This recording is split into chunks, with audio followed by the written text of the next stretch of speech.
Court is now in session. Judge Newman presiding.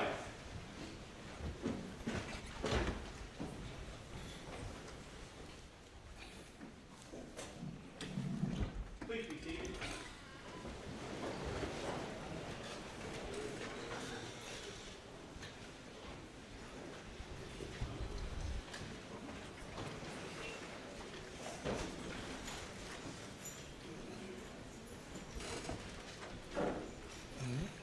Good morning. Ready for the jury? No, Your Honor. Mr. Griffin has a matter he wishes to address with the court. Yes, sir. Good morning, Your Honor. We are discussing with Mr. Murdaugh his right to testify or not testify. And one of the issues that has come up is the scope of cross-examination that the state would be permitted to go into should he testify. And the rule, the basic rule is when the defendant takes a stand, he waives his Fifth Amendment privilege as to matters to which he testifies on direct and relevant matters subject to cross-examination. Your Honor has let in, over our objection, evidence under 404B of financial misconduct, and what we're asking is for an order excluding the state from being able to question Mr. Murdaugh on cross-examination matters related to the financial crimes that's been put before the court under Rule 404B if we don't testify about those on direct examination. And we need a ruling from the court at some point in time today before tomorrow. We're not putting them up today, but we're asking that we be able to advise him of what the state will be permitted to go into on cross-examination should he choose to testify, in order for us to adequately advise him and for him to adequately waive his right and his Fifth Amendment privilege and testify or not. And that's what we're Would asking. you like for me to review with him at this time his right to testify or not testify? Not at this point in time, Your Honor. We have to, we're trying to get a understanding from the court as to the parameters of the waiver of the privilege. Is he waiving, if he testifies about the murders, is he then subject to cross-examination about the financial crimes? That's what we're asking. All right. Mr. Waters. Thank you, Your Honor. May it please the court. First of all, obviously the general rule is that cross is generally wide open, and that goes for a defendant who testifies. Your Honor, Rule 611B on the scope of cross-examination expressly says that a witness may be cross-examined on any matter relevant to any issue in the case. And of course, Your Honor has ruled through 404 and 403 the financial matters independently relevant. But the rule goes on to further say, including credibility. So even if that had not happened, these matters which go right to the heart of the credibility and frankly the extensive dishonesty of this defendant would be relevant if he took the stand anyway, regardless of the 404. So independently under that rule of the credibility aspect, it would be admissible under Rule 611B. But again, Your Honor has ruled these matters as relevant in the case, and so they're clearly within the scope of cross. Your Honor, citing State v. Gilbert and Gleaton, 273 SC 690, they said right there, as I think the defense recognized, when the accused takes the stand on his own behalf, he waives his privilege against compulsory self-incrimination and must answer all proper questions. Your Honor, Taylor v. State, which I believe may have been overruled on other grounds, but 258 SC 369, when the appellant elected to testify, he waived his right against self-incrimination and became subject to cross-examination like any other witness. And then finally, citing the U.S. Supreme Court, Brown v. U.S. 356 U.S. 148, it says, it's talking about a defendant in a criminal case. It says if he takes the stand and testifies in his own defense, his credibility may be impeached and his testimony assailed like any other witness, and the breadth of his waiver is determined by the scope of relevant cross-examination. He has no right to set forth to the jury all the facts which tend in his favor without lying himself open to a cross-examination on those facts. Those are the general and well-established rules, Your Honor, and they're particularly relevant in this case, and so we believe that those financial matters would be well within the scope of this particular matter and authorized by the rules in the case law. Mr. Griffin. Yeah, just briefly, Your Honor, with regard to credibility, I mean, the rules are pretty strict as to what evidence of criminal conduct can be used to impeach a witness's credibility, and there are limited to convictions. And that's Rule 609. Your Honor has let the financial evidence in under theory of motive, and you've done a 403 weighing test. And Your Honor, I think when you get to cross-examination of a defendant, I think Your Honor has discretion under Rule 403 to prohibit the state from further inquiry, in this case, on the financial evidence, which they contend is a motivating factor for the crimes. And that's, and so the Brown v. U.S. and all the, I don't disagree that that's the black letter law, but the question is, what's the scope of cross-examination? And here he's charged with murder. He's not charged with financial crimes. He's charged with murder. And we're asking the court to limit the waiver of his Fifth Amendment privilege to the murder charges. Yes, sir. Again, moving back to 607, of course, the credibility of the witness may be attacked by any party. 608B allows examination, a cross-examination of a witness concerning their aspects of truthfulness and untruthfulness, which this clearly goes to, as well as 608C, which talks about bias, prejudice, and any motive to misrepresent. And again, we're not just talking about purely dishonesty and credibility, which I think is alone more than enough. We're also talking about examination on issues that are specifically relevant to this particular case based on the 404 ruling. Rule 607, Rule 608, particularly the portion of 608, see evidence of bias, prejudice, or any motive to misrepresent may be shown to impeach the witness, either by examination of the witness or by evidence otherwise adduced. Rule 611 and 609 also addresses the issue. I am not going to issue an order in advance limiting the scope of cross-examination. Any objectionable matter must be addressed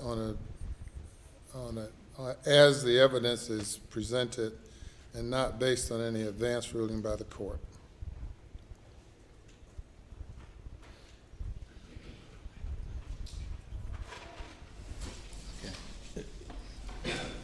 Your Honor, the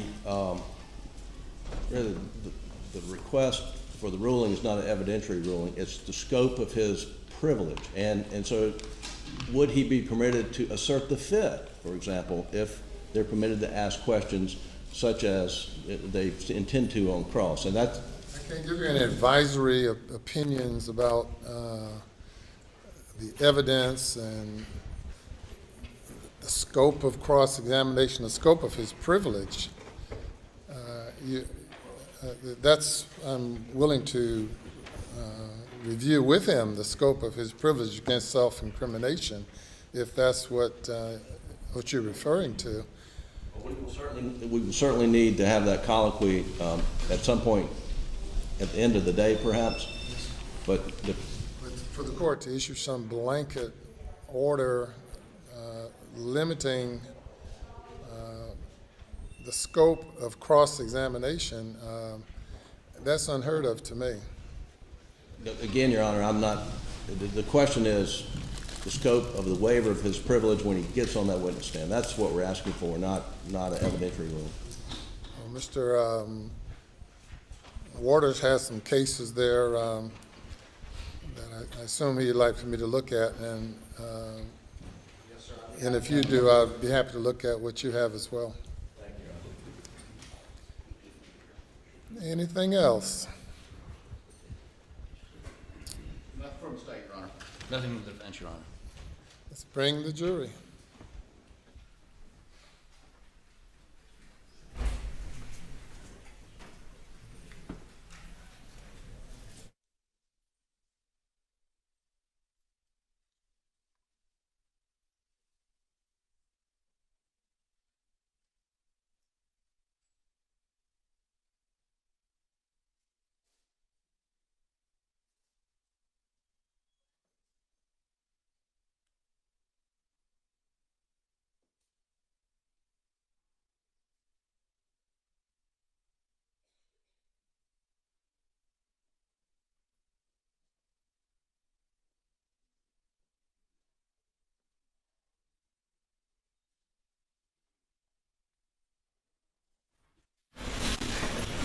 jury is present, sir. Thank you. Good morning. Madam Forelady, how's the jury doing? Doing great. That's great news. Well, we're now in day number 22, defense's case. You may call your next witness. Thank you, Your Honor. Defense calls Mark Ball.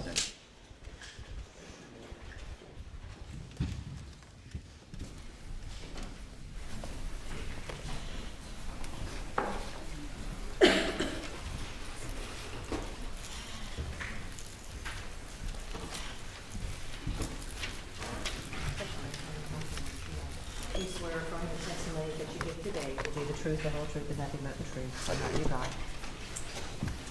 Have a seat on the stand. Please adjust that microphone. You can speak into it. You'll state your full name and spell your last name.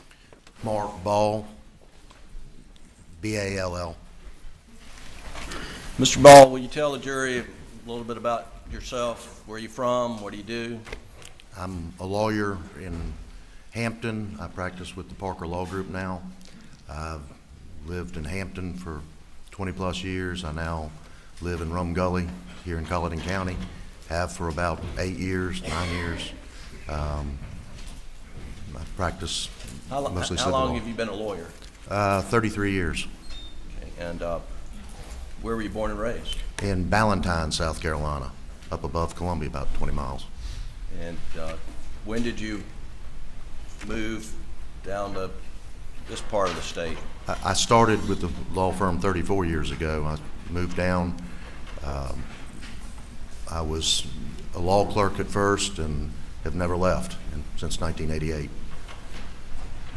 Do you know the defendant, Alex Murdaugh? I do, How long have you known him? 34 years.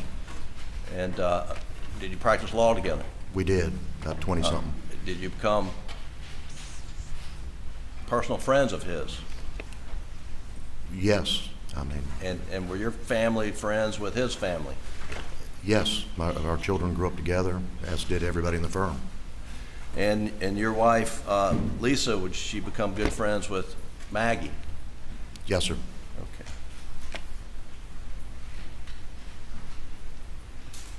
On the, do you remember the evening of June the 7th, I do very well. 2021? Yes, sir. How did you learn about the tragic murders of Maggie and Paul? It was about 10:30, and one of my partners, Ronnie Crosby, tried to call my phone, and before I could get to it, he called my wife's phone, and she handed, he said, hand mark the phone, and he said Maggie and Paul had been shot and get over there. And so I scrambled and got over there. I live about 8 or 10 miles from there. I live over in Rum Gully, and that's Moselle. And why did you go over there? To find out what was going on, to see what I mean, we're out in the middle of nowhere, and somebody calls you and says your law partner's wife and child have been shot. You go. I mean, And who did you go with? I went with my wife Lisa. And when you got there, who was on the scene? Do you recall? Yeah, I came in by the cabin, what's referred to as the cabin side of it, and there was a ambulance was pulled up next to what I would call the hangar building. It was pulled up there, and then Barry McRoy's vehicle, he drives a SUV of some type, and then there was a police car pulled off to the right-hand side, probably 50 yards before you get to them, and I pulled in right behind them on the left-hand, or the right-hand side of the driveway coming in, and then walked over. Will you remind the jury who Barry McCoy is? Barry McRoy is the chief of the fire and rescue here in Colleton County. So when you arrived, I think so Barry McCoy was present? He was there. He was standing there speaking with a deputy, and there were 2 EMT paramedics standing over near their ambulance. And when you pulled into the, I guess the lower driveway by the cabin, had any roadblocks or barriers been put up to stop cars from coming in there? None. I got there about 10:50, 10:52, something like that. Did you have a conversation with any law enforcement officers about the need to block the entrance? I did eventually. I was talking to Barry about, I had found out just before I got there, somebody had called me, and they work with sort of the maintenance side of fire and rescue, and they had come across the radio that there were 2 dead. So I suspected that Paul and Maggie had passed away. So when I got there, I was talking to Barry and asking him some questions. I could see Randy kind of through the alleyway between the dog kennel and the sort of wing shed that comes off of the hangar. And then Buddy Hill, the sheriff, came over, and then I spoke with him.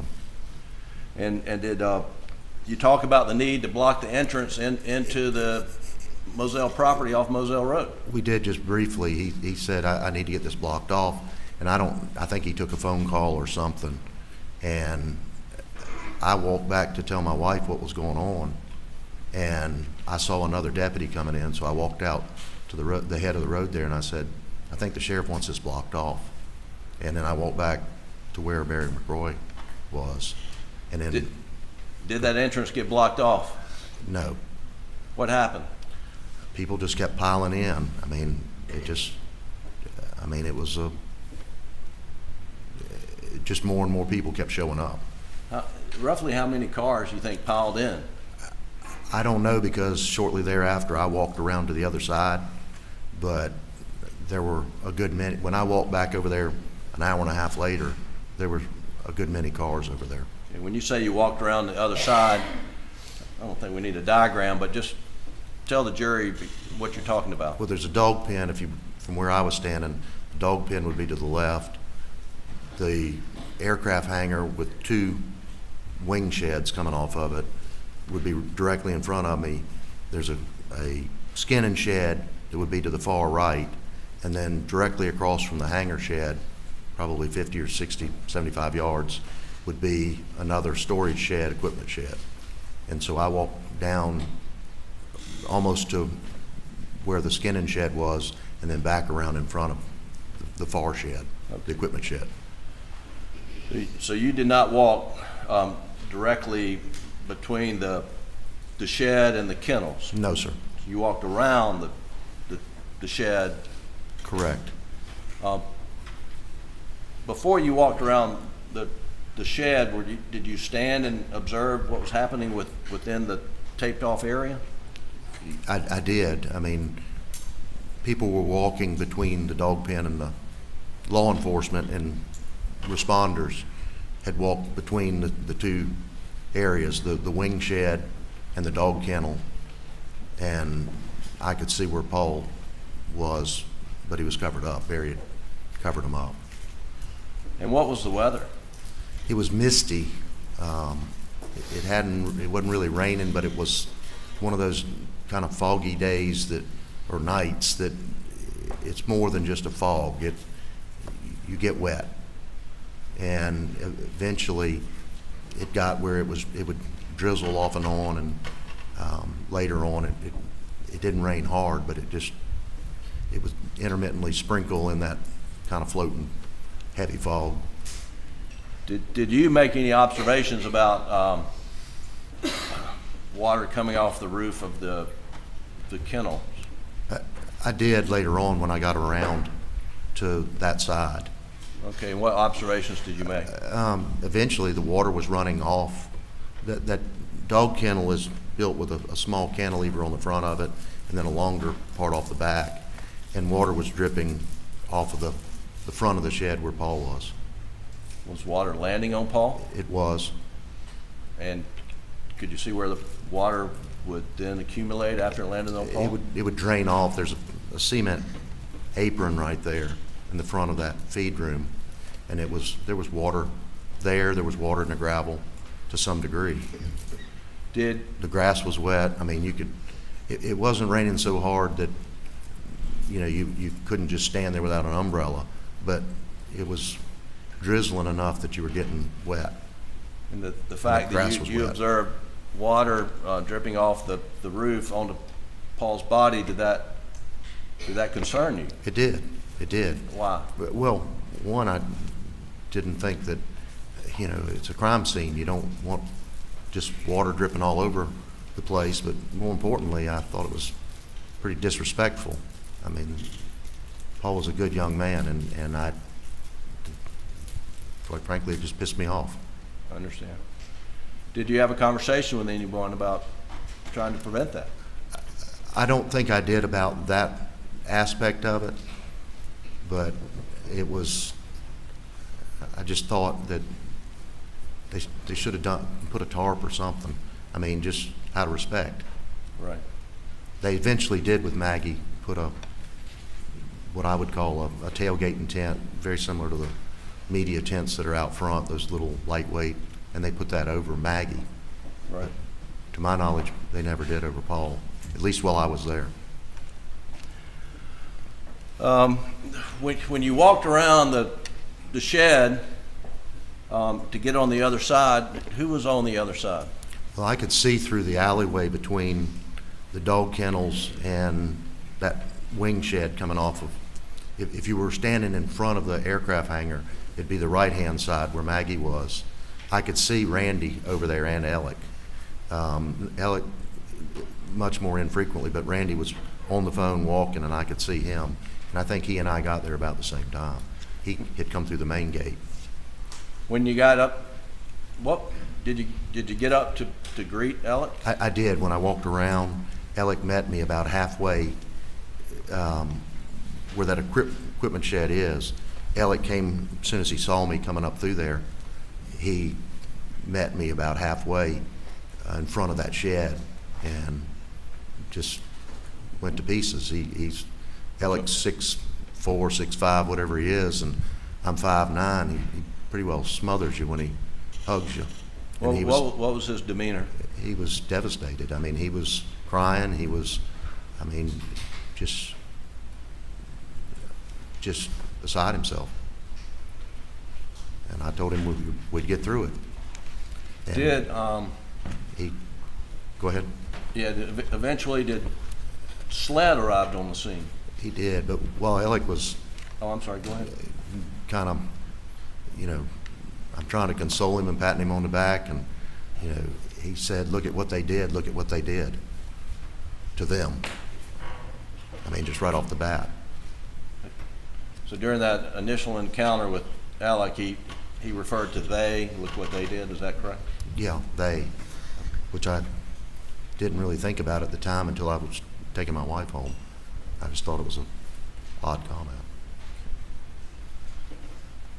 The SLED arrived sometime later? They did. Do you remember about how long after your initial arrival SLED got on the scene? I think they came kind of in, because I'm sure they were coming from various locations, but they were there probably within an hour and a half of me being there. And by the time SLED arrived, were there other members from your law firm and family members out on the property where you were standing? There were. By the time SLED got there, pretty much all the lawyers in the firm, with the exception of maybe 2 or 3, one of them had small children, and one got forgotten, and pretty much everybody that was a lawyer was there. And family members, all of Alec's family was there. Were you directed to leave the area when SLED started processing the crime scene? Eventually we were. The coroner came over, Rich Harvey, came over and said SLED was there. They were ready to start processing the scene. He said, y'all need to, go over to the house, and I said, are you sure about that? And he said, yeah. And I said, are you sure it's okay for us to go to the house? And he walked back over and asked somebody and came back and said, yeah. And I said, did you have any concerns going to the house? I did. What were your concerns? Well, it's twofold. One, this is a pretty big farm, and I don't know who's over there. 2 people have been gunned down, and, you know, is it safe? You know, so safety's one concern, and the other is that part of what went on here?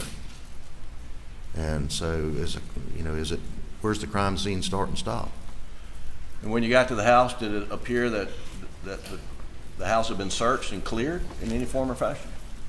I didn't see any signs of that, but I'm not a criminologist, I'm not a prosecutor, I'm not a defense lawyer, but, I mean, it looked like just a regular house.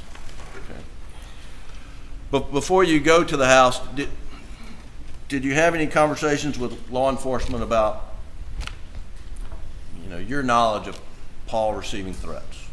Yeah, I had asked, when I was standing where I had driven up, Buddy Hill had come over there, and he asked me if I knew, because I know Sheriff Hill, and he asked if I had any idea of who might want to do this, and I said, not really. And he said, do you know of any threats? And I said, you know, I know Paul had gotten, since the boat wreck, that he had gotten several, you know, threats and just people cranking off from all over the place, not necessarily local, but from everywhere. And I would hear it from, you know, Alex from time to time, and different stuff. And so I told him that. Did when you had that conversation with Sheriff Hill, had you spoken to Alex? I had not at that point. I hadn't gotten over to him. When you had that conversation with Sheriff Hill, had you listened to the 911 call? No, sir. That thought of threats, was that an independent thought of yours? Well, it was response to a question Right. from Sheriff Hill. And your thought process was about the boating accident? Well, that was the only threat that I knew of that Paul had ever encountered. When, do you remember who went to the house when you went into the Moselle residence? Yeah. Who was with you? Well, I mean, I probably can't name them all. I'll probably leave somebody off, but it was myself, Ronnie Crosby, Lee Cope, Austin Crosby, Neil, Alger, Randy Murdaugh, Alex. Had Buster gotten there yet? Buster had gotten there, I believe, but I'm not sure. He and Brooklyn, I remember when they came up, but I can't tell you whether it was over before we left over there. It seems to me that they drove up at the house, but I can't tell you for certain. And then there was Corey Fleming and Chris Wilson showed up, Lynn, John Marvin, just a host of people. Greg Alexander, chief of police in Yemassee, who's a friend of theirs, showed up. There were A lot of people in the house. a lot of people. What did you observe of the condition of the house? When we came in the door, we obviously went to the den, and we're standing around. The den and the kitchen in that house are connected, and there were pots on the stove, so Lee Cope and myself and I think Austin got the pots. I think I set something in the sink, and they stuck some in the refrigerator. But when you entered the house, it looked like there was food out that had been prepared for dinner? There was food on the stove, yeah. Okay. I don't recall seeing any plates, but somebody else could have picked them up. I wouldn't. But were folks cleaning up? Sure. And what time of day was this? It was probably 1:30 or 2 in the morning.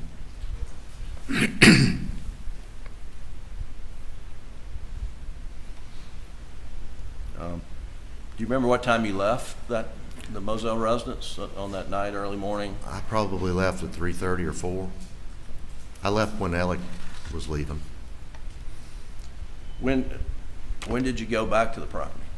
I had a deposition the next morning, and I ended up having to take it, and then I got out there about 11, I guess. And was Alec there when you got there? I went over to the dog pen over that way. I had gotten a call that morning about 8 o'clock from Randy, 8 or 8:15, and John had gone over there trying to clean up and couldn't do it. I mean, emotionally, and Right. Randy had asked me if I could see about finding somebody to come clean it up, or did I know anybody? And I called the coroner's office to find out if they had people that did that type of work or knew of people that did that type of work. And ultimately, the coroner called me back and gave me the names of 2 companies, and Okay. I gave those to Lee, and he started trying to run them down. Okay. I inadvertently skipped over something on my outline. When you were at the house before you left, so you left about 3:30 in the morning or so, were you there when SLED agents came up and took custody of Alex's clothes that he was wearing? I was. They knocked on the door. Somebody answered the door. For some reason, I got up and walked over there, and they said they needed his clothes and to, I think, swab his hands. I walked back over. Alec had been sitting next to me on the couch. There's 2 couches in the den that sort of face each other, and then 2 chairs that are headed towards the kitchen. He was sitting on the far couch, and I walked back over and I said, Alec, they need your clothes. Can you step back here with these folks? And it was a male and a female. Okay. Well, before we go any further, let me ask you, were your clothes wet or dry when you were sitting on the couch? They were pretty wet. They weren't soaked, but they were uncomfortably damp. And do you recall whether Alex's clothes were damp as well? I would assume they are. I didn't reach over And did you see how the clothes were, I guess, collected? Were they put on a hanger, wrapped up carefully, or what happened? The male went into what Alex's bedroom, at least I'm assuming that's Alex's bedroom, and he came back out, and then I saw Alec just kind of, the female agent or officer was holding the bag, and Alec dropped them in. Okay. There was one bag, multiple bags? I thought it was one, but I couldn't tell you whether it was 1 or 2 or 3. All right. You went down, now I'm jumping back to where we were on the morning of June the 8th. After you got out of your deposition, did you go to the property? I did. And you went down to the kennels? I did. I drove over there. Had the crime scene been released? It had been released, and because I asked Randy that morning, and he said, yeah, they've released it when John was down there. And what'd you do? I just wandered around. There was a SLED agent there. I think at some point Duffy Stone and Sean, his deputy, Thornton, was there, and I think one of their investigators, they were over inside the hangar, and there was a SLED agent. At least I'm presuming he was a SLED agent, and I don't know who he was. It wasn't any of the ones that were working the case that I came to find out that were working the case later on that I can remember. And I looked around at different things. Did you look in the feed room? I did. What did you see in the feed room? Well, by that time, I think Ronnie had either come up or was over there. Ronnie Crosby. Your law partner. And I think Lee Cope was there as well, but I'm not sure about that. I'm pretty sure. And I was looking in the feed room, and you could see, you know, obviously there was still a pretty raw scene. And there were there still remains of Paul in the feed room that had not been collected? At first, I didn't see it. I saw shot, you know, on the floor, steel shot on the floor, number 2. Steel shot, you mean pellets from a... Yeah, like bird shot, except it was number 2, steel. Okay, and you saw that in the feed room? It was all over everything. It was on the floor, it was on the shelves, it was various places. Okay. And then I got to looking around, and there was you could see where a piece of buckshot had gone through, and you could see where it had knocked out, you know, or shot through twice where the window was, or is. 2 had gone through that. There was some plastic crates or something, and you could see where one of the shot had gone through and had embedded in the window frame right there, the molding. And then there was a piece of buckshot laying on the ledge of the windowsill. What did you do when you observed the shots? I walked back out and asked what I thought was the agent, And What was the agent? he said, "We've got all we need." And so I walked back over there and looked around, and then looking around down on around the floor and all that, there was a piece of Paul's skull about the size of a baseball laying there. Did that upset you? It did, very much. I mean, it just really infuriated me. And I don't know who I was supposed to be mad at, but it just infuriated me that this young man had been murdered and there was still his remains there. And there was a large blood spot and tissue out right off of the apron of that area right outside the feed room that was there. And it's kind of like walking across a grave. It's one of those things you just don't do. Right. After you spent time down at the kennel area, what'd you do next? I ended up going back to the house, and I remember Terry Brandstetter, Maggie's daddy, was there, and several other people, and I spoke to them and went in the house, and eventually went towards where the gun room was that afternoon. Did SLED agents come up to search the house while you were present? They did. They And I think the jury's seen a video of it. We don't need to play it, but were you present in the gun room? I was. I think they probably 2:30 or 3 o'clock, something like that. They showed up, and I had a discussion with that same agent. And I'm assuming it's a SLED agent. It could have been a sheriff's deputy, but I made the assumption that it was a SLED agent over at the kennels and the hangar. I asked if they'd figured out what kind of gun it was, and at that time I didn't know. I assumed it was a .223 based on the night before.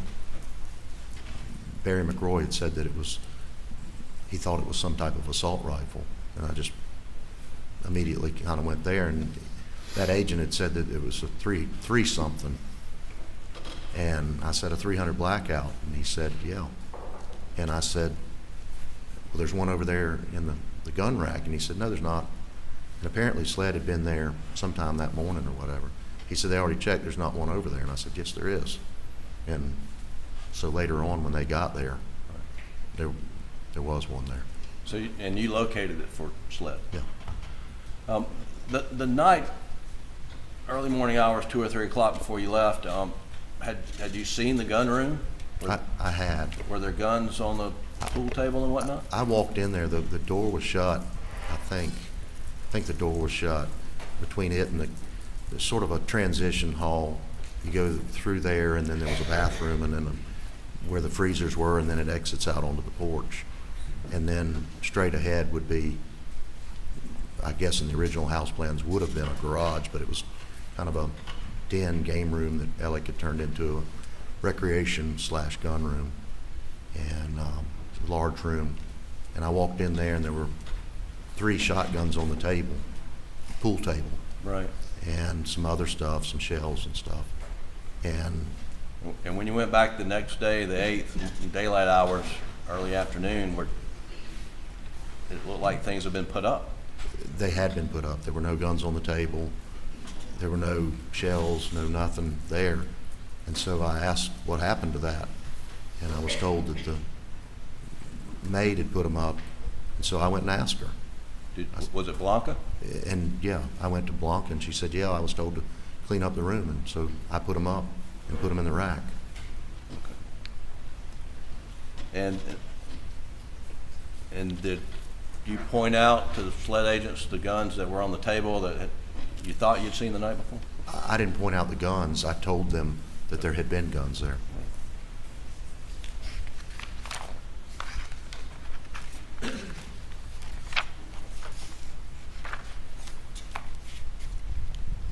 When you're on the property on the,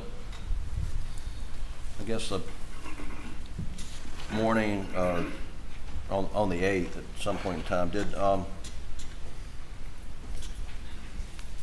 did you observed an employee that had been working on the property for Alec, individual by the name of C.B. Rowe. I did. And did you take pictures of his vehicle for some reason? I took pictures of a vehicle. I didn't know whose vehicle it was. There was a vehicle that had pulled up underneath of the, again, if you were standing in front of the hangar where the big door is, it would have been to the right. And there was a truck that had pulled up in there and it didn't have a license tag on it. And when I walked by it, there was a jug of Clorox, and I can't remember what else was in there, but it was a jug of Clorox, and I just thought that was odd. Where was the Clorox? It was in the bed of the truck. Okay. And I took a couple of pictures of it and turned them over to SLED. And why did you take pictures? It just looked odd. You know, two people had gotten killed, and, you know, there's Clorox around. Okay.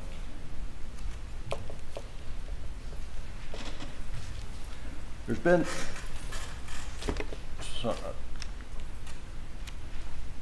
I won't make a statement. Did you see any coolers on the property down there? I did. Where did you see a cooler?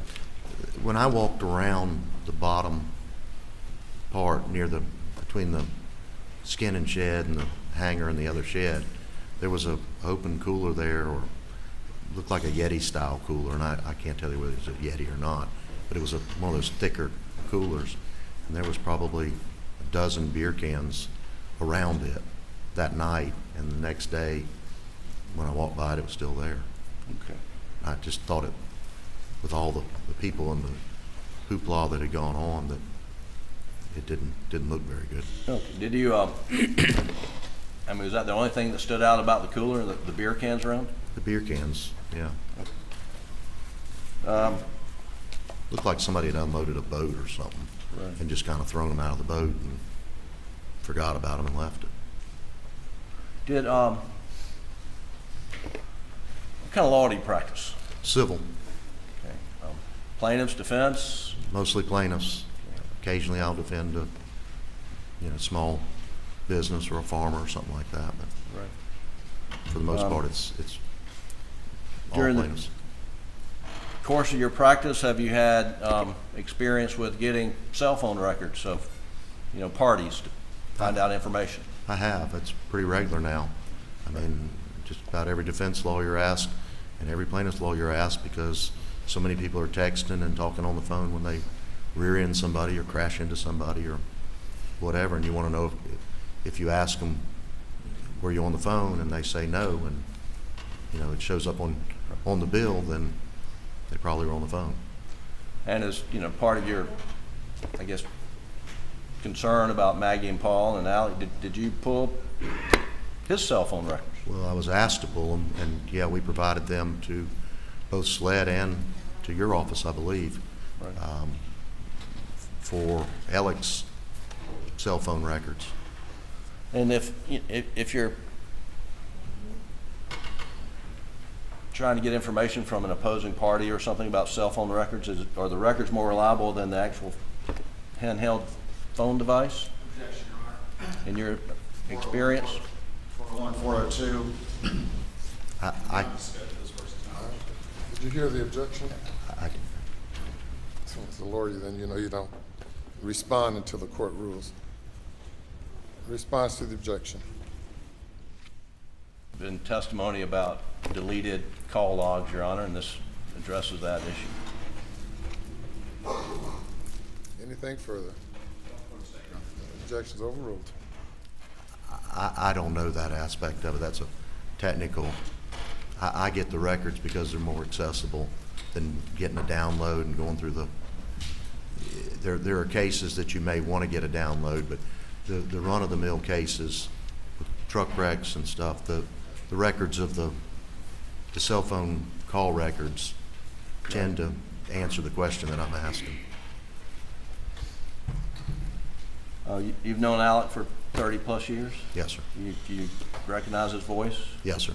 And I think at one point in time, were you asked to identify his voice on a video of down at the kennel?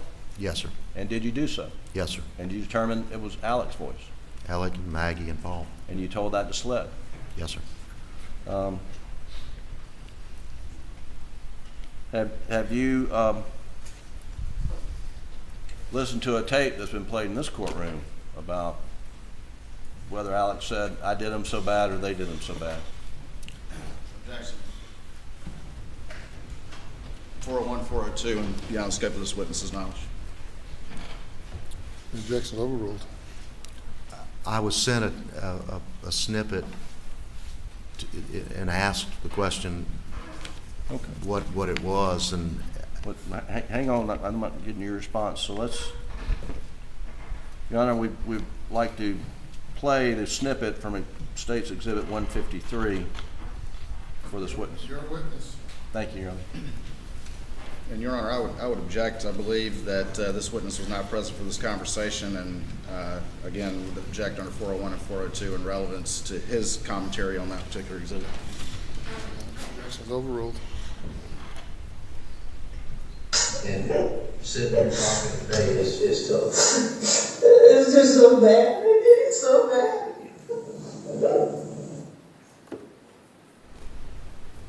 sounds like they to me. Right. I played the snippet multiple times, and And is it consistent with what he told you that the night of the murders? it is.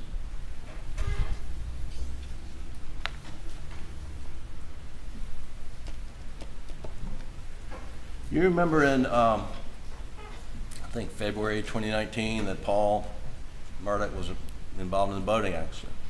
I do. And you're aware that he was criminally charged? I am. And then Alec, and I believe Buster were civilly sued. Yes, sir. And did you work on the case formally? Not formally, no. I was about to get in after the murders, along with several other partners. Did but leading up to the murders, did you have conversations with Alec about civil case and the criminal case? I did about the civil case to begin with, and then when the charges came out, I talked with Deanne Randolph.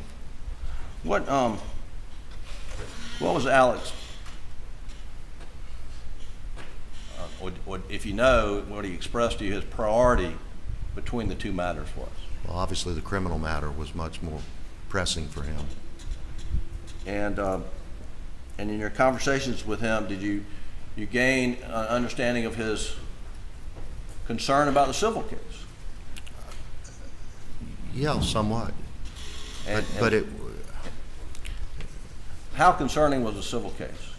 well, I mean, obviously, anytime you get sued, you've got to be concerned about it. And, you know, it was the whole boating accident as a whole was very negative towards him, towards Paul, and the entire family, or his entire family. And so, you know, it was obviously it wasn't a nothing, but at the same time, I read the complaint. Several partners and lawyers in my firm read the complaint, and at the time that he was sued, the causes of action against Alec were drafted probably to try to get as much insurance coverage as they could, which is what you do as a plaintiff's lawyer. You're looking for coverage. You don't want to make allegations that get you out of coverage, and it was very vanilla against him, and the allegations against Alec were that I sort of referred to him, and others did as well, as sort of bad parenting. You had a adult child that the allegation was that you allowed him to go out and drink, and when you're 18, you pretty much get to do what you want, and you've reached your majority. And so I thought it was very defensible as to those causes of action at that time, or that cause of action. Sure. And I think he did too, but I don't know what he thought. Right.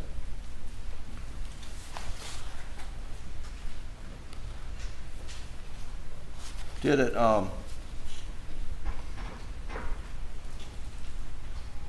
some point in time, Alec was he forced to resign from the firm? He was. September the 3rd. What day was it? September the 3rd. And after that, did you have an opportunity to look in his office? I did. He resigned on the 3rd. Then there was the incident on the 4th. And I left the scene over there on Old Salkehatchie and went by the office. And I'd also been in his office on Friday after he resigned. When you were in his office, did you find any paperwork that looked like he had been working on for the boating case? Not until the 5th. Okay, and what paperwork did you find on the 5th? The 5th, I went in and started really, because we have an obligation to those clients that he was representing, and I didn't want files just laying around. This was Labor Day weekend. All this hoopla and emotion of, you know, the murders, the issues with Alec leaving the firm, and then that Saturday. And so that Sunday I went in to the office and went to his office and started going through to make sure that any client files were put over in stack, you know, over there. And as I was going through, I found checks that he had deposited with his telephone that were some of the funds that sort of started all this mess with the Ferris case. They were laying, one was on his top of his desk, one was in a drawer. I pulled out one of the drawers and there was a tablet, a legal tablet, that had numbers written down on it as far as debts and assets and, you know, just kind of the scribblings of kind of what you owe and what you've got. Would it be something that you would normally see on a net worth statement? It would be the same information.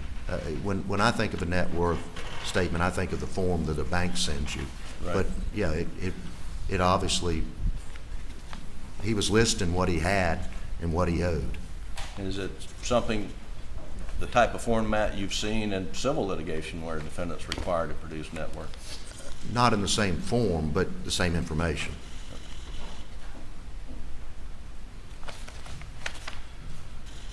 I skipped another topic.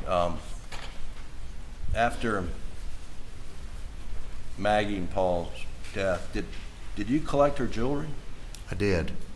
I got a call on the Wednesday, I believe, after the murders on Monday from the coroner. His wife and my wife had worked as surgical nurses at Hampton Hospital together, and then my wife ended up being the supervisor over that area. And so I knew them very well, and I'd known Rich for 30 years. He called and said that Lori had cleaned up the jewelry and, you know, whenever Alec wanted it. And I said, well, I'll come get it. And so I met him. Ronnie Crosby and I came over to his office and picked it up, signed for it, and I carried it back to the house. And within the jewelry, do you remember the wedding ring and wedding bands and other jewelry? There were rings, I can't tell you. I didn't, there was, the thing that sticks out to me was she had a diamond bracelet on, and it was in pieces. And he said he tried to find all the pieces, but there was still some missing.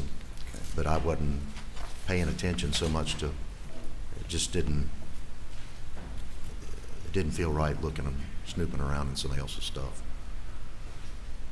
Knowing Alec for 30 years, do you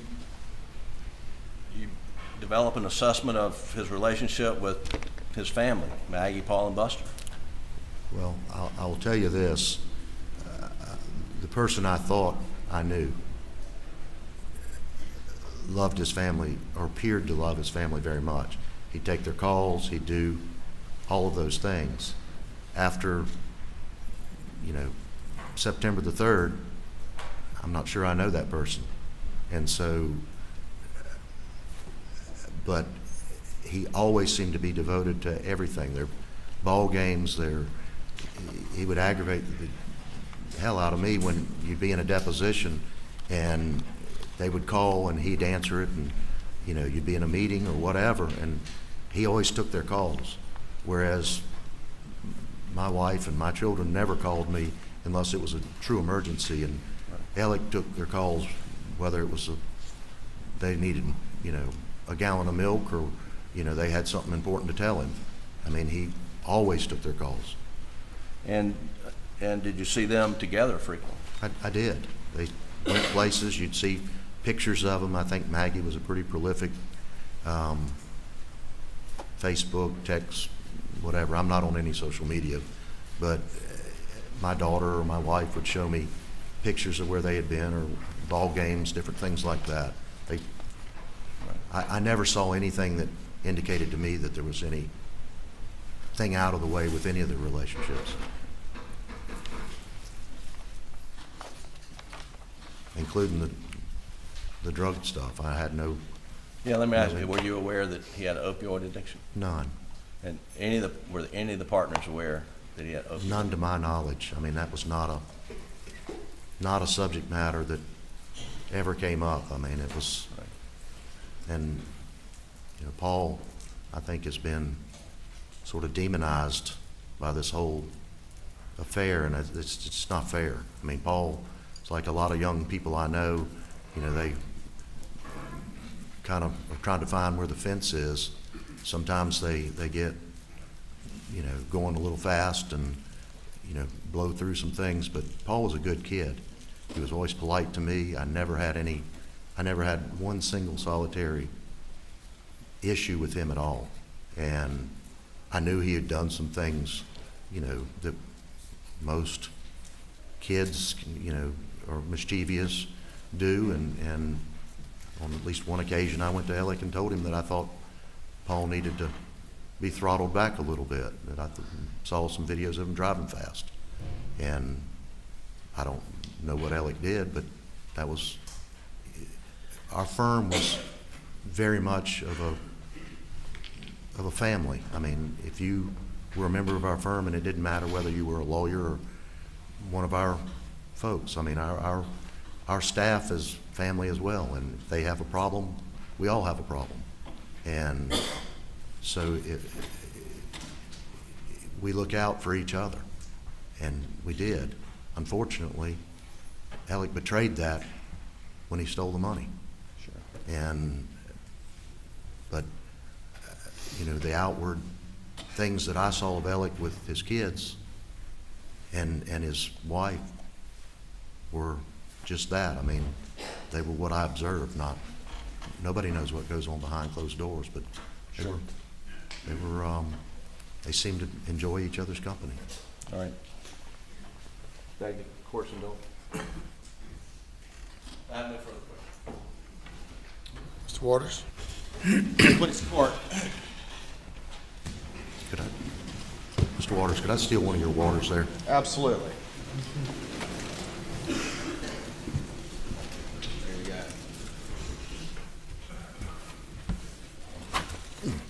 He was pretty good at hiding who he really was, wasn't he?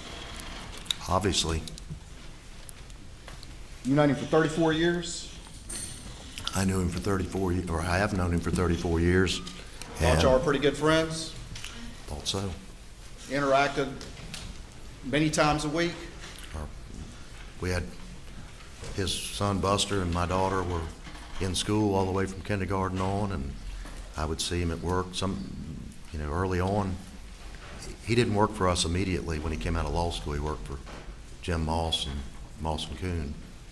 And then he came to us about 5 or 6 years after that. But you've shared a business with him for how long? Probably 20 some odd years. He was your partner? He was a partner. You trusted him? You have to. And I did. And outwardly, to your appearance, he was a good lawyer, he was a partner to you, he was someone you could trust and rely on, wasn't he? I'm sorry, I didn't hear the first part. Outwardly, from what you observed. Yes, sir. He was a good partner, he was a good lawyer, he was someone in part of your business, somebody that you could trust and rely on. Is that true? Yes, he was. And outwardly, you thought that he had a good relationship with his family? Is that correct? That is correct. But you have just testified that you didn't really know this man, did you? Obviously, I did not. I mean, had we known the things he was doing, we wouldn't have been law partners.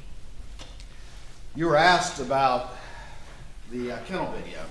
Yes, sir. And you've had a chance to review that kennel video? A couple of times. And you and I have talked quite a few times, is that correct? We have. I didn't see the kennel video until probably a month or two ago. But you've reviewed it here recently, is that correct? I have several times. All right, and any doubt in your mind that Alex Murdaugh, Maggie, and Paul were on that kennel video at 8:44 p.m. on June 7th, 2021? None, No doubt in your mind? no doubt. Do I need to play it for you again, or no doubt in your mind? I played it all, I want to hear it. Well, let's talk about that just a little bit. And we'll talk more in some detail, but I want to go ahead and cover this. You saw Alex the night of the murders, I did, and you knew Maggie very well, and you knew Paul very well. I did.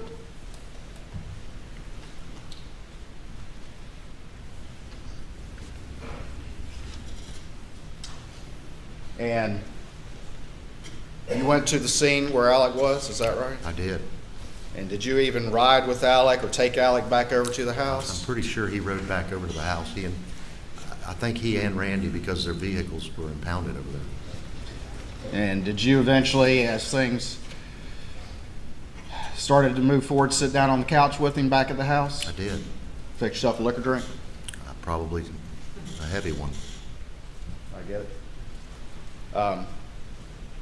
And did you talk to Alec about what he did that night? I don't know whether it was, I know on the couch we talked, but I talked to him several times, including before the masses got there, as to trying to figure out, do you know anything? Do you have any idea who did this? Because you were very concerned. You want to get to the bottom of this, right? Well, for a lot of reasons. For a lot of reasons. For the family, for what happened to Maggie and Paul, for the law firm, for all the people involved? All of it. I mean, it's safety of, if it was something to do with him and the law practice, we didn't want somebody to show back up at the front door and harm our folks. We didn't want them to harm any of the other lawyers' families. If it was some person that was deranged, we just didn't know. I mean, this isn't an ordinary occurrence in your practice of law. You thought you were his buddy, been partners for 34 years, y'all are sitting on the couch, is that right? Like family. And you start talking to him, is he responding to your questions appropriately? He was. Answering the correct subject matter? He was. He was very upset, obviously. Sure, I mean, but he was answering your questions, he wasn't unable to make sentences and he that was. sort of thing. Yeah. And did you talk to him about what he did that night? Yeah. And did he deny ever going down to those kennels to his buddy and law partner of 34 years? He said that he ate dinner, laid down on the couch, took a nap, and then left to check on him. And now you know that's not true from seeing the kennel video, right? Dude, And that wasn't the only time he told you that, is it? no, at least 3 times. At least 3 times. And this would be over the subsequent days, Yes, sir. subsequent conversations that you had with him? Yes, sir. And he was always clear that he never went down to those kennels after they ate dinner? It was the same version of it, but it wasn't always just me. Okay, and we'll talk about that. Who else was present at some of those conversations? Well, I mean, there were other law partners, and I can't tell you exactly who all was there, but I mean, I know on that Thursday following this, I heard him say it then. Okay, and there were other law partners there? Yes. Were their family there? I don't know whether they were in the room at the time or not. I just know there were law partners there. Was Jim Griffin there? I can't speak as to what, he was present on the property, but I don't know whether he was there. And did Alec tell the same version of events, that he never went down to those kennels? Yeah, he did, but I don't know whether Mr. Griffin was there. We were there before Mr. Griffin was there.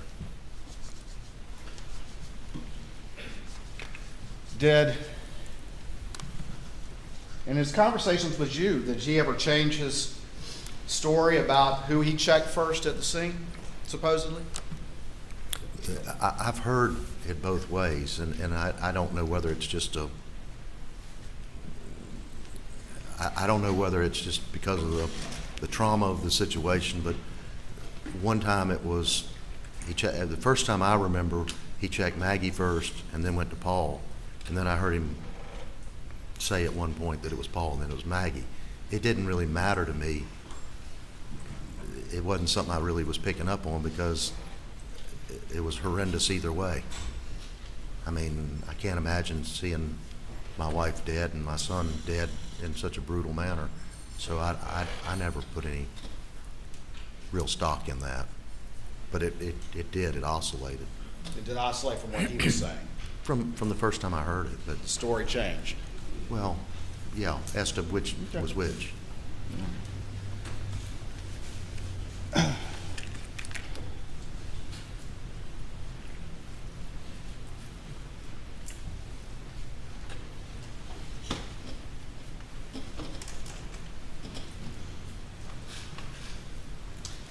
Over the days following this event, this law firm, as you said, was like a family, right?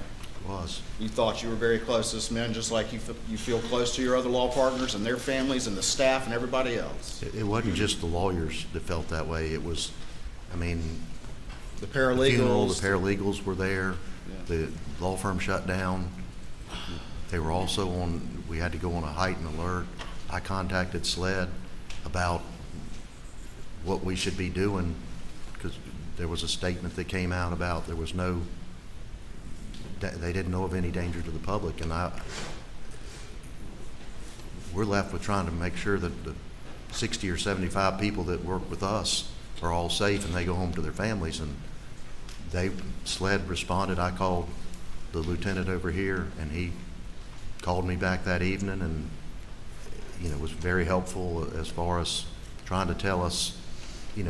He said, I don't know of any specific threats, but here's some precautions, and I think what y'all are doing is the right thing, and they were helpful. But there was still that undertow of, who did this, and are they going to?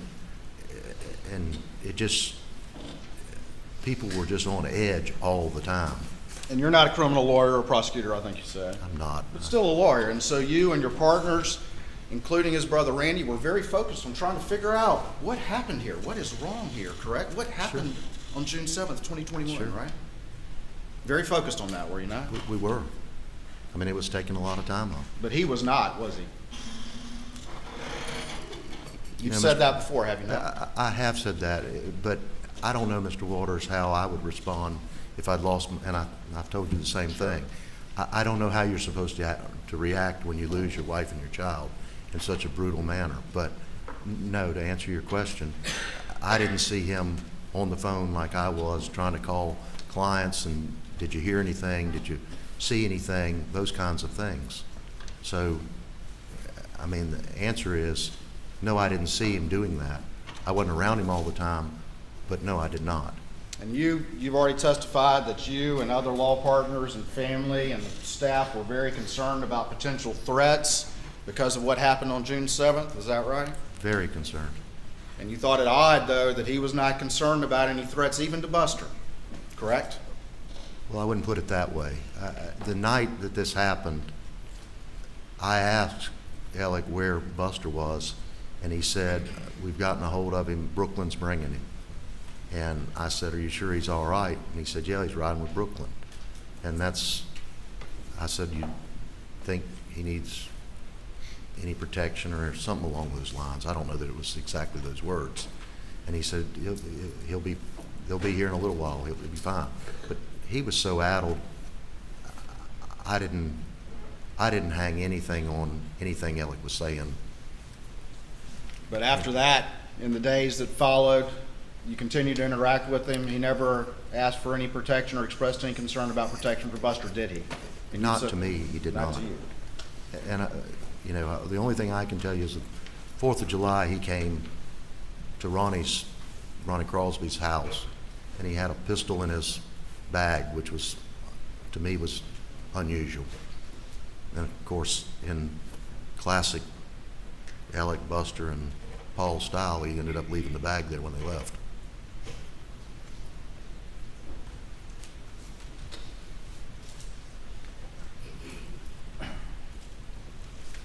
This law firm's been in existence how long? 1910 1910. was. And- We're no longer. I'm sorry? We're no longer. We're now It the was. Parker Law Group It was until he came along, right? Until all this happened, right? until September of 2021. September of 2021. And Was a relative of Alex, his great-grandfather was part of that initial law firm, is that right? His great-grandfather was the beginning of that law firm. And was he also the solicitor for the 14th Circuit for this area of the state? He was from, I believe, 1920 until 1940 when he was killed in a train accident. And then did the defendant's grandfather become solicitor? Buster The started. chief prosecutor for this area? Buster took over in 1940 and was the solicitor until 1946. And then Randolph was appointed by the governor and then was until he was 72. And his father became solicitor, is what you just said, is that right? Randolph. Until about when? Randolph was 82 when he passed away, so 10 years ago maybe, around there. And Buster left the solicitor's office in 86 when he became 72. At the end of 86, beginning of 87, I think Randolph took over, and Buster became the assistant solicitor All right. And how long was Randolph solicitor? until about 10 years ago.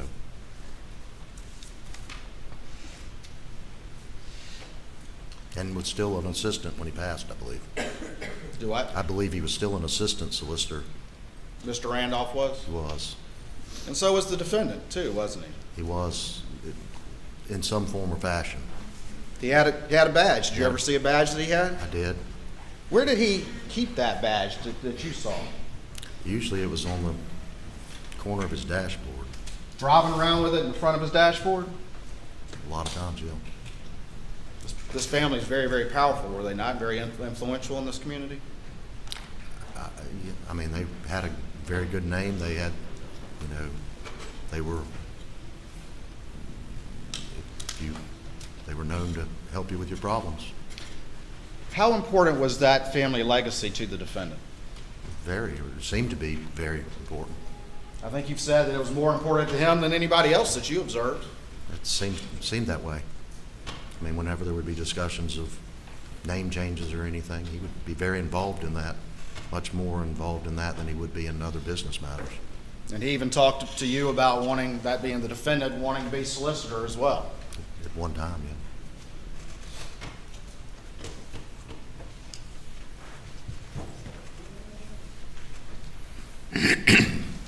You talked a little bit about the scene. And there were, when you arrived, there were other law partners there as well, is that right? Not when I arrived. Randy was there. Randy was there, other law partners showed up? They showed up over the next hour and a half or so. Okay. From Jasper County, from Beaufort, from all over. And there were a lot of powerful attorneys at that scene as it was being processed, including the defendant, is that right? Well, obviously Alec was there and the rest of us, and then I don't know of any other lawyers at the scene other than us being our firm members. And was law enforcement always polite and respectful during this entire process? Absolutely. And when they came to the house that day, the video where the Jeff Croft came in and searched for those guns, were they polite and respectful? They were very polite. Did they have a long conversation, because they knew family was in the house, about trying to do this as delicately as they can without upsetting everybody and doing some big search and running everybody out of the house and all that stuff? Katie, and I apologize, I can't remember her last name. She offered to take off all of her identification, her gun and all of that, and we told her that wasn't necessary. Okay, I can. Speak a little louder. Okay, sure. That's usually Scoot not a up a little problem. bit, it might help, so you Well, don't have to it's- lean forward. Yeah, I mean, Katie offered to really, be very behind the scenes, so to speak.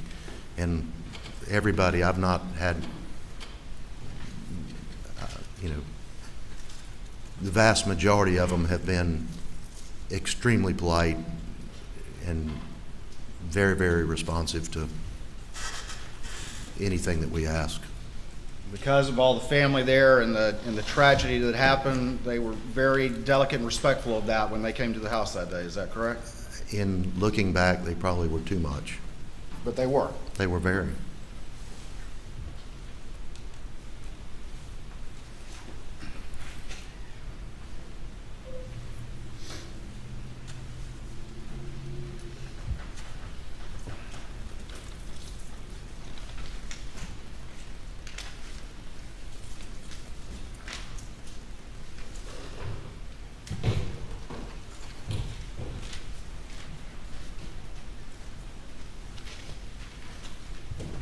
You said that Alec would always ride in his Suburban with that badge up in the front dashboard, to your observation, right? I don't know that he always did, but a lot of the time. lot of the time. And he also generally carried a pistol in the car too, didn't you? I didn't know that. I can't But testify. you've heard that now, haven't you? I've heard that, but I didn't know that.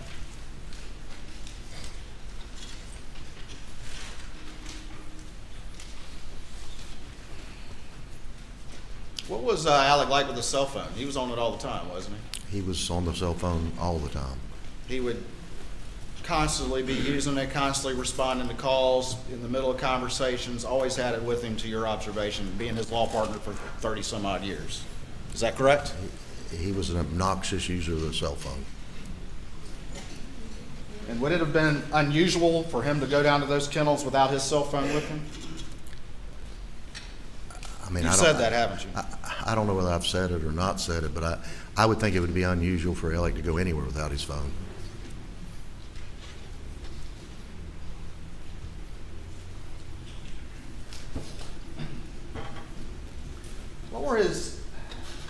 What was he like as a lawyer? Was he a very academic or type lawyer, or were his skills elsewhere?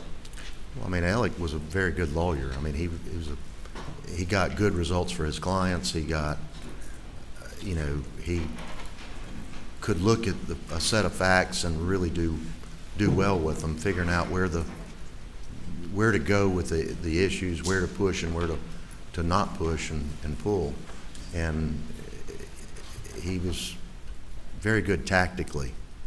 I wouldn't say that I'm a great academic lawyer. I think I'm pretty good at figuring out where the seams are to figure out the solution. And I think Alec was much more like I am in that respect as far as looking at facts and talking with people. Alec never met anybody that he couldn't talk to. He could talk to a fence post. Talk to a fence post. I think you've said that people were his trade. They were. And he understood the emotion of the cases very well, did he not? He did. And he could be very convincing with people, as you've come to find out from all that you've uncovered. Is that correct? Absolutely. He convinced us since 2006. Effortlessly and easily lied to you for years, and you didn't know it. Didn't Is know that it. correct? Didn't know it and didn't catch it. In fact, it just the way he was doing it was very, very cunning. Cunning.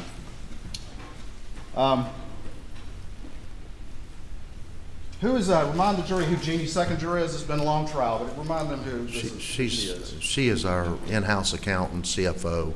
She's the money person, but she goes beyond that. She did management stuff. She would be the person that at one time she was kind of managing the non-lawyer staff, but she could still rein in the lawyers as well. And in the wake of all this financial stuff that came up on September 4th, she was one of the ones tasked with going through and figuring out the extent of what he had done. Is that correct? She and I worked a lot. And you worked on that as well. Is that correct? Correct. One of the things that has come up, and there was this issue that happened back in 2017 where we had, at the beginning of the year, the law firm depletes all the money, and then you have to start off the year. Well, money's coming in, and you may not have enough to cover your bills in January and February. So we do a loan, and generally the partners, ones that wanted to participate, would put money in, and then they'd get paid back as soon as we got on a cash positive in the new year. And there was an issue in 2017 where Alec was paid. He didn't put the money in, but the check was written to him by mistake. And I've gone back and looked at it and made sure, but his name and Randy's name appeared at one over the other, and it was just a fat finger or just a thing with the mouse, and the check was generated to Alec. And then there was a second check generated, one in March, one in April. The one check was negotiated in May, I think. The other check stayed on his desk and was negotiated the next October. Well, what that did was that threw out our, and this is in our operating account, it wasn't client money. So it threw our operating account out of balance. And when we started looking at it, then we realized that he wasn't the one that was supposed to have gotten paid. We had basically a powwow. Our president, Danny Henderson, went to him, talked to him about it, and Alec swore that it was just a mistake, and he paid back the money with interest because Randy had been out of his money. Paid it back with stolen money, correct? Well, I didn't know that, but I mean, he paid it back, and I think there had been testimony that somehow that got swept under the rug. It did not get swept under the rug at all. It was investigated, but everything seemed to make sense because the check was written to him. He cashed a check that was written to him, and well, I might know whether or not I had an extra $123,000 or whatever it was, or 21. Alec always seemed just sort of disheveled with his own funds, so it made enough sense, and there wasn't enough there to get in a brouhaha and you know, terminate somebody or create more of a fuss than it was, but it wasn't swept under the rug. Everything seemed to fall into place at the time. Now, obviously, had we known any of the other stuff at the time that we found out in September, then it would have been a different story. But bottom line is, it got discovered. Oops, it was a big mistake, he says. He pays it back, and people move on, right? And that was in 2018. That was in 2018. And we're talking about the check written that was supposed to go to his brother that went to him instead. Right. And he was never one to loan money for those operating expenses generally, is that right? I think he had loaned once or twice, but Once or not, twice. it wasn't regular. Right, and not around this time period, correct? I didn't go back and look at that part of it.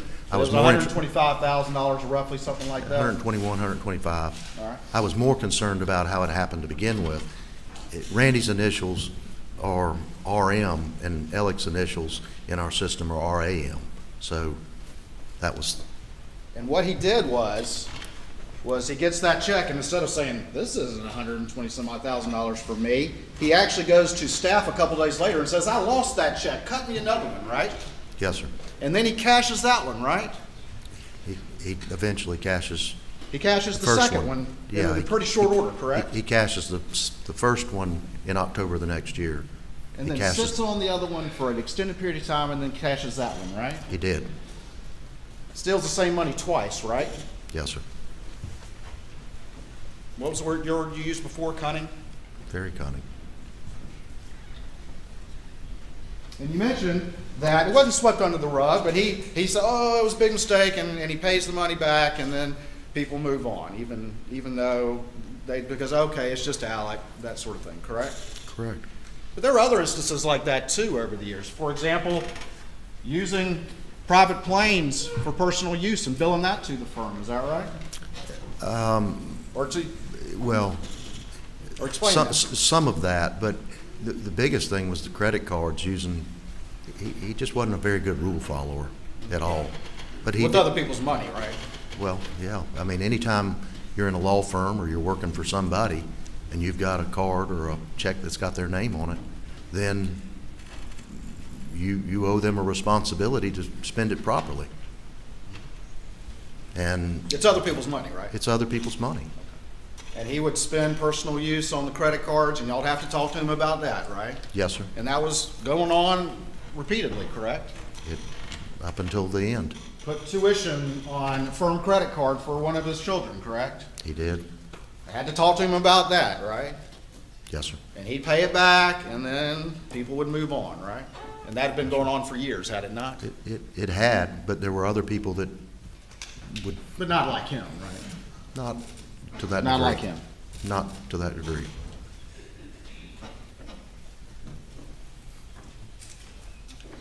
Now, you talked a little bit about the boat case, but back in May of 2021, Jeannie came to you and told you about what Annette had discovered about them receiving the expense check in the Ferris case, but not the fee check, right?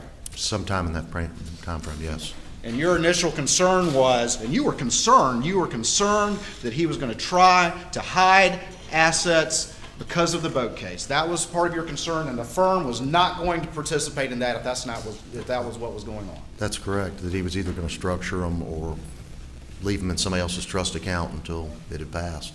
I mean, we weren't going to fudge our books for that benefit. And you were aware that in the boat case, they were seeking a personal recovery against Alec, correct? Yes, sir. And that caused you concern because this firm was not going to participate in helping him hide assets because of this boat case, correct? That was your concern. He or anybody else. Or anybody else.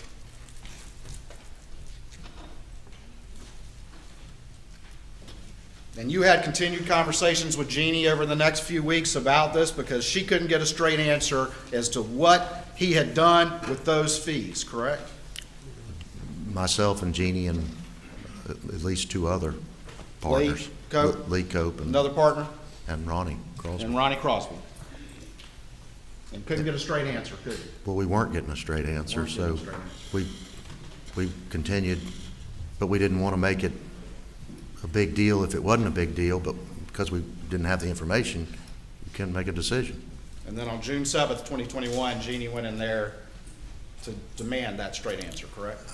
Yes, sir. I didn't know that until June the 8th. But you knew it was coming to a head, didn't you? Yeah, I mean, Jeannie's tenacious.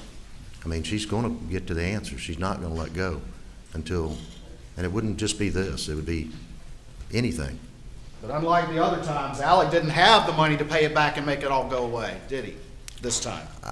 I didn't know that. But you know that now, don't you? Well, yeah, obviously, the whole world does.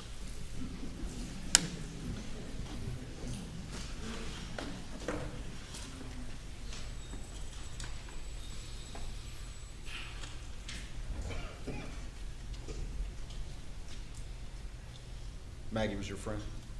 Who? Maggie was your friend? She was all of our friends, yes. Paul was your friend? Sure. He was dear friends with particularly my youngest daughter. He was a good kid? He was a good kid. I mean, he had his issues like everybody else. I mean, I don't know anybody that's raised children. If they say they're perfect, then they need to write a book. But, I mean, I don't think any of us want to be judged by what we did when we were 18 or 19, do we? I don't want to be judged with what I did, or I really don't want to be judged with how I raised my children. But, those are individual decisions. But, Paul was a good kid. He was always polite. I could have picked up the phone and called Paul and said, "Hey, I need some help over here on my farm." That kid would have come in a heartbeat. He was just a good kid. Now, did he do some devilish things? Absolutely. I hear about him, and occasionally, if I saw him, I'd say something to him about it. But he was a good kid. I mean, he great outdoorsman. He grew a garden.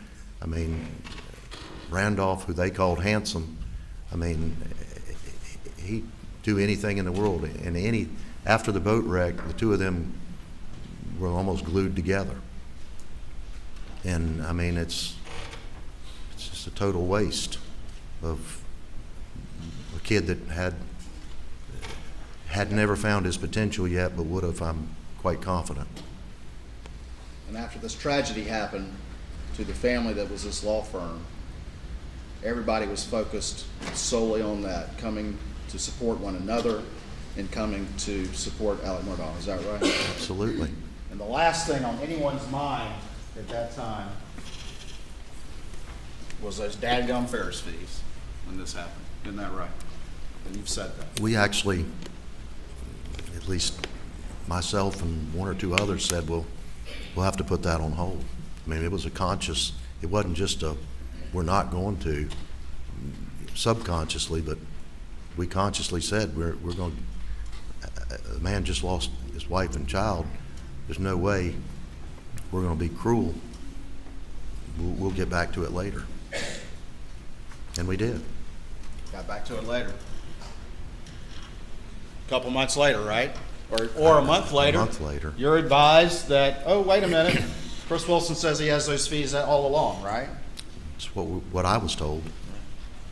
Because in the wake of those murders, he had managed to borrow some money from Johnny Parker, right? I found that out later. And he had managed to have Palmetto State Bank through Russell Lafitte give him $350,000 in undocumented funds, correct? I found that out later as well. Just like after he'd been before, terminated. you get an email saying, yeah, I'm Chris Wilson, I got the fees. And that kind of put the matter to bed at that point in time, right? That was in July, yes. Paid it back again, or at least you think. And just like before, people move on because you're still dealing with the tragedy of this terrible set of murders, correct? By July, we were dealing with that and still this idea of the boat wreck, and what he was going through. I mean, you rally around your family and your friends. You rally around him, right? Yeah.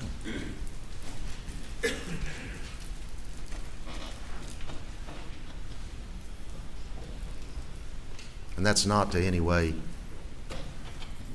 throw cold water on any of the claims of the people in the boat wreck, Sure. but everybody deserves a defense, and you defend your friends and your family, but you do it morally and honestly.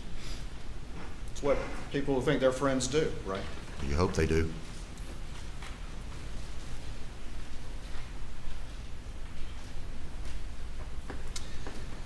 September 3rd, or thereabouts, Annette finds this Chris Wilson check in Alex's office, right? September the 2nd, I believe. September 2nd, right? Yeah. States 313. I I'll can't. show it to you. I can't see that far. Sorry.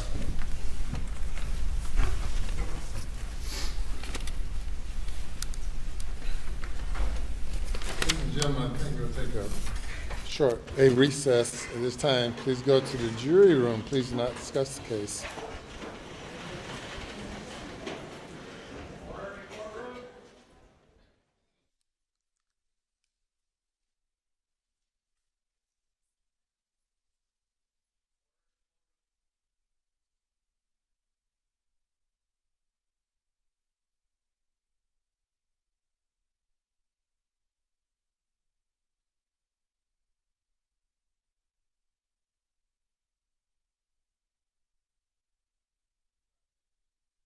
Please do not discuss your testimony. Yes, sir. Going to the courtroom, I want to understand, there's no disrespect to the court. We have our next two witnesses. We want to make sure we were ready to go as soon as this witness comes down. So as you see me coming and going, I'm just ensuring the witness is let in the front door and put somewhere. So I apologize. There's no disrespect to the court. How much more you have for this witness, you think? 20 minutes, Your Honor. Then you don't know. So we don't know. Okay. Thank you. It'll be 10 minutes.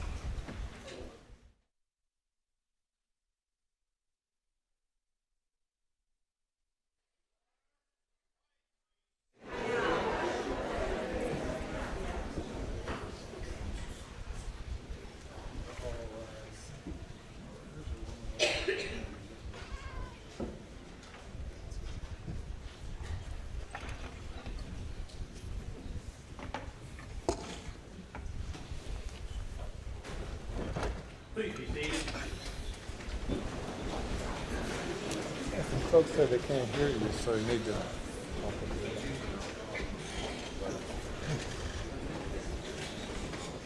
Yeah.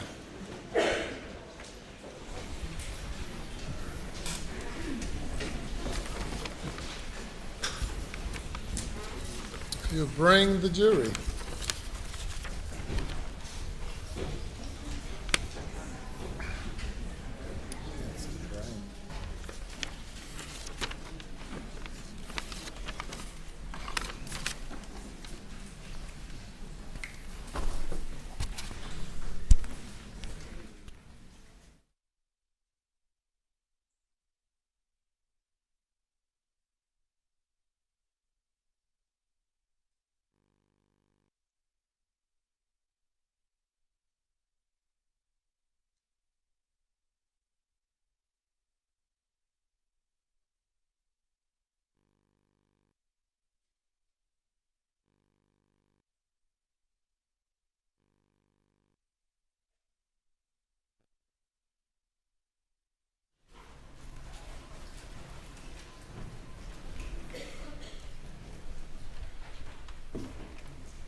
present, sir. Sir, thank you. You may proceed.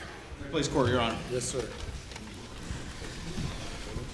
All right. I think when we left off, I was showing you states, what is that, 313, I believe? And that's 313. the fairest check that was found in the defendant's office that he had lied to everyone and told that he never received. This is the first one. One of them, at least, correct? One of them, the first one that we knew of. All right. And then we're around September 2nd or something like that, and around that same time, Jeannie starts printing or researching in y'all's system forge, and then finds all the fake forged checks. Is that right? She used the query forge to see whether anything had been put into an annuity, any fees had been moved or put under an annuity, and a list came out of, I don't know, 10 or 12 different cases. And y'all called the real forge and said, y'all have any of these clients? And they said no. You ever banked to Bank of America? They said no. We did, but in that list, like the fourth or fifth one was a client that I was representing, and the money was to be held in trust. And when we pulled up the documents, supporting documents, it had a notation on it that it was invested for 3 years, which I knew couldn't be, so I went and called the client. Client verified that he hadn't authorized anything, hadn't done anything, and I immediately told him that his funds would be put back in there, and I walked back across the street to Jeannie's office and told him we had a big problem. And that was Thomas Moore, correct? That was Tommy Moore, yeah. That was a highway patrolman had been injured, correct? Correct. And Alex stole his money? He did. And they had been friends, to your knowledge? As far as acquaintances, friends, I'm not sure what their relationship. And I'm not going to go through in great detail because it's already been done, but generally you and Jeannie were probably the main drivers of the investigation into all of this theft in States 314, this spreadsheet. All of us were involved, but I was with Jeannie a vast amount of the time. I'm sorry. I was with her a vast amount of the time, going through and auditing them and checking to see. All right. And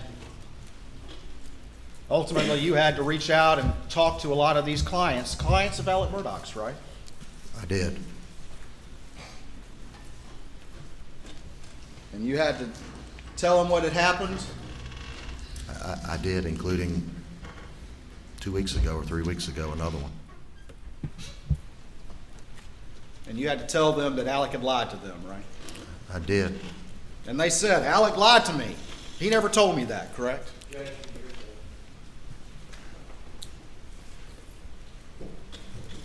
Response? I'll move on. You had conversations with all those clients, the clients that you dealt with, right? I dealt with the majority of them, yes. All right. I'm going to show you what's been marked as Exhibit 314. Just real quick. Go through and just don't have to go into anything more, but just list the names of people that you had to deal with personally over what he had done. Well, I was involved with the one for Barrett Bowler with Ronnie. All right, let's talk about Barrett for a second. That was one of his close friends, right? He was. And can you describe the money that he stole from Barrett? Barrett had a fire on a piece of property that he had, and it burned down the house. And there were proceeds for cleaning up, and then there were proceeds for various and sundry things that were associated, as well as the structure. And we started looking at it and figured out that the $75,000 had been stolen, and then later on that there was an additional amount that never went through there. How much was that additional amount? $279,000 according to this exhibit number. That was a close friend of 314. his, correct? I To would your say understanding? I would say that was one of his closest friends. One of his closest friends. That's who he ended up getting Moselle from. And when he stole that $75,000 from Barrett Boulware, Barrett was sick and needed that money to put his wife up in a hotel near the hospital he was at, didn't he? Barrett was dying of colon cancer, yes. And needed that money, and Alex stole it anyway, right? I assume he needed the money.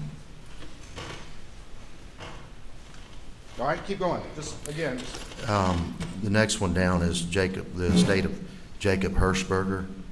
And at first, again, we don't need to get into each one, but that's one of them that you had to deal with? that's one that I just dealt with Yeah. 2 weeks ago, and we're still straightening it out. But you had, the firm had to straighten it out and deal with the money because he took it, correct? We are now. We're in the process of it. After talking with the clients and everybody else involved, right? Correct. All right, go on to the next one, please. Mr., you want me to give the names, or? Yeah, just give it Mr. a name. Anderson I dealt with, Dion Martin, and his family I dealt with. All right, let me slow you down. So Christopher Anderson, you said, that's somebody you had to talk to yourself? Yes, sir. And y'all had, the firm had to pay money for what he did, correct? Yes, sir. Dion Martin was somebody you talked to yourself? I did, and along with his Been parents. horribly injured in an accident He had a brain injury, correct? and had a brain injury. Yes, sir. And you had to talk to him about the defendant lying to him with his brain injury, correct? And his parents, And his parents and taking his money, correct? correct. All right, keep going. Elise Mallory, Elise Mallory, and she had a relative who died, correct? she did, and I had Very represented. sweet old lady. Have you met her? Well, Elise, That's what I mean. she's not real. Oh, I'm sorry. The person that you dealt with, the personal representative. And then, Is she a very sweet, nice lady? The PR? yeah, In that case? I haven't had a single one of these clients that weren't nice people, Very nice people. super nice people, And he and, took advantage of each one of them and lied to them, correct? yes, sir. All right. Tell me some more names. The Risher case, I wasn't involved in it. Johnny Bush, I dealt with him. I talked with J.J. Jinks. To your knowledge, Johnny Bush considered himself a friend of Alex Murdaugh's? I don't know whether they were friends, but they were good acquaintances. Johnny was a little bit different. He had overcharged him on, or gave him the impression that it was, the $95,000 was for expenses. It was Right. not. So he lied and told him that there were expenses that had to be paid, and instead, Alex Murdaugh stole that money from his good acquaintance, Johnny Bush, correct? That's correct. Keep going if you would, please. J.J. Jinks, I talked with J.J., but I didn't deal with the paying him back part of it. But y'all, the firm still had to pay him back for the lies that Alex Murdaugh told, correct? And for the theft. Correct. All right, keep going if you would, please. The Christiani matter is still ongoing. All right, keep going if you would, please. And then Randy Drawdy, that matter's over. Tommy Moore, I've dealt with him. His money's back in trust, where it's supposed to be. All right. Tommy Moore was a highway patrolman that got injured in the line of duty, correct? He was, And Alex lied to him and took his money, correct? correct. This is not all of them either. So that's the ones for now, correct? That's the ones that are on that list that's been admitted to evidence here, correct? Correct, but there's a good many more than this.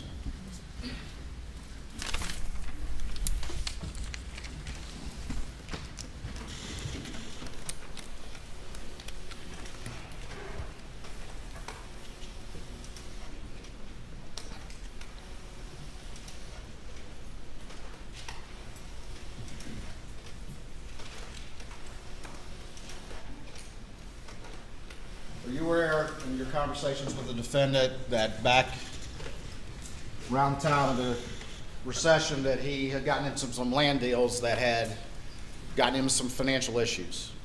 I think it was squeezing him, yes. And then, not long after that, he had some big cases, such as the Arthur Badger case and the Pinckney UPS case and the Plyler case, in which he got a large amount of fees from very large recoveries, correct? Badger was the UPS, Pinckney was the tire case. Okay. But yeah, he got very big fees. All right.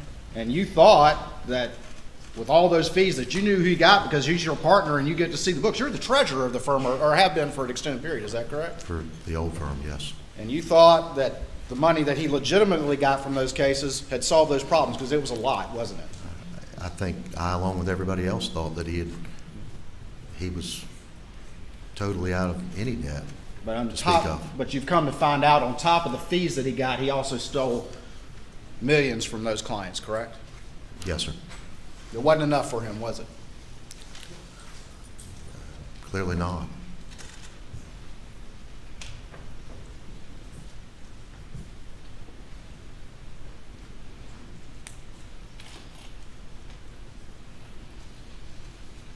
almost done.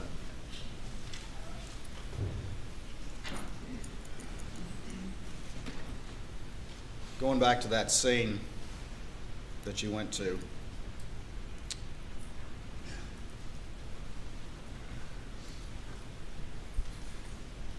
you didn't see any blood on Alex Murdaugh that night, did you? No, sir.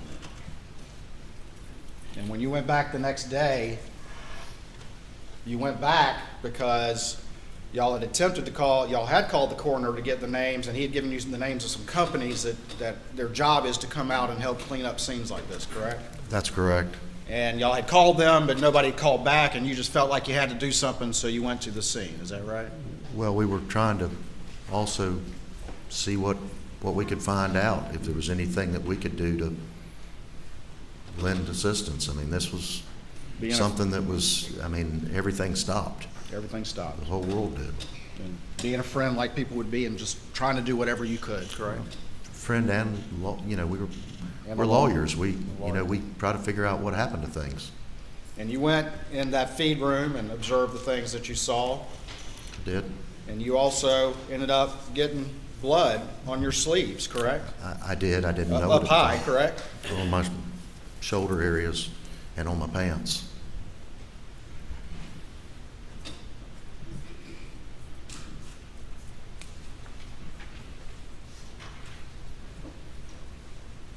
I asked you a little bit about the defendant's cell phone use.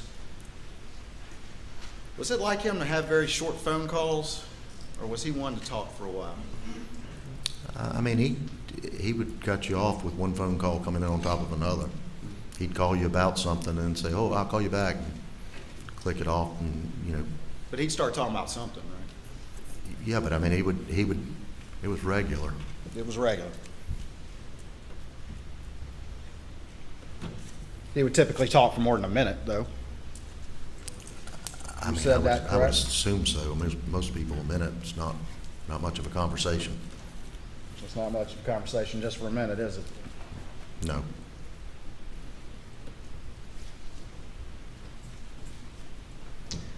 The night of the murders, did you see a golf cart up at the Moselle residence I saw one in front of their house. in front of the house? Yeah, if you drove up the driveway, it was over to the left. It was parked in front of the house? It was parked off to the left side of the house.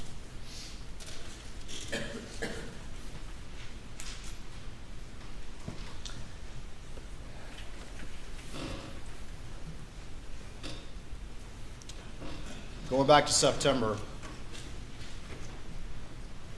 and y'all find out about the Ferris fees, and y'all find out about Fake Forge, and y'all have a meeting of partners without Alec there and without Randy there, correct? Well, first of all, on the 2nd, which was Thursday, Right. when the stuff with Forge came up and you started looking down, when I made the phone call to Tommy Moore, and first thing Jeannie did was start grabbing our check. All we could see was our end of it. So if a check was written off of our trust account or our operating account, but these were mostly trust checks, if it was written off the trust account, we could get a copy of our check. We didn't know where it had gone from there, and we could see the disbursement sheets, and we could tell where they were deposited by looking at the back of the check, which you don't normally do. I mean, it's just not. And when you started seeing commonality to it, and then but the Moore thing was concrete. I mean, there was just no way that money couldn't have been written out because it was being held. He had an ongoing workers' comp claim that was a statutory lien. You couldn't give him the money. And Bottom line is, without rehashing the whole story for the jury again, y'all knew he had been stealing at that point. that's when we found out, and then I met Didn't know how much. In fact, you found out a whole lot later, a correct? whole lot. We had about 6 at that time. I met with our president that night and Ronnie Crosby and set up a meeting for the next morning, and we met, and then Randy was tied up and then came, and at that point it was unanimous, and then Randy and Danny went and talked to him. All right. And then when confronted He with admitted that, it. and he was forced to resign, is that correct? Or y'all terminated him? Well, he could either resign or be terminated, but it was a 30-second decision. And what day was that when that happened? That was Friday. What day? Do you remember? That would have been September the 3rd. And we immediately started into all the things you have to do when you find out that a lawyer's been stealing in your firm, which has been absolute teetotal pure hell since then. So everything was coming home to roost. The storm was arriving again for Alec on September 3rd when y'all confronted him. Is that correct? Yeah, yes, sir. I mean, it was over. And then on September 4th, what happened? What did you hear about? I had spoken to Mr. Griffin just to let him know that we had terminated him. He already knew, and about 11:30, 12 o'clock, whatever time it was, I was on a tractor, and he called me and said, "You're not going to believe what happened." And I thought, my first response was, "Don't tell me that jackass killed himself." Right. And he said, "No, somebody shot him." And I just said, "I don't believe that." That's You don't bullshit. believe that. A lot of people thought right away that, oh my gosh, the real killers are back. Correct? The chickens were home to roost again for Alec, and all of a sudden he's a victim again, correct? Objection, Your Honor, to what other people think. Objection's overruled. I went to the scene. I went straight to the scene, but I didn't believe it. You didn't believe it, because No. you have training as a lawyer, right? I don't know whether it was intuition, training, whatever. I just didn't believe it. And what did you see at the scene that confirmed that this well, time? I got when out It didn't work. Danny and Ronnie were there and standing there, and I said, I don't buy it. And we walked up towards the car, and I think I said it's got run flat tires, and the tire's not flat. Before we got to it, Ronnie said it doesn't even have a spare. And then when we got up to it, you could see it at 9 o'clock where somebody had stabbed the tire. And we hung around there, and then when Sled showed up, I think it was actually David Owens showed up, or Ryan Kelly showed up, one of them, and that's when we told him we had fired him the day before. And what had happened, we were in consultation with a lawyer we had to hire on Friday to figure out what to do and how to do it. And when this happened, we thought they needed to know. And you were told that Alec claimed at the scene that he was shot by some unknown assailant, correct? That was the story. But you knew this scene had been manufactured by Alec, correct, when you arrived there? I didn't know that. I suspected. It just didn't look like, I mean, it was a shiny Mercedes black car with no holes in it, a single shot. There's the back hatch isn't open. There's no nothing. I mean, it just doesn't look right. And just when accountability is arriving again, the defendant manufactures himself being a victim, correct? That's what it turned out to be.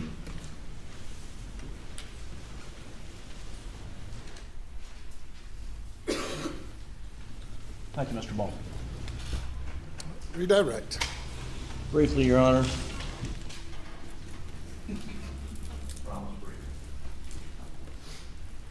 Mr. Ball, to your knowledge, has the law firm, PMPED, repaid all the money to the clients that's owed, as well as insurance company have pitched in? To this point, we're holding some money as of 2 weeks ago, and in one of the matters, we're trying to get that money returned. We're having to go through a PR. And the list of names that you read off, those folks, if they were entitled to the money now, they've received it? Is that right? The people on that list have, yes, and there's a bunch more that have as well. And the law firm is currently out a lot of money. Is that correct? We are. As a result of Alex? Well, the law firm and the partners in the law firm. Yeah. We've had to pony it out of our pocket. Sure. You personally have had to pony up. Yes, sir, along with my partners. And when Alec was resigned or terminated in September, he had some cash flow coming into the firm that the firm was able to keep and use that to pay some of the claims. Well, no, sir. All of our funds, doesn't matter what I earn until it's declared at the end of the year. It's law firm money. No, I understand that. So law firm money earned off Alex cases that was the firm money when he left? Well, we're talking a couple of $1 million? First of all the cases are owned by the law firm. They're not Mark's cases, they're not Alex cases. They're law firm cases.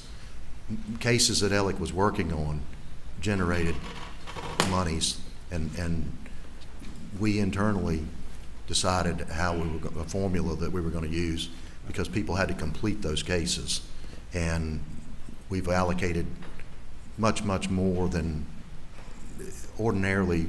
Our expenses are taken out in a different way, but we allocated a bunch of money to paying those. Yes, I understand, but the income from those cases north of $2 million, perhaps? yes, sir. And in your firm and Jeannie Seconder and others have cooperated with SLED and the Attorney General's office in their investigation of Alex misdeeds in relation to those client matters, have they not? We have. And as a result of, I mean, you're aware that Alex has 90+ pending charges against him for financial, the stuff you just testified about, right? Yes, sir. And you've been subpoenaed here today to testify in the murder case, correct? I've been subpoenaed since this trial started. And you know this is the murder case. Yes, sir. Now, immediately after the murder of Maggie and Paul, and you talked about Alex's demeanor, did he come to work and was able to work on cases? No, sir. He came. He was out for a while. I think he went to his in-laws and stayed. He didn't. After the funeral was either Friday or Saturday, I can't remember. And then Randolph died on Thursday after this, and then Randolph's was on Sunday, and Alex he was staying between Randy, John Marvin, and whoever else, his mother's house. I think he went to his in-laws. I know he went down to visit with his brother-in-law and sister-in-law. Sure. And but no, he was not. There was a period of time he wasn't doing it. He might come by, and he would be in his office, generally looking at sympathy notes. And from your observation, was he in any frame of mind to do any productive legal work the month of June? No. The month of July? We sat down and talked about it as partners, and not with Alec, about what we were going to do, because there's deadlines and things that have to be done, and so we were going to try to figure out how we were going to delicately kind of start stepping in on some of his cases and making sure everything was being done according to what needed to be. And I think you testified about how the firm, partners in the firm, lawyers in the firms, were reaching out and using your resources to try to find out perhaps who played a role in killing Maggie and Paul. We absolutely were.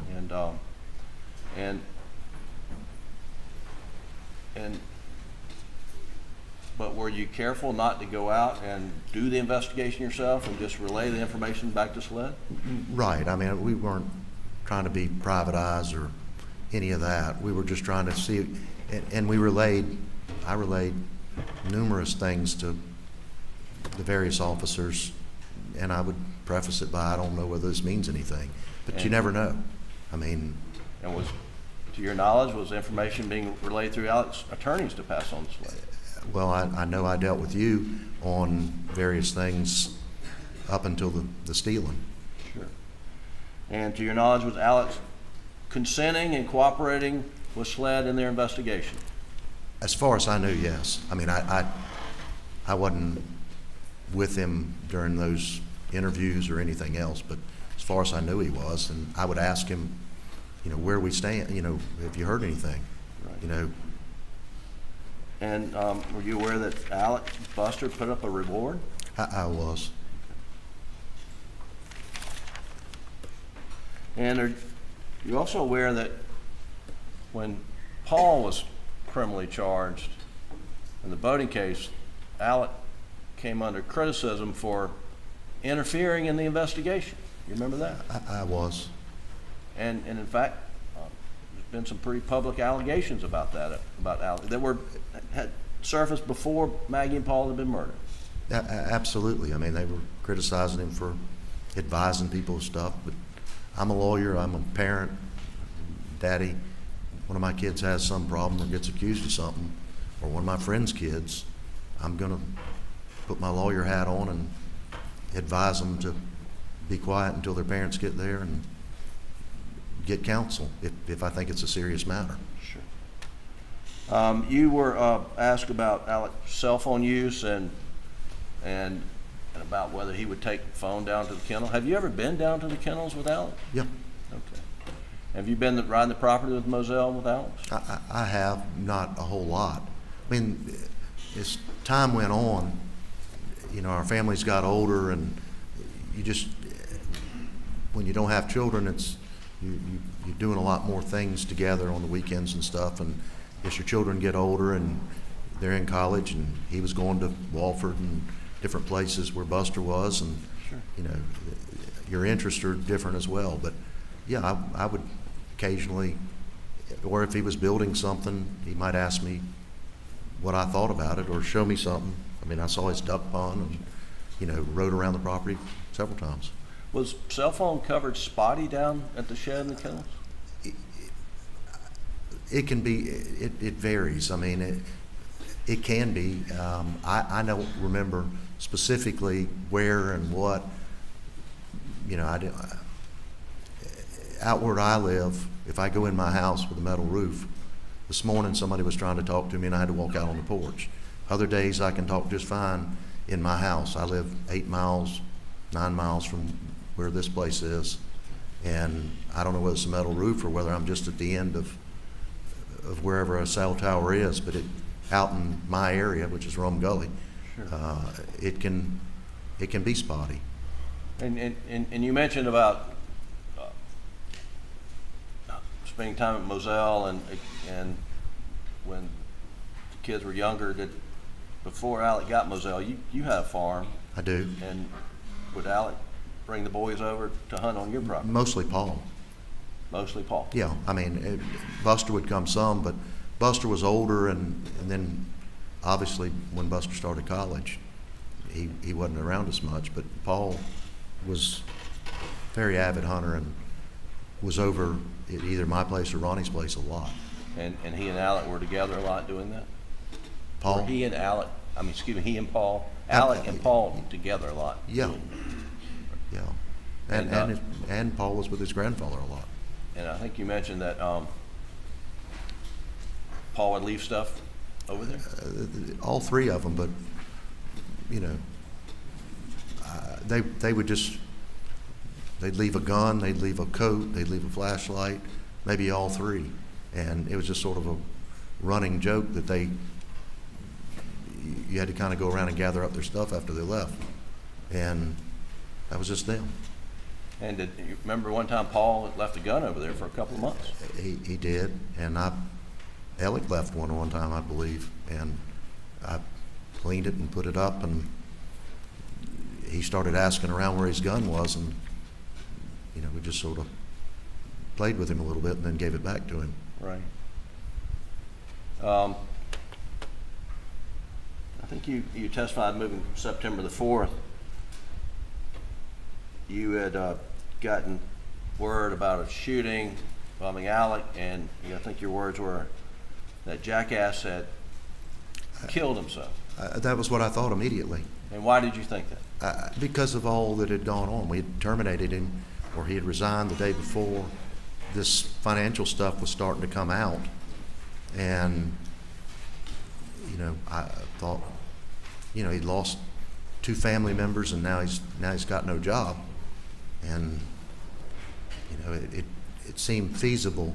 I mean, I had been concerned about his mental health from the time of the murders up until then. In fact, I had suggested that he go see somebody for grief counseling. I mean, we were all grieving their loss, and you know, it's one of those deals that you just you can tell when somebody's not hitting on all cylinders, and he obviously was. I would come by his office and he would be crying. I mean, or I would ask him something. I remember him asking me one time when he was going through he had a stack of sympathy cards, and he said, should I send them all back a note? And I said, Alec, people don't send you sympathy cards to, get a note back from you. There's no way in the world you can do that. And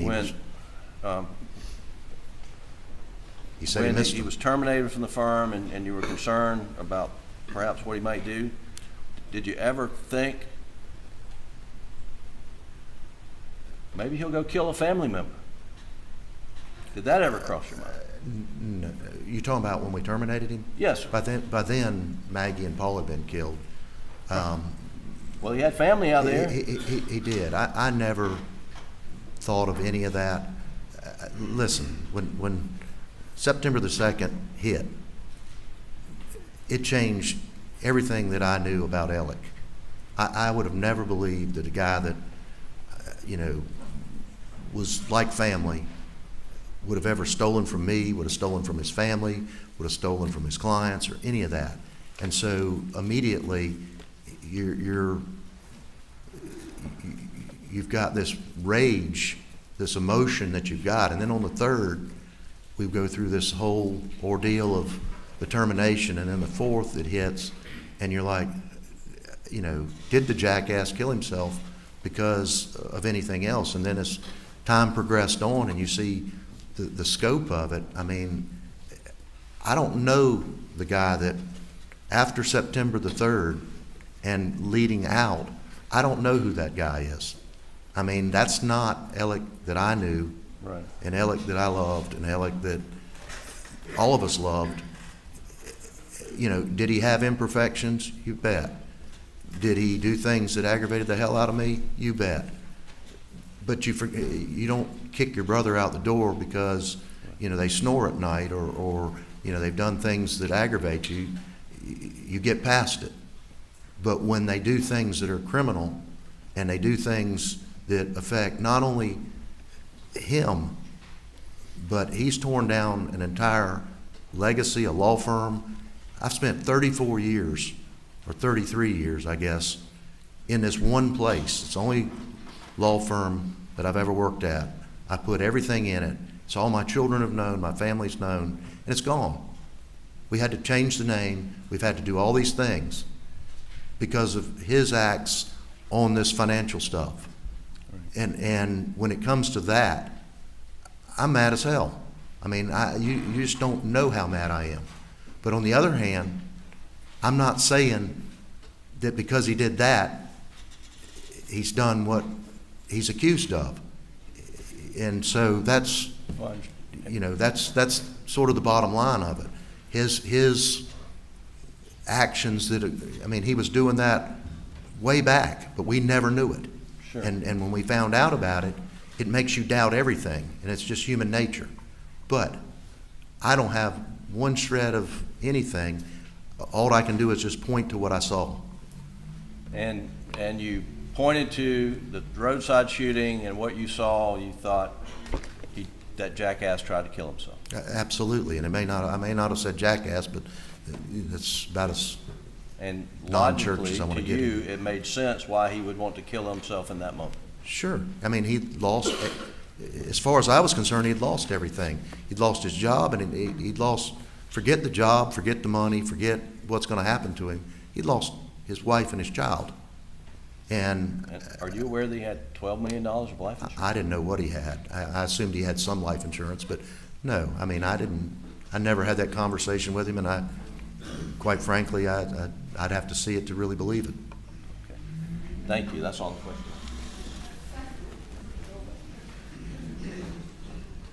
Recross. I think you just said that what you know now about this man who'd been your partner and friend for 34 years causes you to question everything you thought you knew about him. Isn't that right? It does. You were asked about all those clients that had to be repaid money, and none of that money came from him, did it? No, sir, Y'all had to pay that money, right? we did. How much? I would say at this point, probably north of $10 or $11 million. Now, insurance paid for some of that, but I mean, there's been a substantial chunk of that came out of our pocket. You were asked about Alec having some cases that were coming in, but you explained, though, that this is June, and that disbursement's not going to come to him until December. He's not going to be able to get that money until December, correct? Any of what he's entitled to, which isn't all of it, correct? Because it belongs to the firm. Right, everything belongs to the firm until the end of the year when you meet, and then you divide up money and that's we why have he a stole the fares formulation. fees in March, because he needed the money right then. I would assume so. I mean, the money was gone, and it was paid in 3 checks. You said that in the month after the murders, he wasn't really working on cases, but he sure managed to arrange to cover those fares fees to pay him back so that everyone would forget about it, didn't he? Or not all of it. He managed to do that, didn't he? Yeah, well, part of it. I mean, I think there was $192,000 that didn't. That he convinced Chris Wilson to cover for him. Convinced, or Chris had to cover it, one of the two.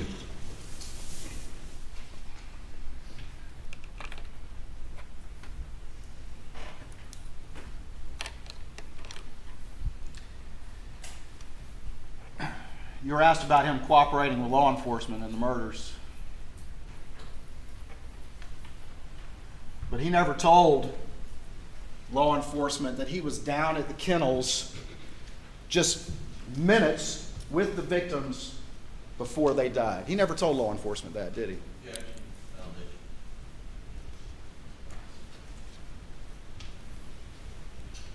I think it's responsive to redirect. You can testify if you know. I don't know what he told law enforcement other than what's been out there in the public. Well, let me ask you this. He denied to you 3 times that he ever went to those kennels, did he not? He did. His buddy, his friend, and his law partner of 34 years told you 3 times, I was never there. That's correct. And you know now that's a lie. When I saw the video a month or so ago. Thank you, Mr. Ball. Step down. Thank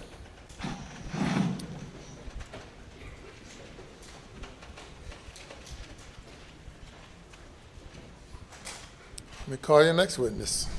Your Honor, the defense calls Dawes Cook. Dawes Cook.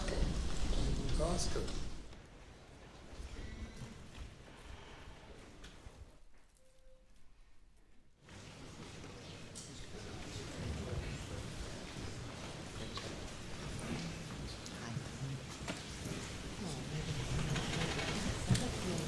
Take an exhibit with it.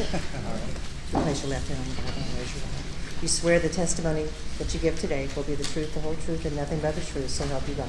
I do. Thank you, sir. Thank you. You'll have a seat up on the witness stand. And please pull that microphone to you and adjust it so that it's your height and you can talk into it. You'll state your name and spell your last name. It's Morris Dawes Cook Jr., and Cook is C-O-O-K-E.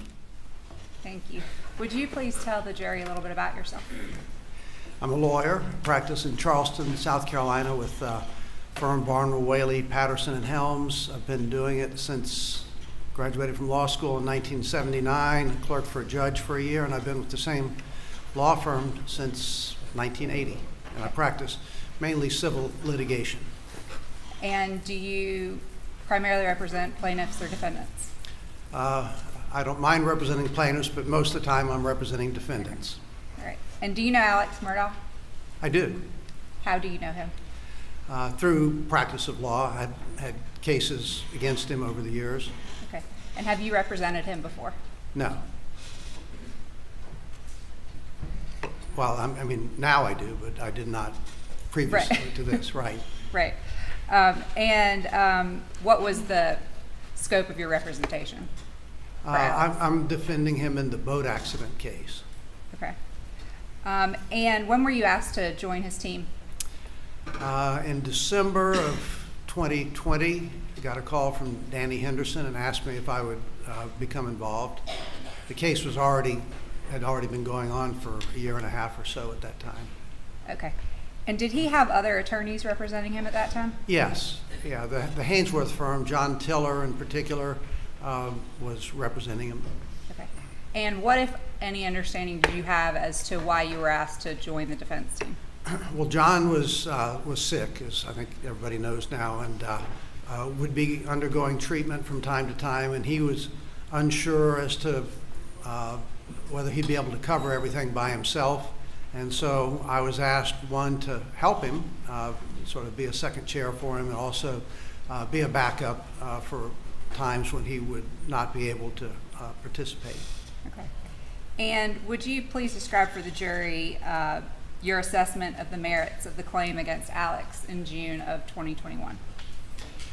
Well, I think I was the one that coined the phrase negligent parenting that Mark mentioned during his testimony. The claim at that time was that Alec was responsible for the boat accident because he knew that Paul was using his brother's ID. And I didn't think that there was a claim in South Carolina law for that, so I sort of facetiously called it negligent parenting. So we felt that it was a defensible claim. I always sort of felt that lurking out there was going to be what's now negligent entrustment, that eventually they would allege negligence for having let him use the boat, which is the substance of the claim now. But even that, we always felt like it was a defensible claim. That I think the big picture that occurred to me was to hold him liable for that would be to hold him to a higher standard than any of the other parents of the other folks that were in the boat, which Okay. anybody who's raised kids knows that that can be difficult. Okay. And what was your assessment as to Alex's financial exposure as a result of this case in June of 2021? Well, it was unknown, and I'll have to say that was I didn't even really pay attention to that issue at the time. I think there was still a declaratory judgment action pending that was going to decide whether there was some additional insurance. I knew that the one policy was relatively limited.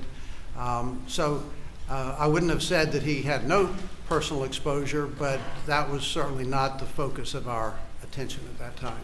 Right. And were there motions pending when you joined the case? Yes, several motions pending. For some time, there had been a motion by Parkers to change venue. They wanted it out of Hampton and into Beaufort County, and there was also, they had made a motion to amend their answer to plead admiralty law, which would have some benefits over South Carolina law for the defense. And then there was this, there may have been some motions to compel discovery with Parkers. I don't really remember specifically, and I think in October of 2020, there had been a motion to compel the answers to interrogatories and request to produce to Alec. And have you reviewed that motion to compel? Yes. Okay. I'm gonna. I'll know on. Yeah. Plaintiff's exhibit. Not plaintiff. I'm sorry. State's exhibit 402.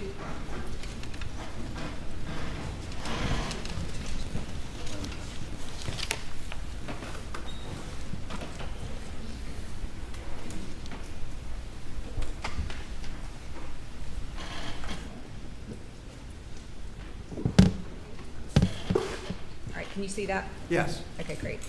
And this is just the first page, but do you recognize this as the motion? That's the motion. And then Okay. I think attached to that were 2 sets of interrogatories and a set of requests to produce. All right, so I'm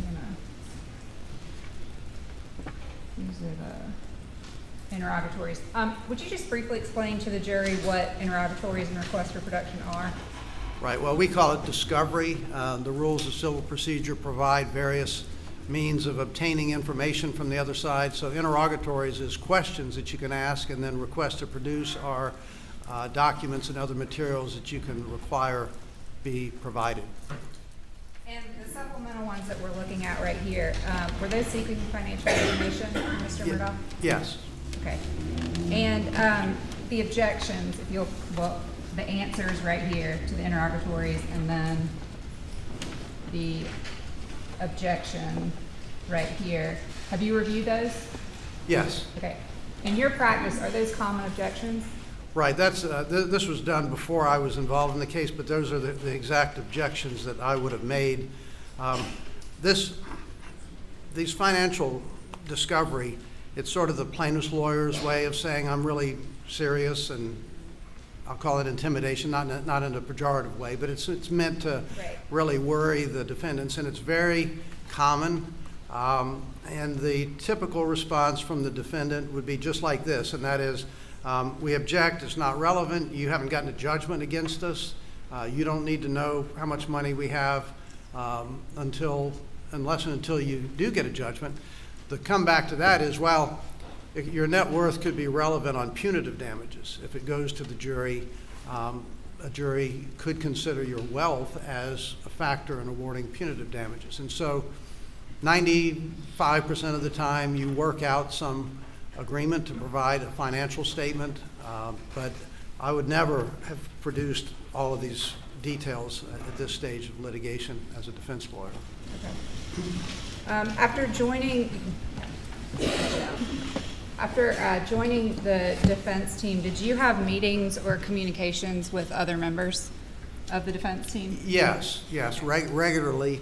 And I have to admit, there's a lot I didn't remember, so I've gone back and I've looked at my emails, my time records. And we defense lawyers, we measure our lives in tenth of an hour increments, and we have to write everything down. So it was helpful for me to go back and look through my time records as well as emails to see who all was included. But yes. Okay. And was Alex often CC'd on the emails? Oh yeah. Okay.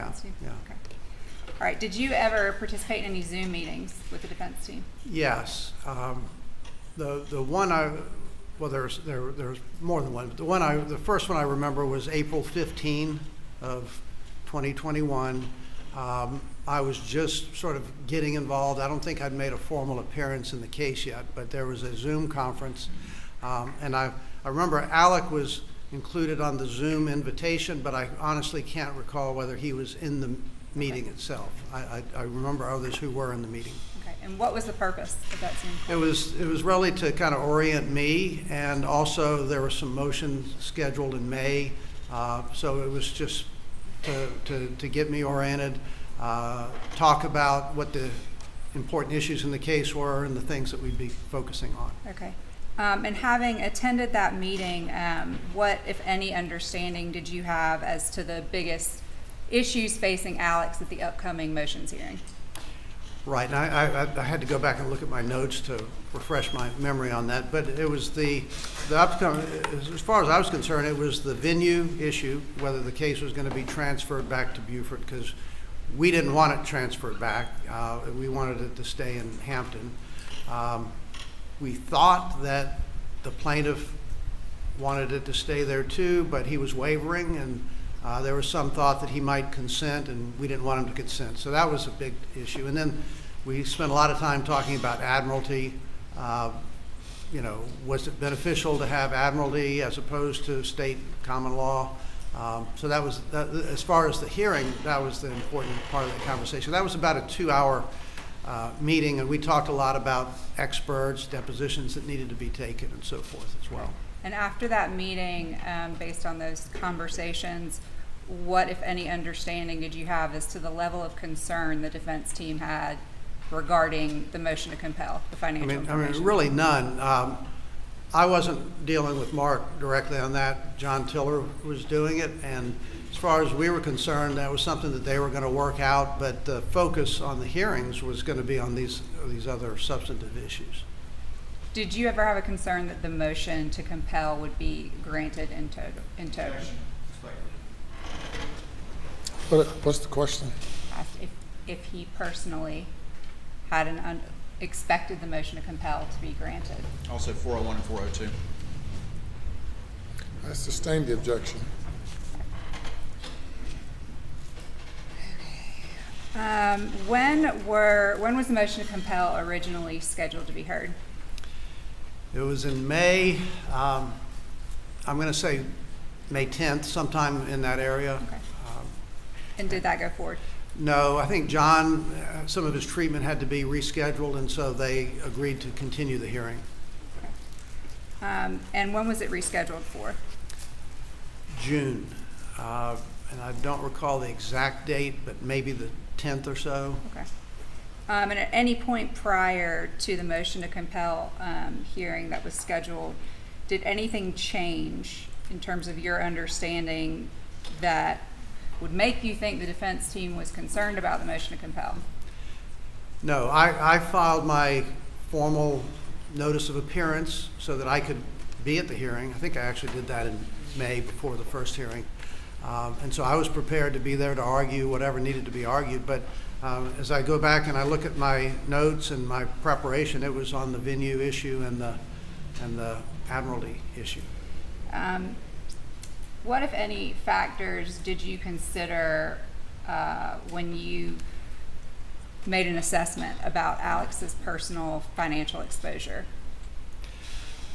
I mean, I never take a case lightly. I mean, Mark certainly is a very good lawyer, and obviously a very emotional case. So I won't say that we weren't concerned about it, but we knew that there had already been some other settlements, which we would have gotten credit for that. There were just a number of factors that made us feel like this was a defensible case and that it was not an existential threat to Alex. Okay.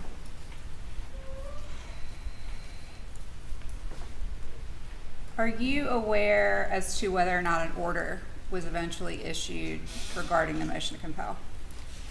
Yes, what we call a Form 4 order was issued around October 7th or 8th of 2021. Okay. What is your understanding of that order? I've got it right here. I mean, it said that John Tiller had not been able to get the information and that, well, it says right here, the court at a hearing on plaintiff's motion to compel filed October 16, 2020 was informed that defendant's attorney Tiller, because of circumstances beyond his control, is unable to gather and provide the necessary information to answer the requested interrogatories at this time. Once this information is made available to attorney Tiller, the court will schedule a hearing on this motion to compel if necessary, which means that John Tiller was going to get the information, and then if he couldn't work it out with Mark, then they would have a hearing on the motion to compel. So was it your understanding the court was ordering Alex to produce all of the financial information requested? No, that's not what it said. Me.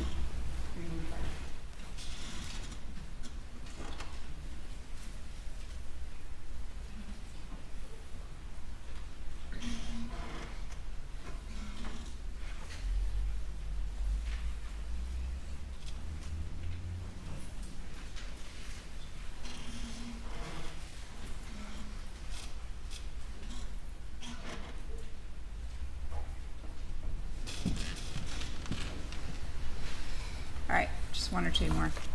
Did you expect any cataclysmic event on June 10th regarding Alex having to give over financial documents? No. Okay. And do you recognize Mr. Tinsley? Do you know him? Okay. Do you see him here? Yes. Mr. Tinsley, can you stand up? Okay. Did you ever speak with him during the case? Yes. You did? A number of Okay. times, yeah. At all about the motion to compel?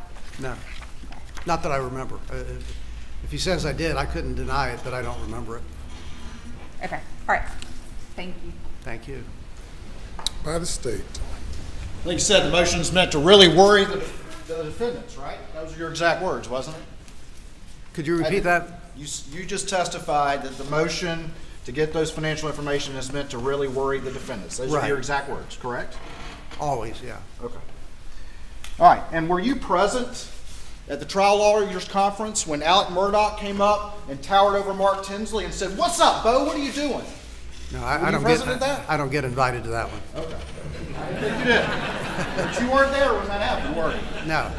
You were present for when he said that to that man right there about the boat case. What you doing, Bo? What's up? Objection. I was not there. Basis for the objection. Foundation. The objection is overruled. And you did not. Said it wasn't there. Okay, thank you, Your Honor. All right. And you did not get, you didn't file your notice of appearance into this case until May of 2021, is that right? I think that's about right, yeah. Because you were actually representing other parties, and that had to be resolved before you could get involved with Alec, is that correct? That's part of the reason our firm was, yeah. Right, so you couldn't have been, with the conflict, heavily involved in any discussions that were going on between Mark Tinsley and John Tiller and Amy Bauer prior to moving into May, is that right? That wasn't exactly the reason. The conflict had been waived, but I just wasn't involved in that. That was something John and Mark were handling. Right, and when John, in May of 2021, asked for continuance of that hearing on which the motion to compel the financial information was part of, he didn't offer you as any sort of backup because you weren't fully on the defense team at that point, is that correct? I think I had planned to notice my appearance before that hearing, and I can't recall whether I didn't do it because the case was continued, but I would have appeared at the hearing. You were asked about insurance coverage, and you're talking about the Philadelphia policy, right? That there was a declaratory judgment. Right. And the defense team knew that they weren't going to have any obligation to cover Alec in this, correct? I mean, it was very unlikely. And in fact, it ultimately, Judge Sherry Lydon in the federal district court denied that Philadelphia had to cover Alec one penny, correct? Yeah, I'll have to say I wasn't following that, but that's pretty much my understanding. It was a long shot that there would be coverage.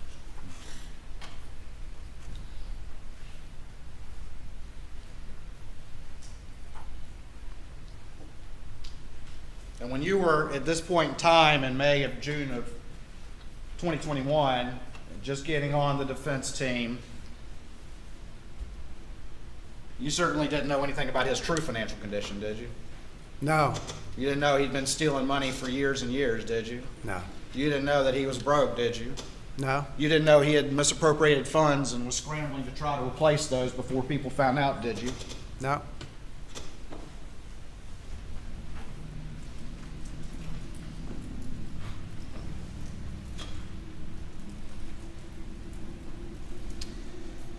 You were asked about the hearing on June 10th that ultimately was continued because of these terrible murders, correct? Correct. That's your understanding. The That was murders my- happened and that hearing got continued because, of course, who's going to have a hearing in the wake of these terrible events, correct? Yeah, I think Mark agreed to continue the hearing. Right. Yeah, that got continued, right? Right.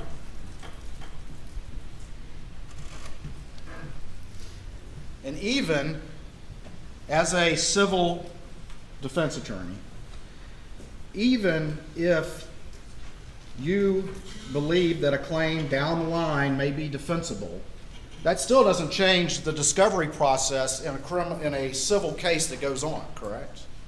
That's true.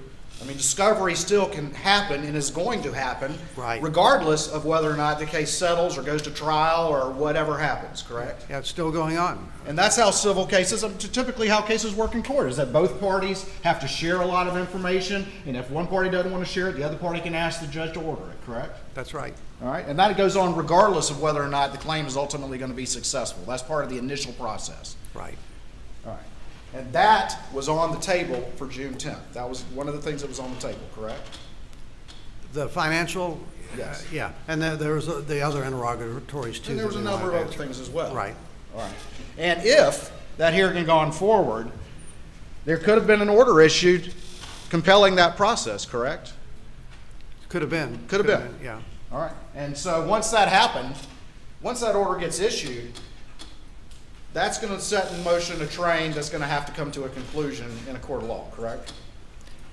If that happened, right. Ultimately, the judge is going to decide what has to be produced and what doesn't. That's right.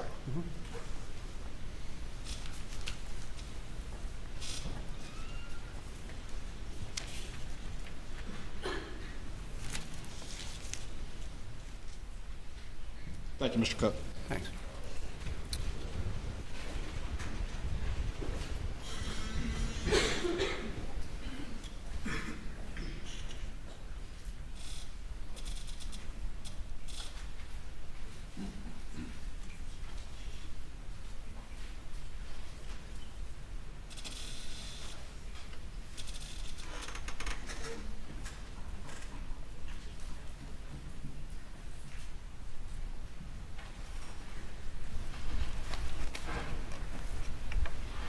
Thank you. Mr. Waters just asked you for your opinion as to the June 10th hearing, and based on your 40 years of experience defending I did not cases. ask for her for the opinion. I just asked what potentially could happen. Let me hear the question. Based on your 40 years of experience, what was your opinion of the likelihood that the order to compel would be granted? Objection, Your Honor.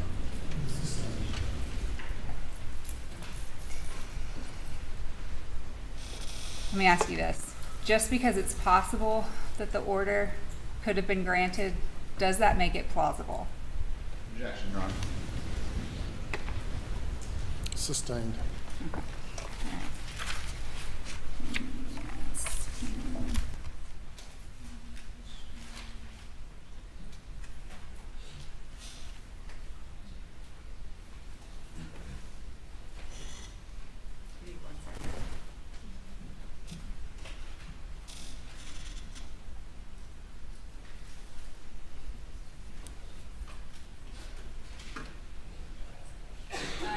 If the judge had ordered the documents to be produced at the June 10th hearing, would Alec have had to turn them over immediately?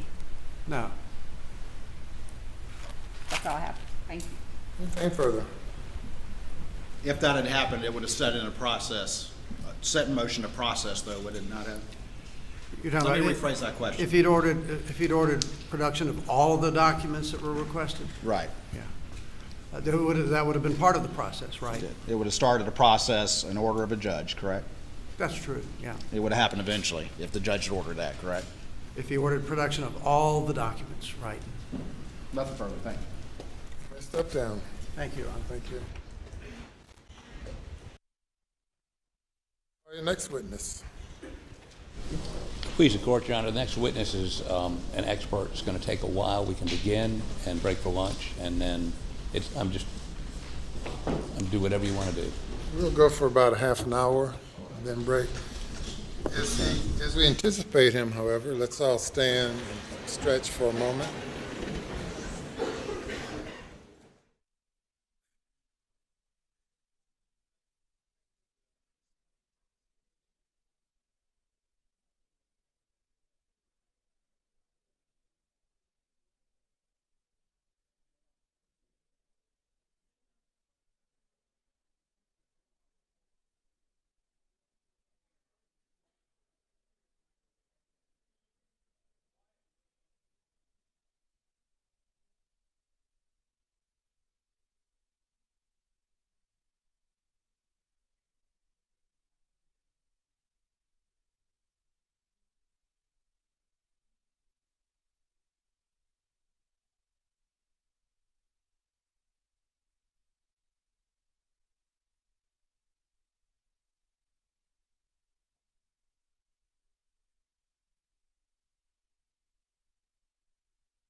You will repeat that, Mr. Harpootlian? Ken Xerxes.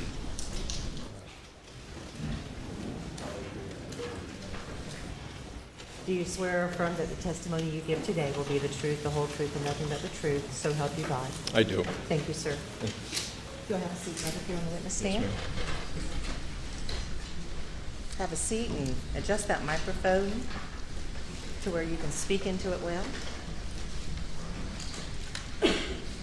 And if you would, please state your name and spell your last name for us, please. Yes, ma'am. Kenneth, last name is Xerxes, Z like zebra, E-R-C-I-E.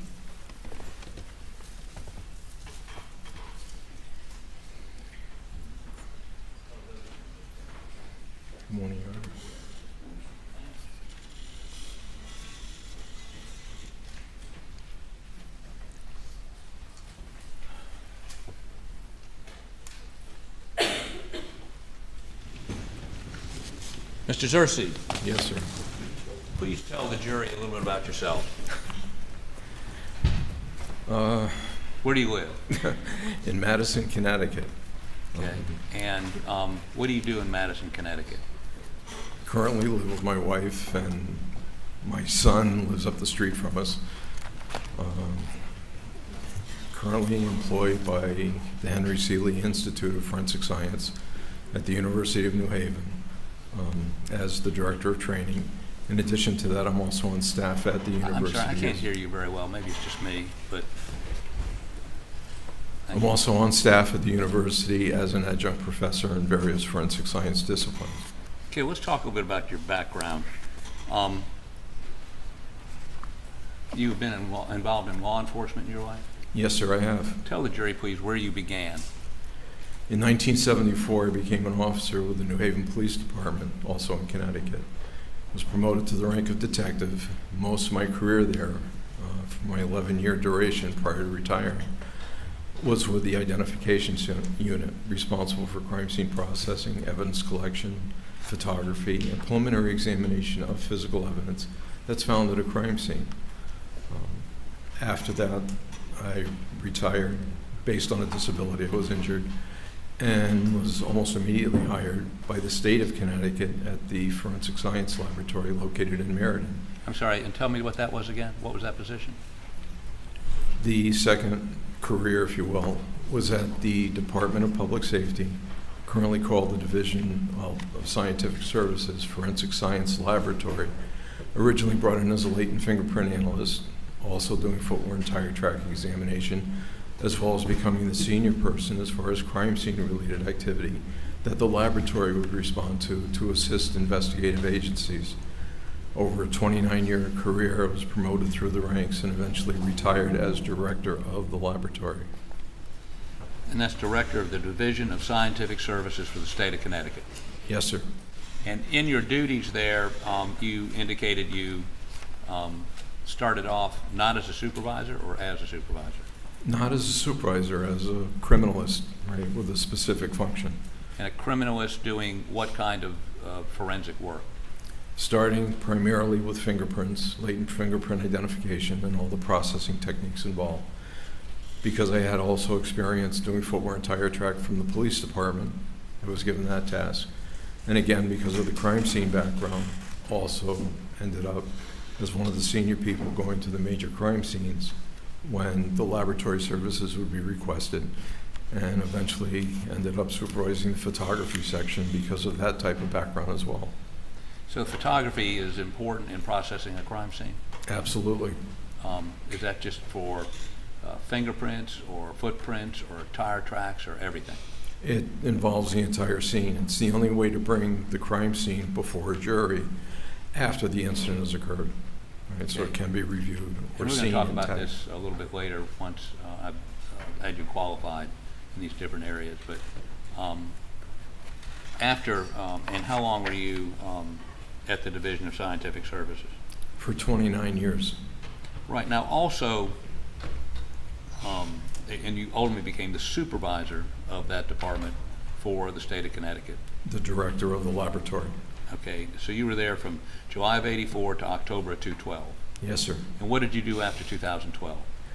I've been an adjunct professor at 4 different universities, off and on during that period, as well as approximately 20 to 25 years prior to retiring.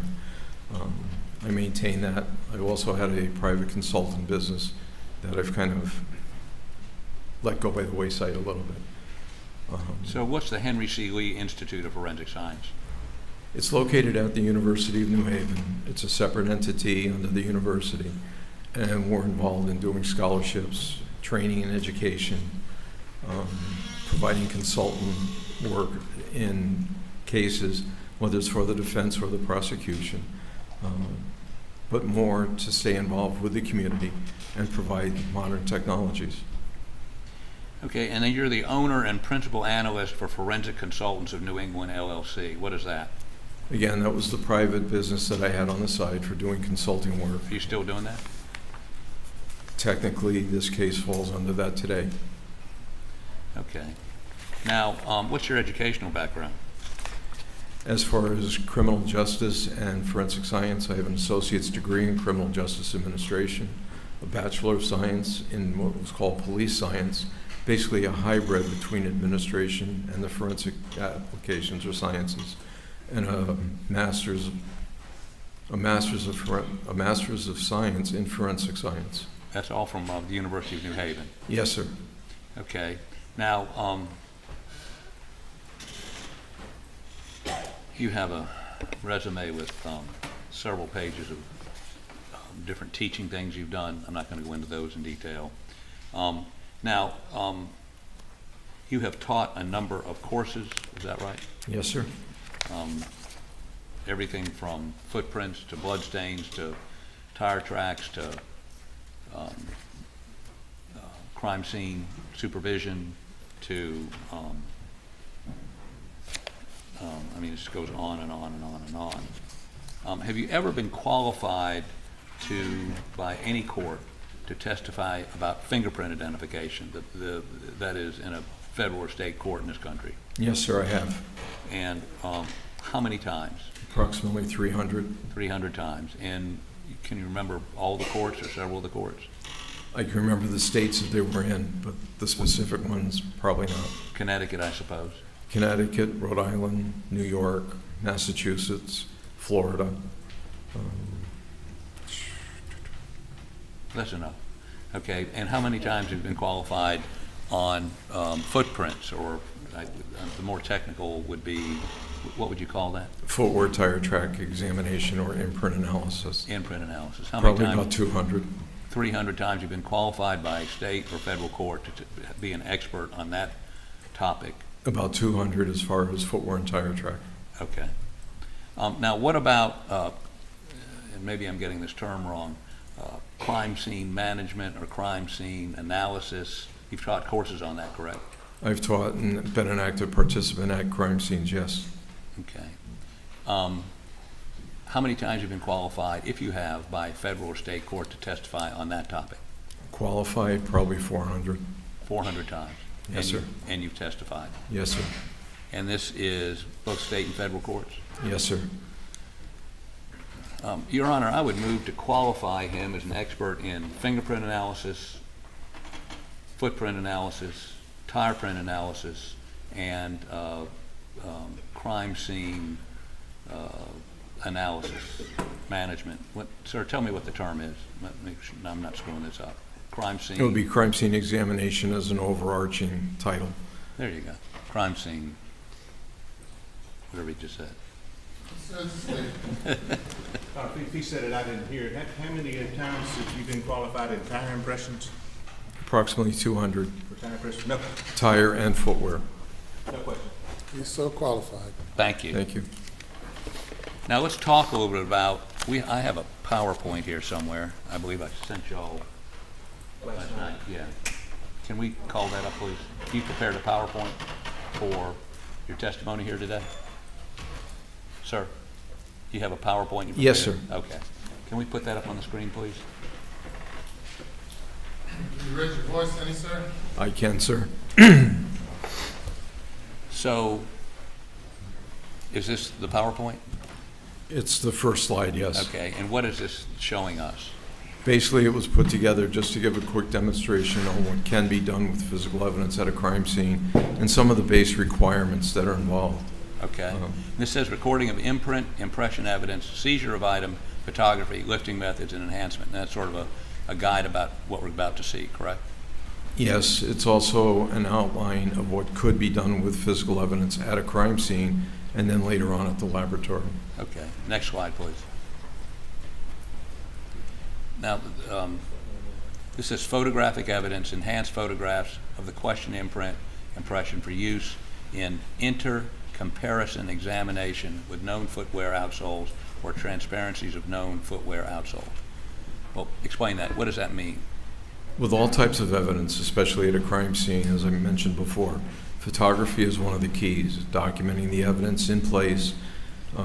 In many cases, you can't take the evidence back to a laboratory, so you have to rely on the photographic images.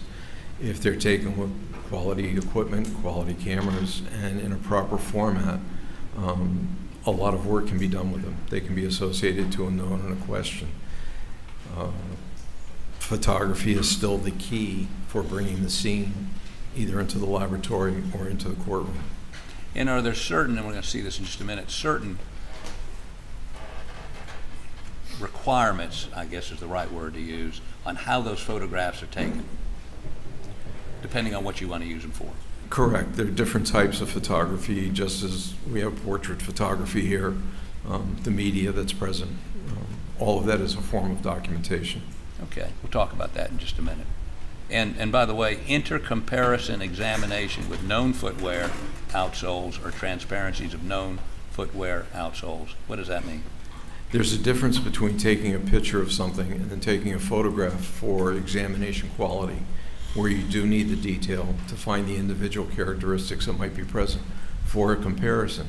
And again, it would be a known, whatever the known object is, whether it's a shoe, a fingerprint, could be a tool mark, it could be any type of pattern, and the sample that's found at the scene, okay, or against the instrument that may have caused that mark. The more detailed the image is, the better the quality of the examination, and the more reliable the showing of the detail and proportion. So the side-by-side comparison is your known and your question. Okay, because most of these are basically eyeball examinations, either under a microscope or looking at it just with your naked eye, correct? All of the above. Right. Right. Okay. Next, please. Photographic techniques, FUS. Tell us what that means. It's just an acronym to help the photographer remember to do certain things, especially when it comes to analytical photographs. You want to take whatever the image on a picture or inside the viewfinder of the camera, such as the gentleman has, and fill that entire image that captures the picture. You're maximizing the amount of detail that can be retained either in a digital format or a film format. The opposite would be taking a medium close-up, where you show an overview, multiple items, or something as a wide-angle shot of the entire courtroom. So there's a whole series of photographs that go with this method. Secondly, using a scale. If it's going to be used for analysis, you want a known reference in there so that you can recreate the image later in a dark room or on a computer so that the image is now in life-size proportion.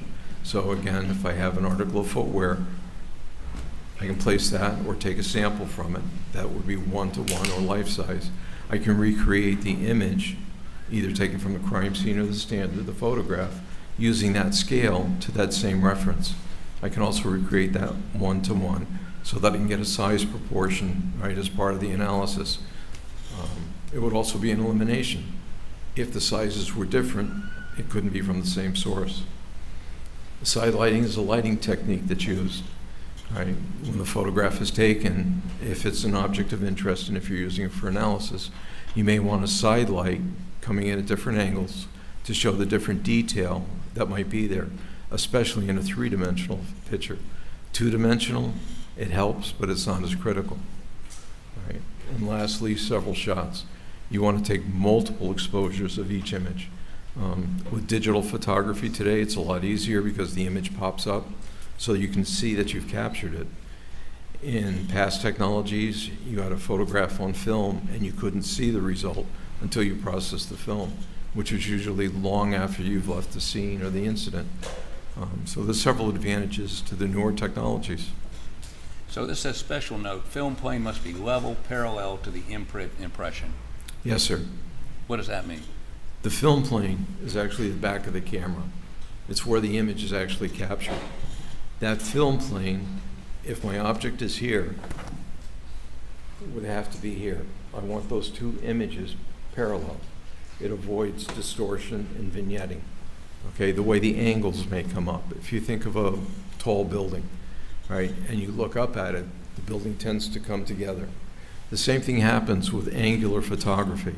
Okay, there's distortion that occurs, and even in close-up images, right? By using the scales and making sure that your film plane is parallel to the object that you're taking, right? You try to avoid that distortion as one of the considerations, and again, it would give you a more accurate rendering. So when you take this photograph, you can compare it to a footprint, a fingerprint, a tire track. You want it the photograph to be, the camera's lens to be parallel to that, so you're looking straight down at it. Yes, sir. That's one of the shots you should get, but that's the most important shot. For analytical quality imaging, yes. Right, if you're not taking it to send home to mom, it's for analytical purposes, correct? Yes, sir. And then you have other shots from the side or whatever, and that helps you, if you see a detail, get more perspective on it, if you will. It could, but it also shows the orientation to the surrounding area. And again, that 3-shot sequence, close-up, medium close-up, and then an overview. You're telling a story through pictures. So let me stop and sort of go off script for a second. You started with what police department and when? City of New Haven. And what was your role or job when you started? Initially as a patrolman, doing patrol activities. Spent a year in the Corporation Council doing civil investigation. Unfortunately, I got hurt. And how did you get hurt?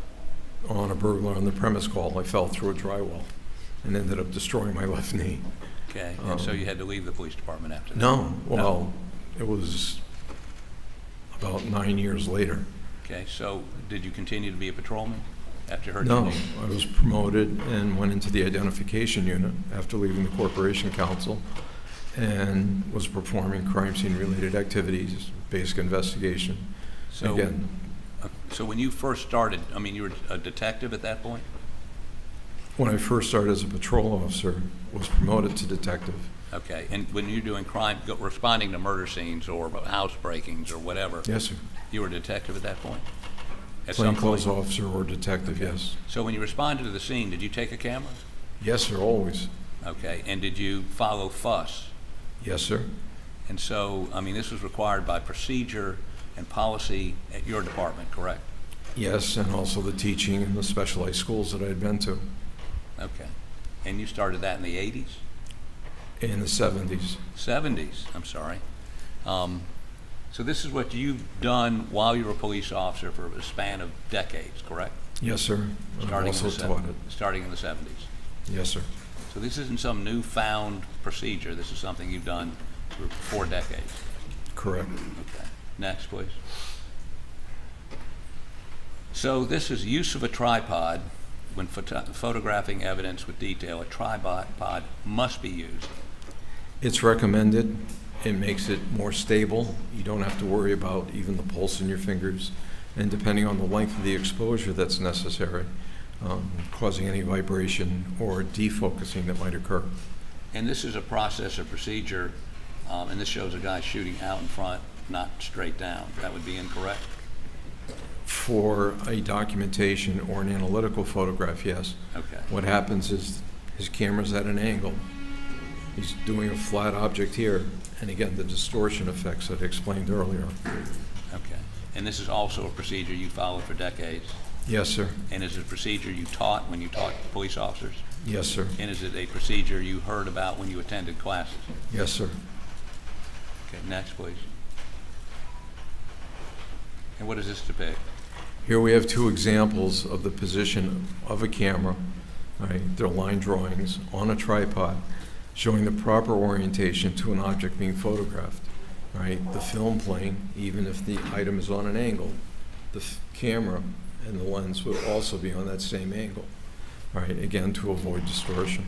So you ought to have a tripod, and it ought to be, the lens ought to be parallel to whatever it's shooting at. It makes it easier to have the tripod, yes. Right. Next.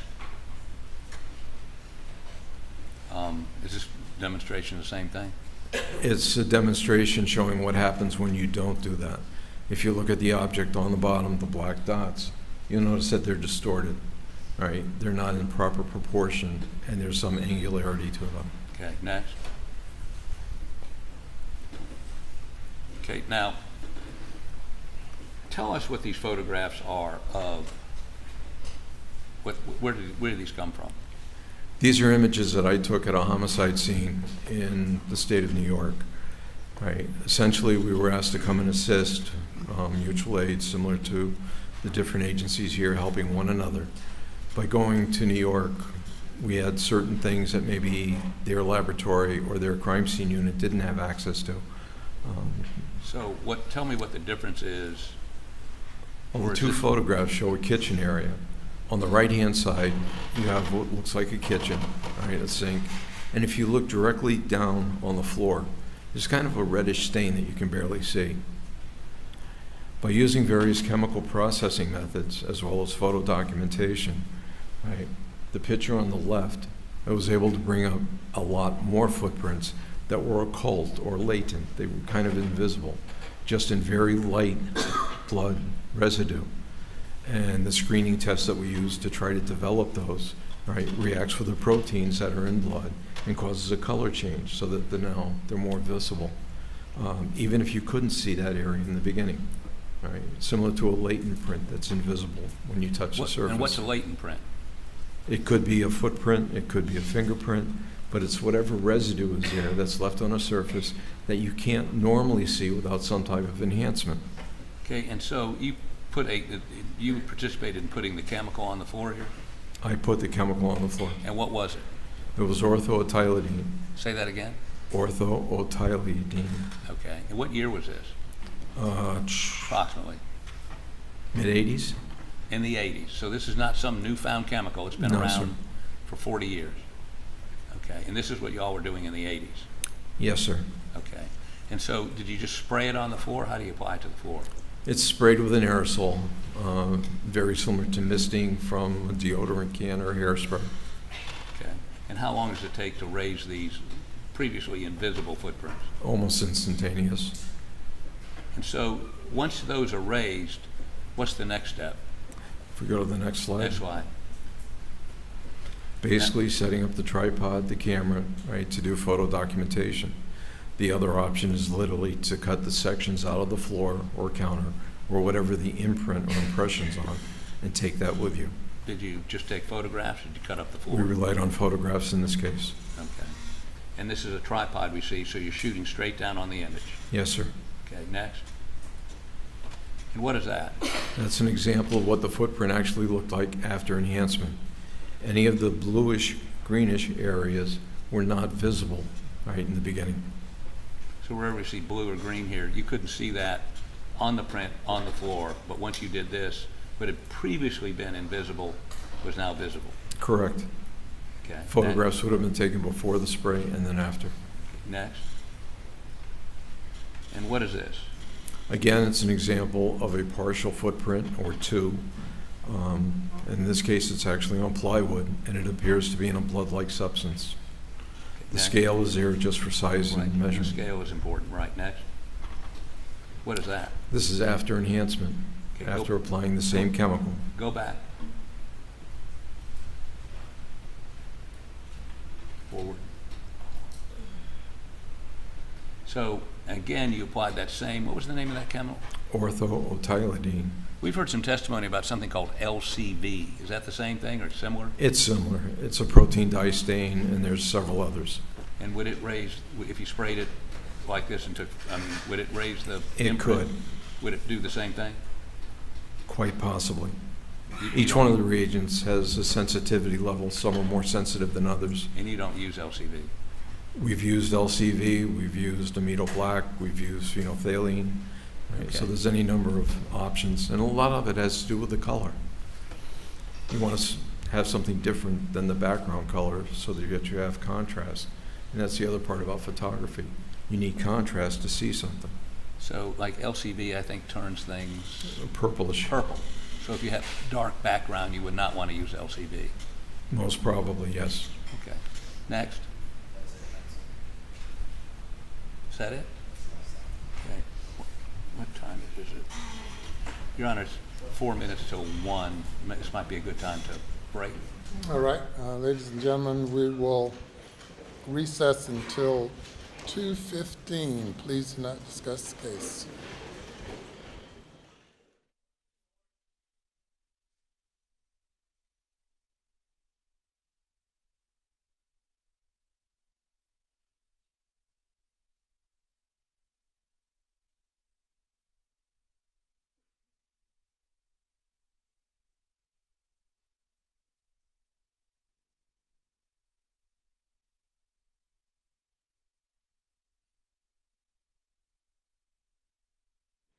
We are in recess till 2:15. Yes, sir. Before you leave. Very quickly, I was going to hand up those 3 cases I mentioned this morning.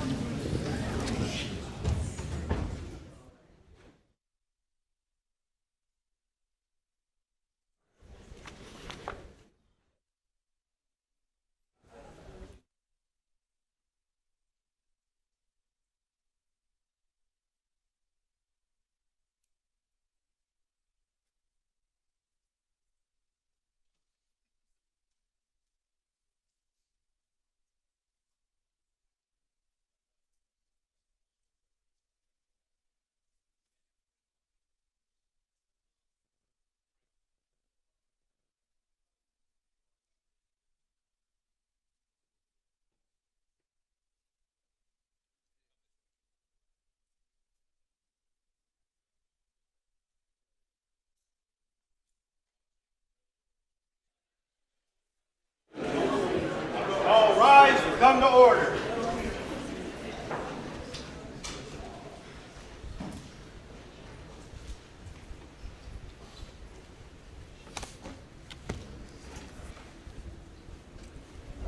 Be seated, please.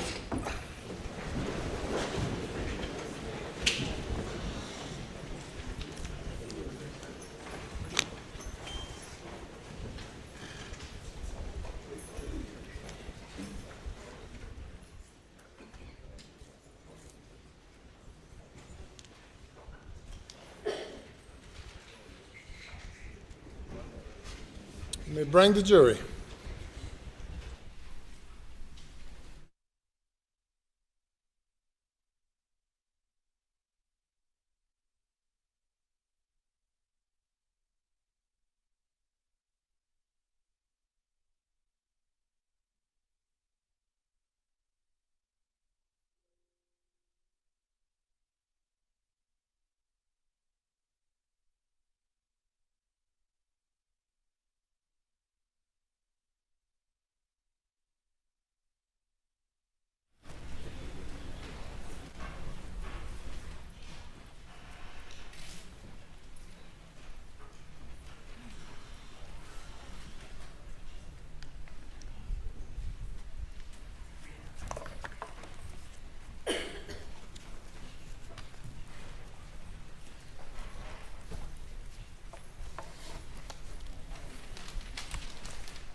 Jury is present.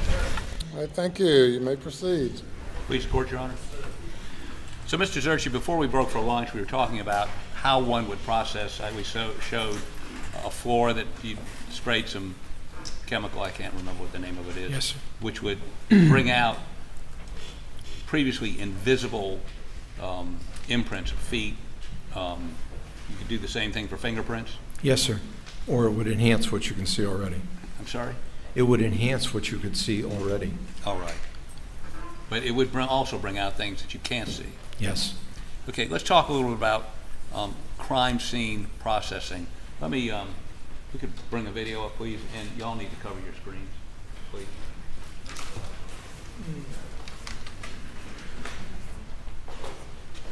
And that TV's off? Okay.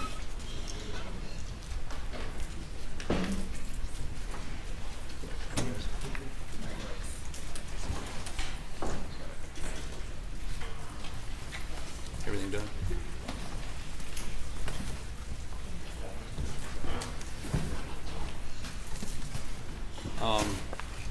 I think we want to do stage number 1. Okay, we'll start that, please. Can you play that for us, please?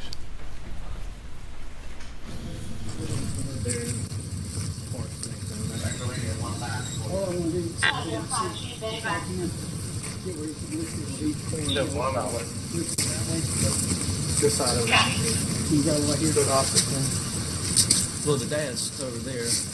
Actually, hold on. Some people just won't look. Fire rescue might have some more sheets we can steal. That's right, it shouldn't be. Okay, so you recognize that as Paul Murdaugh's body covered by a sheet? Yes, sir. Okay. And we just saw some officers apparently taking that sheet off. This officer in particular stepped inside the feed room. Objection. Has that officer stepped inside the feed room? The one on the extreme right of the image, yes. Okay. And did you notice any protective covering on their feet? No, sir. And I call them booties. What do you call them? Shoe cots or booties. What? Shoe cots or booties. Oh, booties, okay. And is that, what if anything is, under the procedures you understand, is the purpose of those? It's to keep your shoes from contaminating the scene with any residue that may be on them. And secondly, also not to allow the imprint pattern from your footwear to contaminate the scene. Okay. Is that procedure that you teach? Is that procedure that's accepted? Is that, what is that? It's standard operating procedure. Standard operating procedure around the world? It should be, yes. Okay. Now, go forward with it, please. There is his wall partner.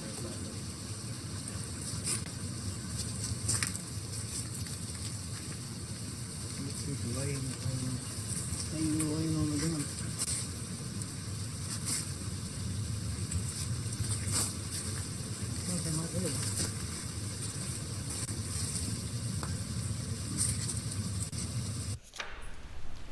You can see that officer is 2 feet inside the feed room? Yes, sir. No booties? Correct. Okay, keep going. I don't think you're gonna fit it in 300 black out under there. Not unless it's the shortest 300 blackouts ever been made. I don't think he put that phone back. I haven't asked the dad about the phone, but dad did say he came over and checked their pulses. Beyond that, I don't know what else he may have done.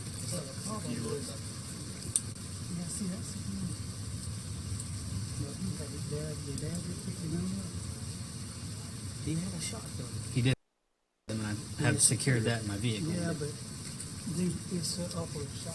Here's the one all over the city. Water brings out the room. Yeah, but that's his head on the so that is good.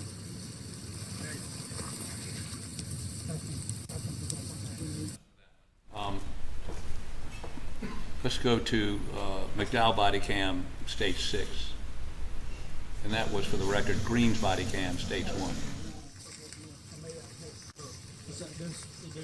There is parts next to him there.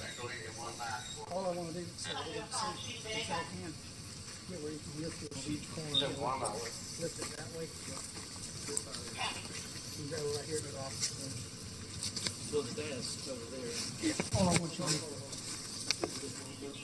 Fire rescue might have some more sheets. That's okay. That's all right. It shouldn't be anybody fire rescue right here. There is, his law partner is back there. Is that the same shot, but shot from inside the feed room? It appears to be, yes. Okay, thank you. You can turn that off. So let me ask you a couple questions about what we've just seen. Yes, sir. You indicated just a moment ago that they should have had booties on, and you've explained why. As a basic precaution so that they don't contaminate the scene, and also the scene doesn't contaminate them. Let's talk about that sheet that was on Paul's body. Yes, sir. Tell us, first, would you use a sheet to cover a body? Depends on the circumstance. Under these circumstances? Under these, in that the victim is not in a public access area? Right. Possibly. If there were other signs of contamination. In the last video, you could see raindrops coming down. But instead of a porous sheet, I'd probably use a tarp of some sort. Something that's not absorbent? Correct. And as a last resort. And why would you not want to use something that was absorbent? Well, one, because it absorbs, but it absorbs both ways. The water hitting on the sheet would go into the matrix and material. And anything that's under it, or in this case on Paul's body, could also be absorbed up into the sheet, whether it's blood or other biological fluids that might be present. And if you had used a sheet or any other material, would you, once you've done using it, would you discard it, or would you save it and have it analyzed, and why? It should be preserved, and it should go with the remains, right, presumably to the medical examiner's office, and then be turned over to whoever the investigating agencies are, right, for further analysis. And what would you be looking for? Because there's physical contact between the sheet and the victim's body, any trace evidence such as hairs, fibers, or other materials that may be loose could be picked up, especially when it becomes moist. right? It now becomes like a sponge and actually picks things up and takes it away. You don't know what's not there. So, let me understand this. If somebody had walked by, let's say the assailant, had walked by that body, and we're all losing hair all the time, some of us more than others, but if you run your hand through your hair, you'll lose hairs, right? Yes, sir. And if the assailant walked by there, and it looks like he was, the assailant, I think everyone agrees, was relatively close on that second shot anyway. Objection. Objection is sustained. In a hypothetical, if the assailant was close to somebody and walked by them, is there a possibility, probability that hair or other trace evidence from the assailant would end up under that sheet in between the sheet and Paul's body? It's possible, yes. Okay. Now, with the possibility, is that the reason you say save the sheet and have it processed? Yes, sir. Okay. Let's also talk about well, first of all, you've read all the records in this case. You've looked at all the evidence that was taken from the scene. Do you find any record that that sheet was saved? I saw no indication of it, no, sir. Okay. Or processed? Correct. Paul's clothes. He was clothed. What should be done with those? Again, once they're removed from the victim, whether it's done at the medical examiner's office or in another location, again, they should be submitted to the laboratory for analysis. And again, it would be trace transfer evidence, hairs, fibers, or other materials, as well as any of the wound patterns that would appear on the outer garments themselves. Looking for things like gunshot residue, pattern analysis. It would be very helpful. Do you see any evidence in any report of those clothes being preserved, let alone examined? With the documents I've been provided, I have not seen any. Okay. Now, you've just recommended doing some things in your 30 years of doing crime scene, 20? 40. Okay, I'm sorry, I don't want to exaggerate. 20 years of doing crime scene work, going to crime scenes and preserving evidence. Are these the kinds of things, or these things that you've done on your crime scenes in the past? Depends on what stage the crime scene is being examined. If it's at the very end, you finished all your documentation, you finished your evidence identification, you finished all your photography, your sketch maps. As long as there's not an exigency, an emergency that's present, and i.e. that would be life safety. If it's been determined, or the presumption of death, in this case from both victims, you can slow the investigation down, right? There's no longer an emergency to rush through everything, and you take everything through a very systematic approach. Have you try done to that? be as detailed as possible. Have you done that in the past? Yes, sir. And if this had been your crime scene, would you have saved that sheet and saved his clothes? Definitely. I'm sorry? Definitely. Okay. Now, let's talk about Maggie, and I'm just going to cut to the chase on this. Maggie had the same kind of sheet over. Would you have done the same thing? Yes, sir. You would have saved the sheet, sent it for analysis, saved her clothes, sent it for analysis. Bagging and tagging each thing separately so there's no cross-contamination between the items. Each item bagged individually so there's no cross-contamination. Correct. Was that done in her case? Not to the best of my knowledge. Okay. Now, let's talk a little about let me see, I'm going to try to expedite this a little bit.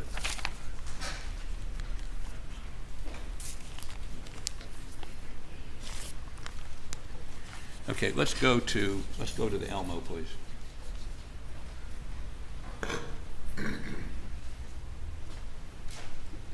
Tell me what's the number on that? States 39. This is States 39 for the record.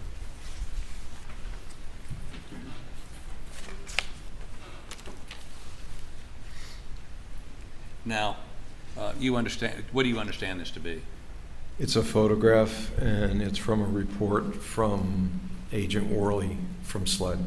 This is of the feed room floor? Yes, sir, it is. Okay, now, earlier we saw you spray some things on a murder scene in New York. I'm going to get to that in just a second.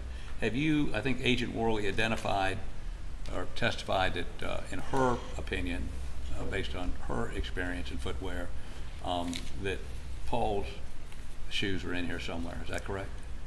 A pattern similar to the shoes that Paul was wearing is present, yes. Okay. Now, did she also indicate that she also found patterns consistent with one of the law enforcement officer's shoes?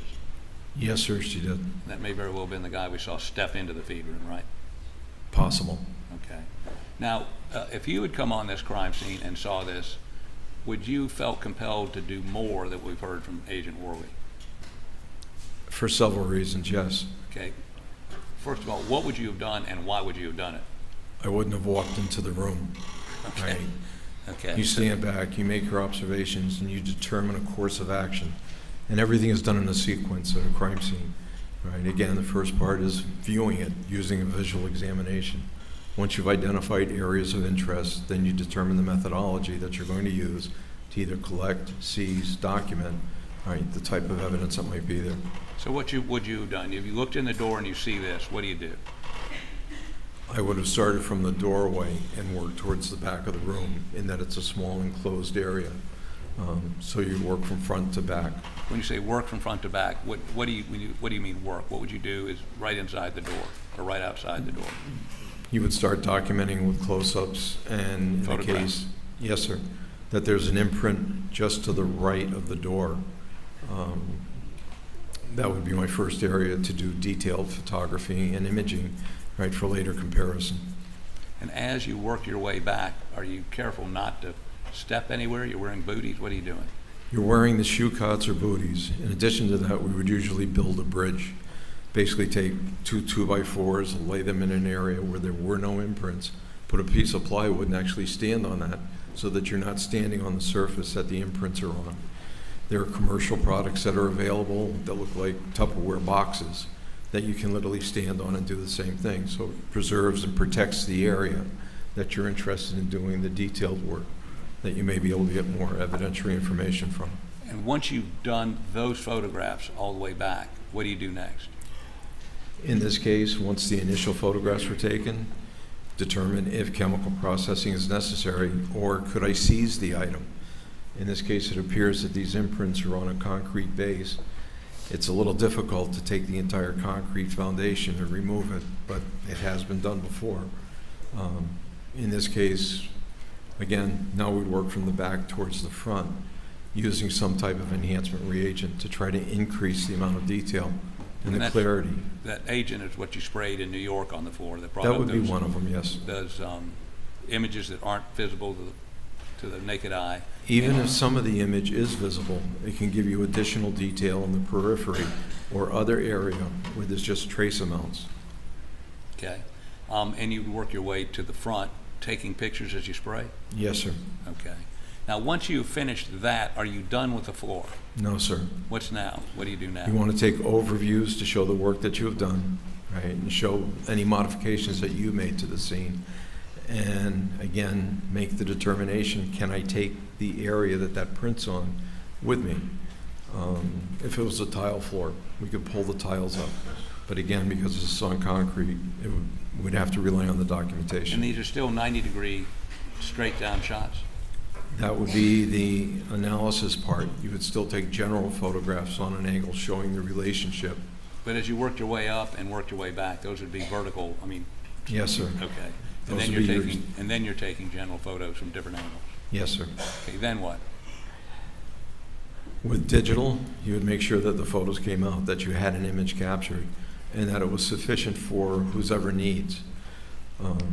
Okay, now, let's... You would also take a sample of the blood from those areas for later typing or DNA analysis, should it be necessary. Did you find any evidence that they took a sample of this blood and analyzed it? No, sir. So we surmise it's Paul's blood, but it could be somebody else's blood there too? Possible. And the only way you could rule that out is take samples? Is to take a sample, do an analysis, and try to identify the donor. And that was never done? To the best of my knowledge, no, sir. Okay. So then we have a number of surfaces Let me have them put up number 26, stage 26.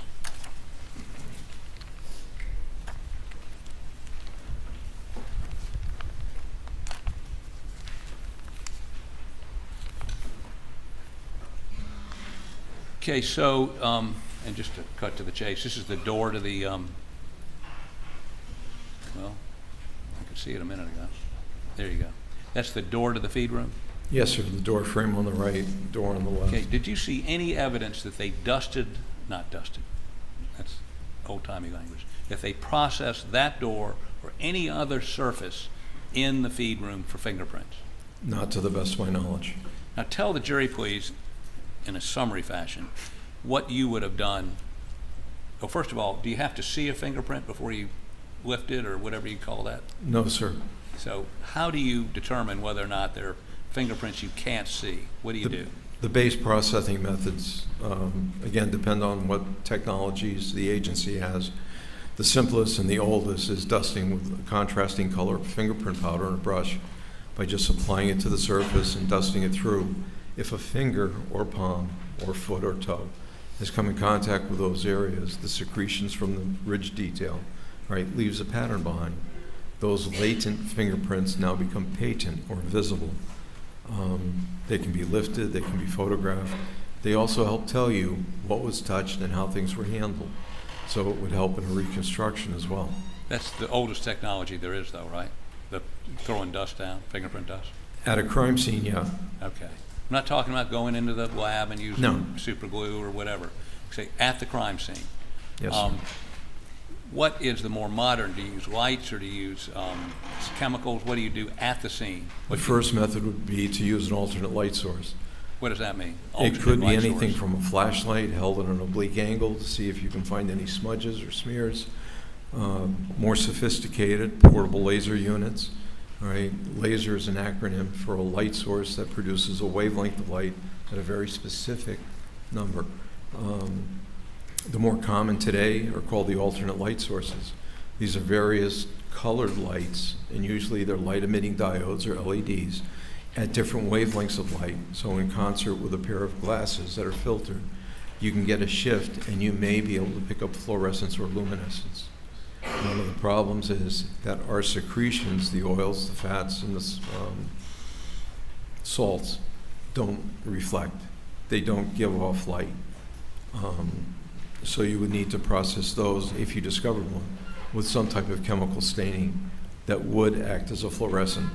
And essentially it would be similar to my watch, that when it's dark, it glows. So are these new technologies, or, I mean, is something space age stuff, or has it been around for a while? The light source technology has become simpler and simpler. It's now battery powered. Literally, it's a very simplified flashlight. There are also very sophisticated ones. The technology's been around for about 25, almost 30 years. Okay, and not uncommon to be available to law enforcement labs? No, sir. I would expect every laboratory to have some type of alternate light source. Okay. And the oldest traditional is ultraviolet. Ultraviolet's a black light? Yes, sir. Okay, so simple mobile black light you could look at. Scanning the surface to see if it gives you any information. Okay. And what if you didn't use the powder or the light, what else? What else could you do? There's chemical fuming stains that you can use, and the simplest is super glue or cyanoacrylic acetate ester. Can you do that on a scene? With a door like that, if I chose to do that, literally you could bag the entire area, place a super glue packet or super glue with an accelerant in it inside the chamber, now inside the plastic bag, and fume the entire door. The other would be to take the door with you and process it But that later. takes a while, doesn't it? The super glue process? Not necessarily. Okay, half hour, 25 minutes. Okay. And could you spray it with something else? Again, the same reagents that we used on the footprints to make those visible, where there was limited amounts of blood-like material, could also be used there. And you could do that on the door, you could do that on the door frame, you could do that on any object, the methods you've talked about, on any object, literally, in that room. Yes, sir. Okay. Did you see any evidence of any fingerprints any effort to lift fingerprints, when I say left, to identify fingerprints in that room or anywhere else on the property that night? Again, not to the best of my knowledge. Okay. Let me talk just for a minute about, let me find the one I want. Here we go. How about put 190, states 195 up, please?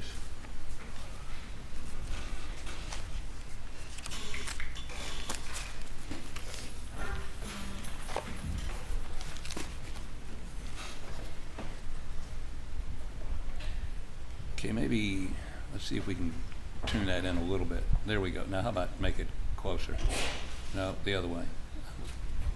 Okay, tell me what this is, please. It appears to be a photograph of multiple footwear impressions, three-dimensional renderings in a soft surface. Okay, and this picture was taken, do you remember who took it? No, sir, I don't. Okay. I may have a document here that'll help you with that. I can't remember. Let me suggest this just to cut the chase. You remember reading a statement concerning Solicitor Duffy Stone? Yes, sir. Is that picture taken by the solicitor? I couldn't remember his name. I believe so. Yes, okay. And it was taken on the night of June 7th? That's the indication in the letter. Okay. So tell me what we're looking at here. Again, it's a soft soiled surface. Someone or some people have been walking through that area multiple times. And did you attempt to identify any of those footprints by comparing them? Just by looking at the basic pattern type, the flat surface ones that have relatively no detail, just the outline of the footwear itself, could be consistent with these sandals that Miss Murdaugh was wearing. What about these other shoes? There were no exemplars that I was made aware of taken by SLED to do a comparison or to try to eliminate them. Could you tell whether Maggie's shoes were walking over the other footprints or were the other footprints walking over her imprints? If those are from Maggie's sandals, they're on top of the other ones. But they're also going in two directions, and some are superimposed over the other. When you say, okay, let me ask the question this way. Are Maggie's imprints on top of the other imprints, or are they on top of hers? In the area that they appear, yes. I'm sorry? In the area in which they appear, the answer is yes. Yes. They were. They were made there after, right? Are they on top of Maggie's? No, Maggie's are on top. Okay, so the other imprints were there and Maggie walked on top of them? Apparently, yes. Okay. Now, let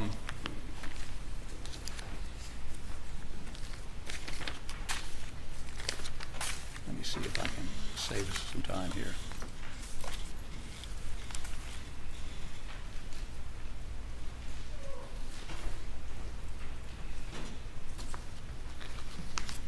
Well, you have also reviewed the SLED procedures manual, correct?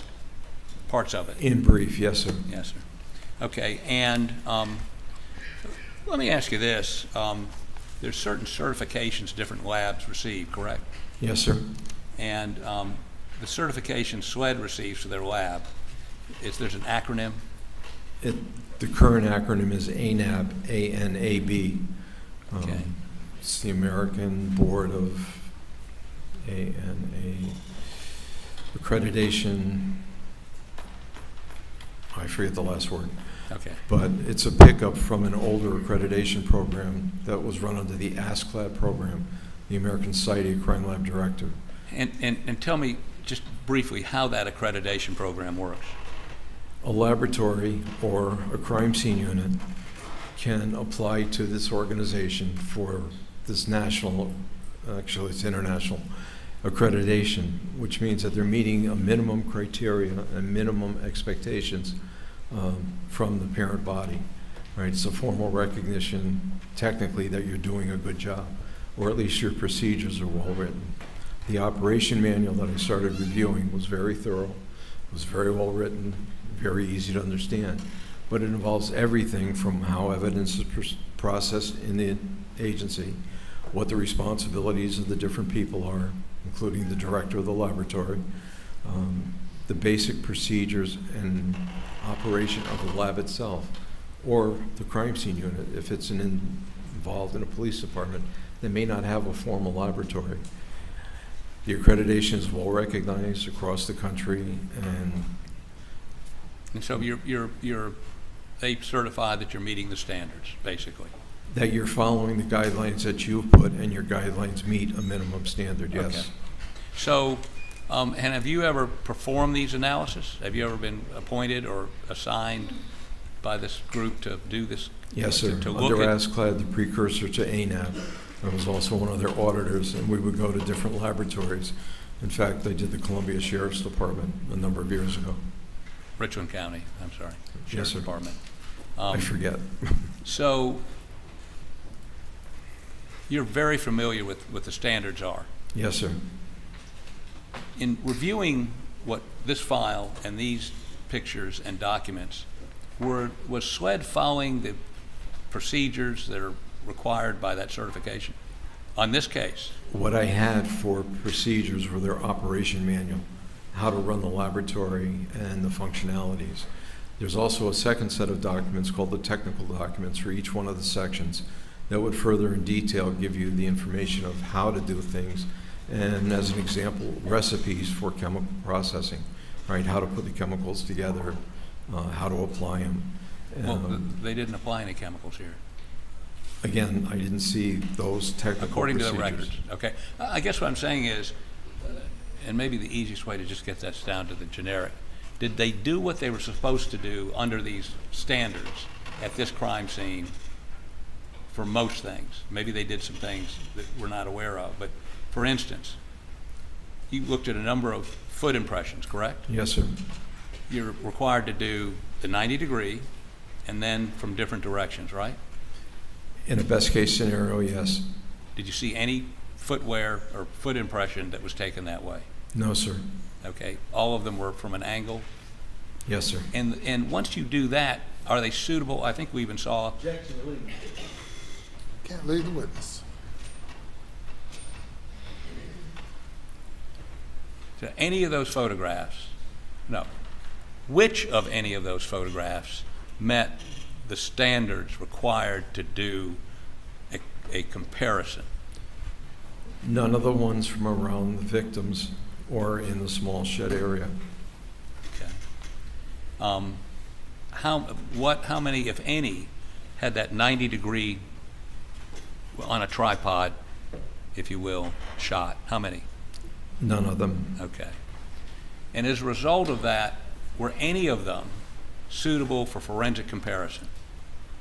They were suitable for pattern identification, the gross pattern, but not as far as the detailed individualizing accidental characteristic that might be present. Okay. Based on the reports we have, what effort, if any, was made to take fingerprints at the scene? None that I observed. Okay. Does that conduct, either for the footprints or the fingerprints, meet the standards that you use or anybody else is using when they try to evaluate? Objection. I'm sorry, I don't understand the objection. I said anybody else uses. Objection. Any other department uses, any agency uses, any evaluating agency uses. There was much more work that could have been done. Okay.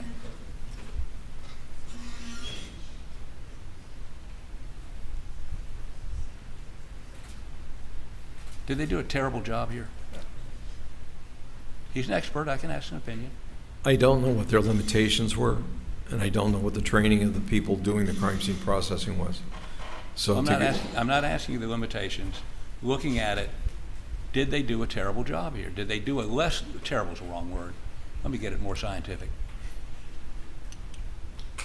An adequate job to show the absence of, at the minimum, the absence of any other evidence. They do an adequate job to eliminate. I don't believe so. What? I don't believe so. Okay. And that's your expert opinion? Correct. Okay. That much more could have been done. Okay. And much more being done might have uncovered additional evidence that would have exculpated Alex Murdaugh helped prove he's innocent, correct? Objection. The basis for the objection. Speculation.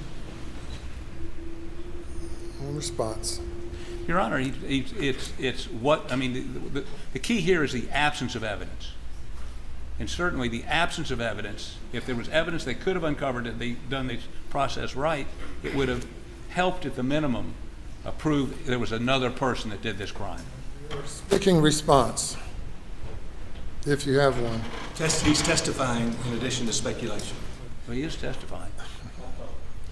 The objection is sustained. Thank you. Take the court's indulgence one moment.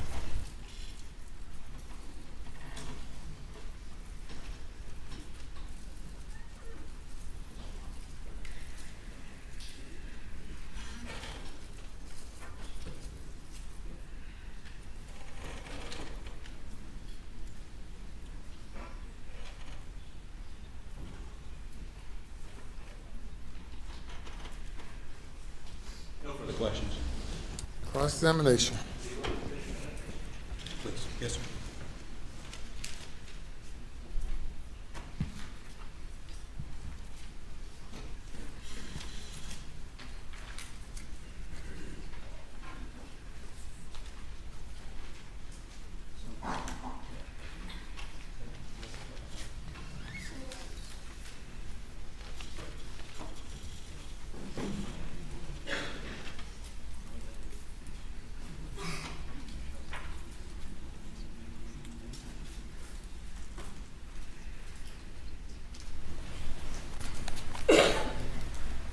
Good afternoon. Good afternoon, sir. Wouldn't you have loved to have been Laura Rutland? I'm not sure who Laura Rutland is. You don't know who Laura Rutland is? No, sir. Who Laura Rutland is. It's repetitive.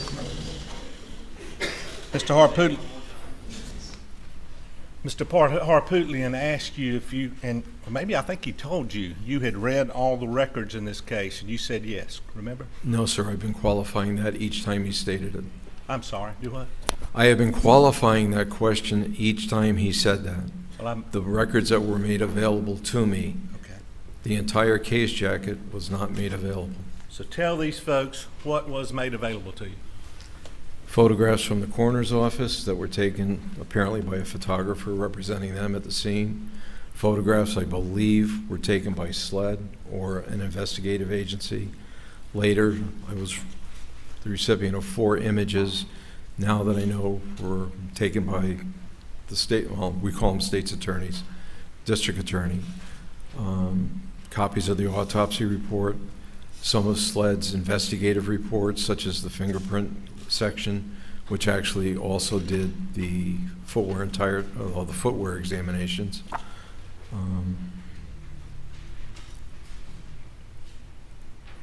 Let's see. I was given access to the operations manual for SLED, right, and the letter that I just referred to as far as the origin of some of the photographs. So you have not read all the records in this case? Correct. And you don't know who Laura Rutland is? No, sir, I don't. Would it be important for somebody, well, let me ask you this much. When did you get all that, the reports and the pictures from, when did you receive those in your possession? Some of them as long as 2 months ago, 3 months ago, others today. And I spent the weekend looking through some of your background. Yes, sir. You provide reports in a lot of cases, don't you? Yes, sir, I do. Written reports? Yes, sir. What you do, what your findings were, correct? Yes, sir. And in fact, you do that in most cases, don't you? Yes, sir. Did you do a report in this case? It was not requested. Okay, well, so are you taking notes and are you just doing all that from memory up there? Testimony so far has been more about procedural issues and the specifics of things that I've already reviewed. I understand that, but that wouldn't answer my question respectfully. Have you done a report for yourself? Do I have notes that I was taking? Yes. Do I You have have copies those? do I have them with me? Yes, sir. Strictly what's on my computer, You gonna provide those to me? if you wish. Entitled to reports, not his notes. He's not entitled to Brady. He's not entitled to anything but a report under Rule 5, and there is no such thing. He just said if you wish. He just told me I could I have didn't them. ask for argument. The objection's overruled. You said I can look at them? They're not physically here, but whatever I have at another location, you're more than welcome to. You said you had them on your computer. Not all the handwritten notes, right? Any of the documentation I was given was by virtue of digital copies. But you have something on your computer up there. You actually motioned toward it. Please? You have some on your computer up there. You Not the motioned actual toward it. notes, no. And I you- have the actual documents I received to review. The handwritten notes or any of the notations on images or photographs are at another location. When did you prepare? We got the PowerPoint last night about 10 o'clock. When did you prepare that? Which one? Was there more than one? There were two. Where's the other one? They were both shown. Those were two PowerPoints? There were two separate ones, yes. I take it back. I was mistaken. You're what? What'd you just say? I said I was mistaken. Okay. There was one PowerPoint. There were two sections to it. And when did you provide that? Probably a week ago. And you just said you were mistaken. You have made mistakes in your life, haven't Yes, sir. I have an eraser on my pencil. you? And I'm old school. You're old school. And I don't mean that bad. Thank you. And when you were around investigating crime scene years ago, you didn't wear booties every time you were on a crime scene. When I started doing crime scenes, they weren't part of the equipment. So As my technology has come along, the fear of contamination, they become standard operating procedures. But you have not always wore foot protection when you were on a crime scene, have you? Going back 20, 30, 40 years ago, no, sir. And you made mistakes before. As everyone in this room, yes. Yes, sir.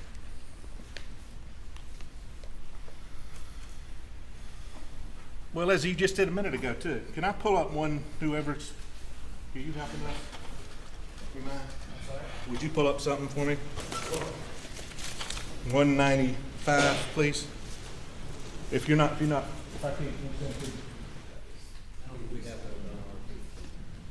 that's the one you just, this 195? You put it on the envelope. We can't. Can you We put don't that have on the yours envelope? on our. Thank you, I didn't mean to.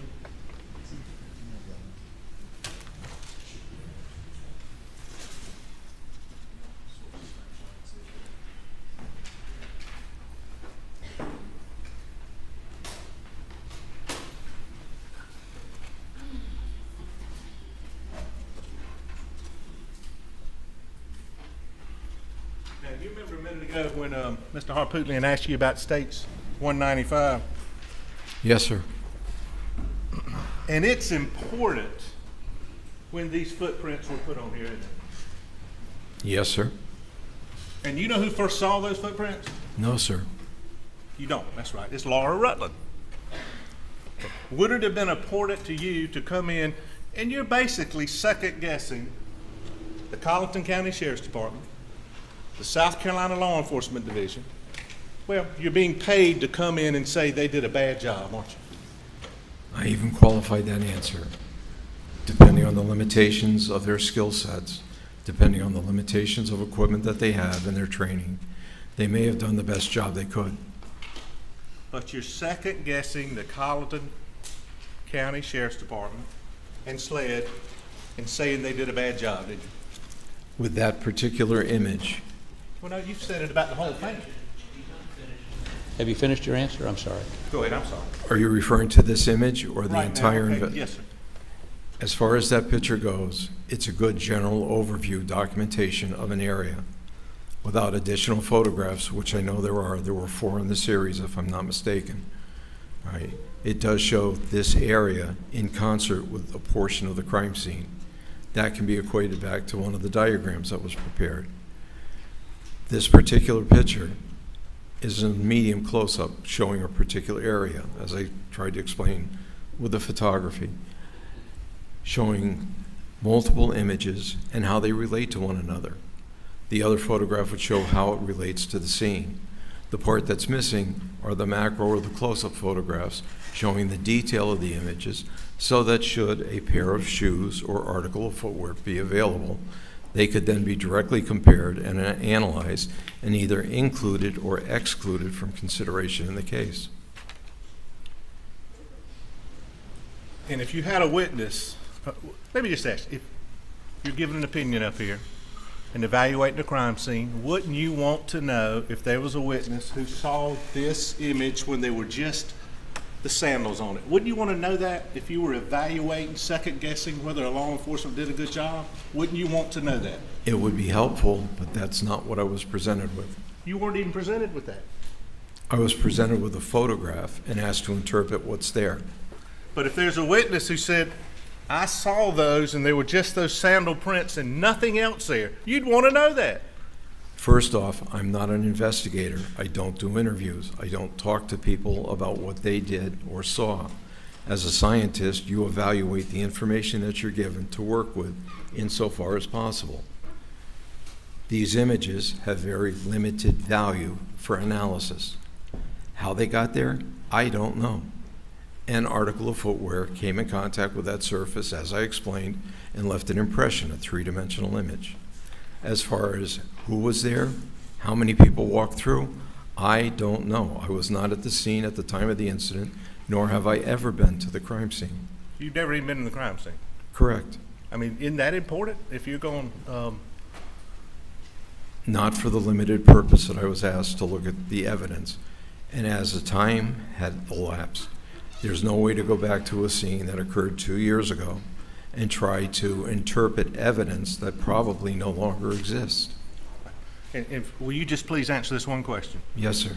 If there was information from an individual who saw this scene on June 7th, 21, that when she saw it, there were nothing but the sandal prints and nothing else, wouldn't you want to know that?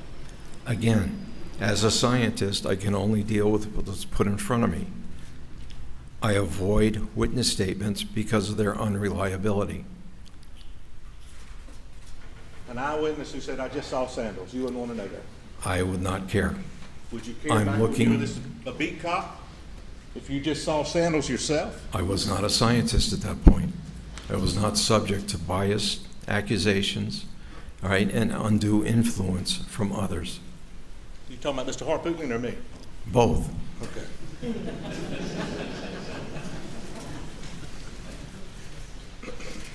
And the reason I'm following up on that, and I wasn't clear, Mr. Harpootlian said, were these over other imprints or over?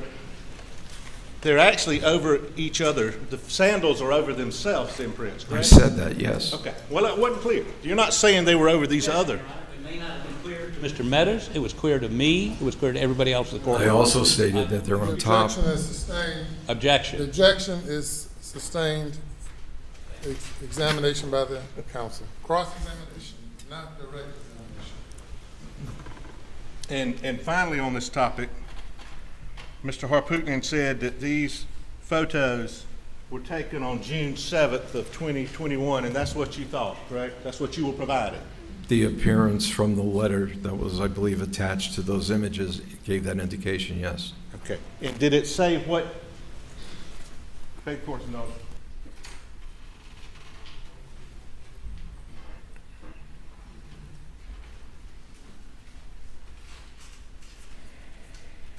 They were actually taken on June 8th, 2023, later that day. Did you know that?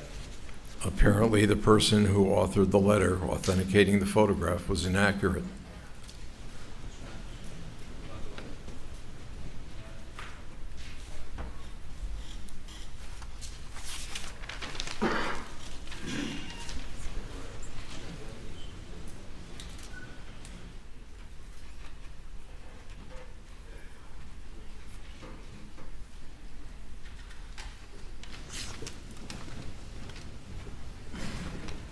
It was March States 565, Mr. Zersi. Yes, sir. Do you recognize those? Yes, sir, I do. Your Honor, without objection, 565. No objection, Your Honor. Admitted without objection. Now, Mr. Searcy, looking at, I think it states 139, and this now states 565, using common sense, are those consistent with this? It's the nature of objection.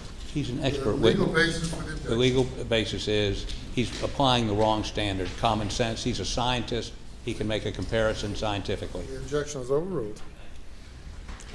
In general pattern design, this pair of sandals possibly made the smooth imprints that appear in the picture. However, I cannot tell you size, right, or individual patterns, as the images here, again, were not recorded properly, if that's what they were. Okay. There are similarities to basic pattern design to these shoes. Okay. And you'd have said that, and I'm sorry, you'd have said that as a beat cop 40 years ago, and same thing right now today, wouldn't you? Except now I have to do it as an expert witness, which is much different. You're getting paid a lot more. Yes, sir. How much are you getting paid an hour? The base fee was $350 an hour, I'm sorry? $350 an hour. That's the base. Yes, sir. Okay. Do you get paid for travel? Yes, sir. How much? This time, strictly the airfare. Okay. You don't get paid while you're traveling? No, I'm not charging for time. You usually do? Again, depends on the circumstances. And you know I gotta ask this. That's okay. Do you get paid more for sitting in that chair than you do for not being? Inside the courtroom, testimony costs more than outside? It's the same fee. $350. It's a basic 10-hour charge for testimony. And how many hours have you logged so far? Total 20 plus today and, the travel. But I'm not charging for the travel time. And is there extra charge for the PowerPoint?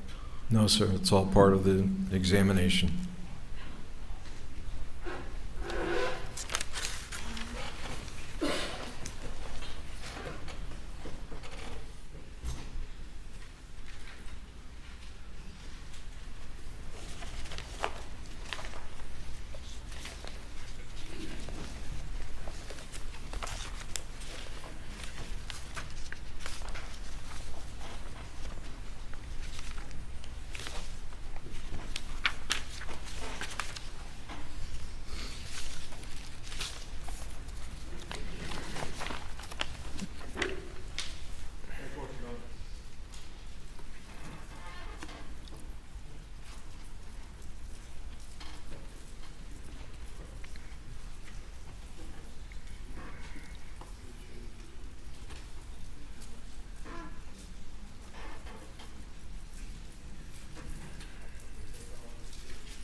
Multiples of the same print.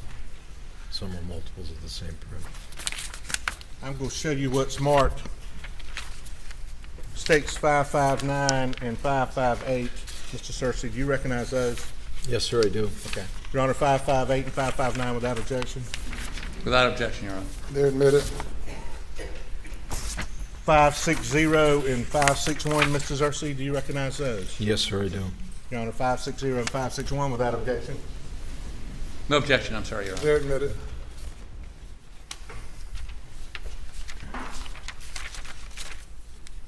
$564? Yes, sir, I do. 564 without objection, Your Honor. They're admitted. 566? Yes, sir. And you're saying yes, sir, that means you recognize them? And Yes, sir. 566 without objection?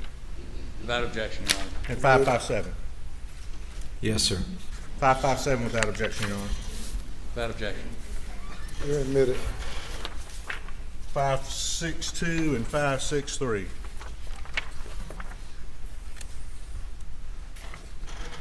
Yes, sir, I'm familiar with this report and this one. Your Honor, 562 and 563 without objection.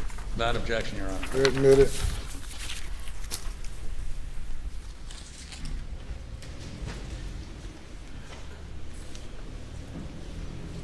And Dr. Mr. Apologize. No problem. Mr. Zersi. 5-6, and I'll stand back here so everybody can hear, sorry.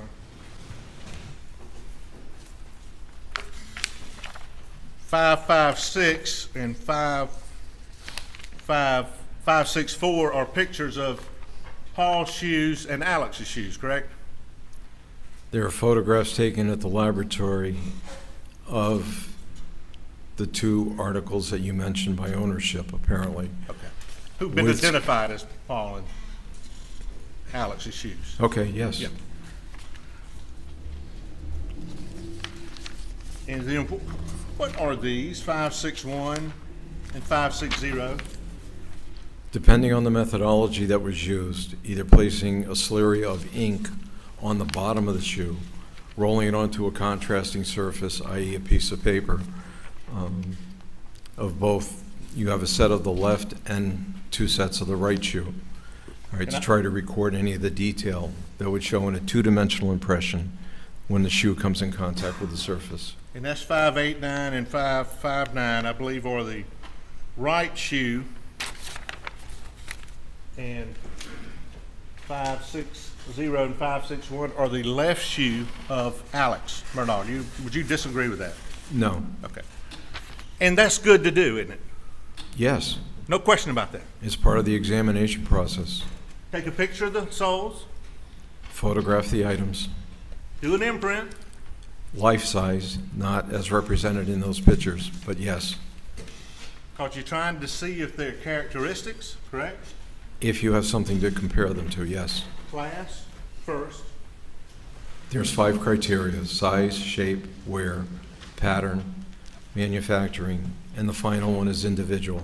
The accidental cuts, scratches, gouges, or residue that may be stuck in the bottom of the shoe that would leave a pattern behind. General class, and then see if you got some kind of individual defect, or I pronate, so that would show on my shoe, wouldn't it? Yes, sir. And if you supernated, it would too. Say what? Super, I got you, my bad, I didn't hear you. Has to do with the way the foot flexes at the ankle. I understand, I didn't hear you. In 198, 199, RDN evidence, would you dispute that these were the right and left of Paul? They were shown to me as representative of that, yes. And that's good. Yes. I mean, that's good law enforcement. That's part of the examination process, yes, sir. And what's now been admitted into evidence, SLED's report by Special Agent Worley, 2 reports, one more detailed than the other, where she basically gave her conclusions about looking at these footwear impressions, correct? Yes, sir. And you can't disagree with anything that she came up with, can you? No, in fact, I agree with her comments about the limitations that were placed on her to do the analysis. Pretty good examination, wasn't it? I have no problem with it. You have no problem with it? No, sir. In regards to the limitations that were placed on her. But she tried. Yes, sir. And they tried. Yep. And they took pictures. And the pictures that were taken made it difficult, if not impossible, as she states in her report, to draw a positive conclusion in one direction or another, to only be able to give a class characteristic of basic pattern design.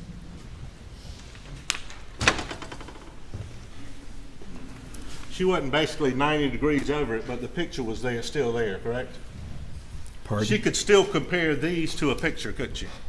As far as general pattern characteristics, yes.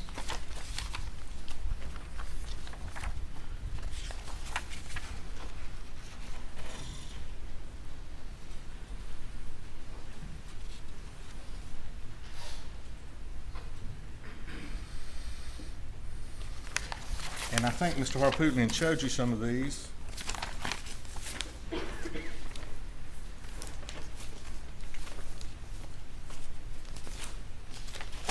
They're out of order, beg your pardon, darling.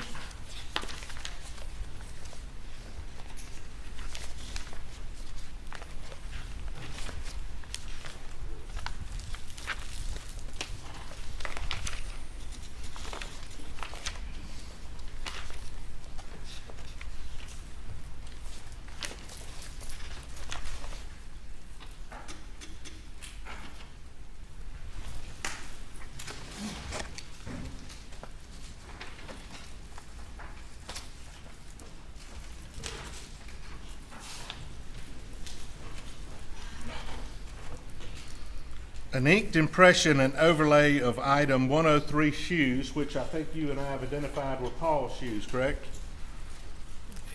If that's the number that's on the shoe, yes. And she compared those to the digital photos, and I think, were they in here? This is 38, it's got 105.1. You remember looking at these? Yes, sir. And 105.2 and 105.3 inside the feed room? Yes, sir. And 105.5.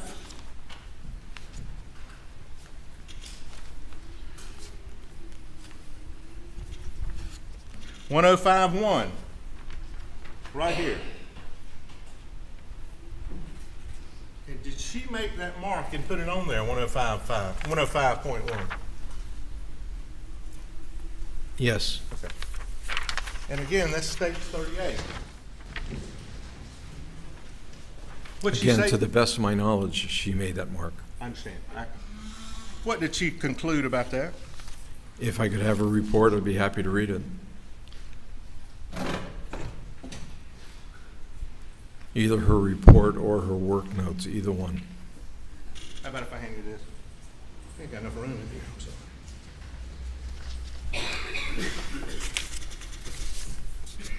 This is from her examination worksheets. Under the 105.1. under the accreditation, these notes would have been taken contemporaneous with the examination that she was conducting. All right. Now, there may be a typed transcript of those. And could you repeat which section again? You got my mark calculated. There's a mark on 103.2. And you have an underlined section on 105.1. 105.1. You read my underlined section, please. Strictly that out of context? No, you read it all. I didn't mean that. You read everything you want. Tell them about what she did. Tell her everything. No, this is what Agent Worley did.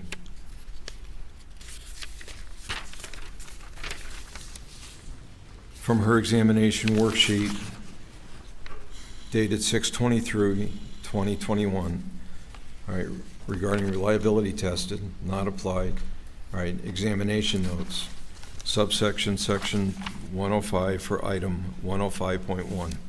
Unknown footwear impression in photograph number 0139. Each photograph that was taken has a specific number assigned to it by the digital cameras, so you can go back to that specific image.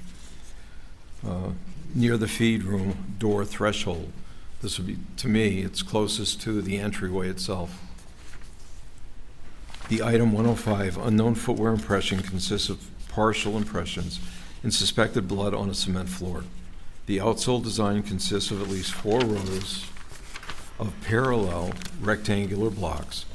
One block is in a row by itself and appears to be 2 blocks that are joined together, forming more of a V or a U shape. Due to the amount of suspected blood, right, in the impression, it is difficult to determine if those or any of the blocks that appear to be joined together are actually joined in the design, or if the volume of suspected blood is masking the separation of the joints.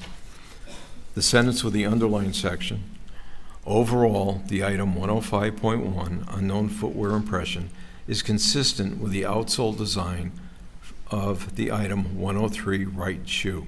That's consistent with Paul's shoe, correct? Assuming Paul's shoe is 103. It's consistent with that one that's represented, yes. Thank you. Okay. Again, this is her opinion. I understand. All right. Specifically, the unknown impressions appear to be consistent with the 2nd through the 6th rows of the toe end of the outsole, There is barely a noticeable difference between the design of the left and the right shoe. However, there is a slight variation in the slant of the blocks, especially in the middle row of the impression. Additionally, it is the photograph were, if the photographs were true to size, there is an outline of the blocks that would align with the fifth row of the toe end of the shoe, which is obscured in item 103, left shoe, but is clearly visible in the right shoe. Due to the quality, of the impression, a more meaningful conclusion cannot be rendered. The item 21 and 95, right, have been eliminated based on the outsole design. So those would be Paul's shoes and Maggie's. So she found that that was consistent with Paul's shoe, correct? Based on her opinion, yes. Okay. And I'm not going to go through every one of these, but I would just want to briefly go through. Did she also, on the 105.2 footwear impression,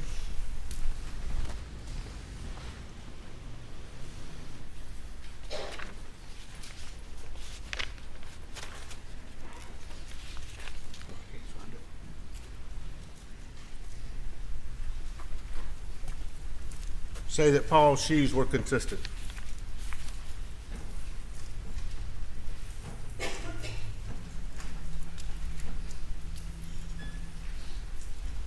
And continues, the lack of clarity in the impression makes it difficult to determine if it was made by the left or the right shoe. Therefore, a more meaningful conclusion cannot be reached. And they were eliminated. It's consistent, correct? The lack of clarity make it difficult to determine a more meaningful, but it's consistent, right? They weren't eliminated. Why'd you say that? I read the next line. Yeah, but that's item 21 and 95. Correct. You were trying to imply that. No, I wouldn't do that. You made a mistake? No. Well, you said they The were last- eliminated. They were- I object to him standing up, badgering this witness next to him. He can read it. He can comment from back here. He's in the doorway, but again, I object. All right. For clarity. This moment. He's been The up here objection is to you standing in the doorway. He's been standing up here the whole No. time. Aimed a gun at us yesterday from here. Pardon? He aimed a gun at us from here yesterday. Good for the goose, good for the gander is a rule, and I can't find it in my rule book. Well, we're operating with limited space. Just as a matter of trial procedure, it's extremely unusual for counsel to stand in the locations where counsel have been standing throughout the trial. But given the limited space, it's somewhat understandable. But he has moved to the podium. Go right ahead. Did you misspeak just then? I did. All right, the last sentence states, the items 21 and 95, the other two articles of footwear, are eliminated based on their outsole design. But Paul's wasn't eliminated. In a very basic way, and because, again, by her report, by what she reports as the contamination issues, all right, blood seeping into other areas, the detail is not there to be definitive. Also, there is no rendering of the size of the image from any of the crime scene photographs. Could it be this big, or could it be this big? I can't eliminate based on size.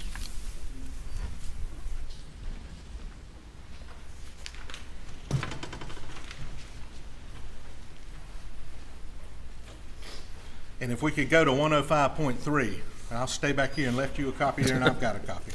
Yes, sir. That's an unknown footwear impression represented. Your Honor, I'm wishing to tell us what exhibit he's looking. No, I mean, what exhibit you just handed him? What did you just hand him? To the report that you didn't object to. I don't object to it, I just don't want to know what it is. It's photograph 29. It's 1562. Thank you. Sorry.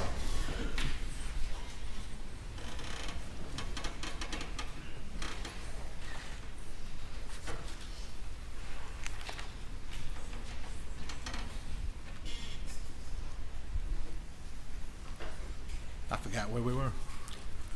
105.3. Thank you. Under 105.3, can you tell me, did which is comparing, I'm looking now in states 40, and do you see 105.3 in states 40, and did you review that when you were evaluating this case? And I fixing read the your opinion? reports and matched photographs up to the scene, yes. Or the reports, whoops, sorry. And did Agent Worley conclude that item 105.3 unknown footwear impression is consistent with the outsole design of item 103 right shoe? Did she conclude that? I just, Oh, I didn't know you.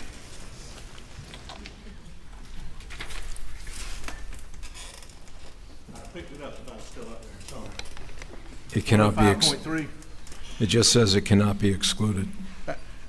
Did she say impression is consistent with the outside design of 103 right shoe? In the Although- second paragraph. And continuing, although there is minimal amount of detail observed in item 103, right shoe cannot be excluded due to the basic design and structure. Again, the limited amount of detail made a very qualified findings. The other part, continuing on with this document and her final report, they all indicate that there could be no size comparison. And again, there's no way to determine that. But she tried. She tried the best she could, yes.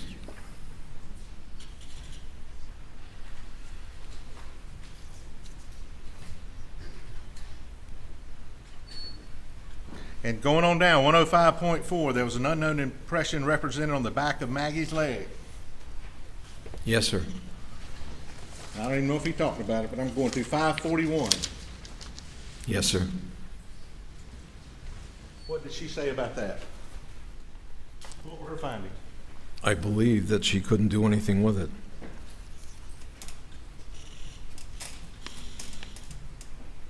Although there's a definite pattern visible, it cannot be definitively determined if the impression is a footwear impression or if it was created by some other object, right? Correct. And you agree with that?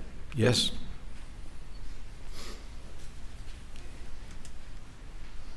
And the only thing she said it was kind of consistent with was the fabric portion of item 95 sandals that couldn't be excluded. And those are Maggie sandals, right? We don't know what it is, right? Correct. Sandals, Could be that, could be anything. could be a tire on an ATV. Possible.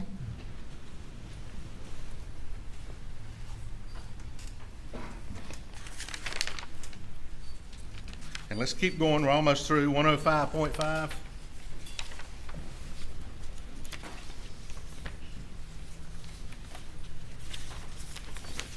And is that compared the shoes with 557? Which has been offered. What is 557? It's right here. Okay. 105.5, 105.6, you've looked at this. The area behind the door, yes, sir. You've looked at that.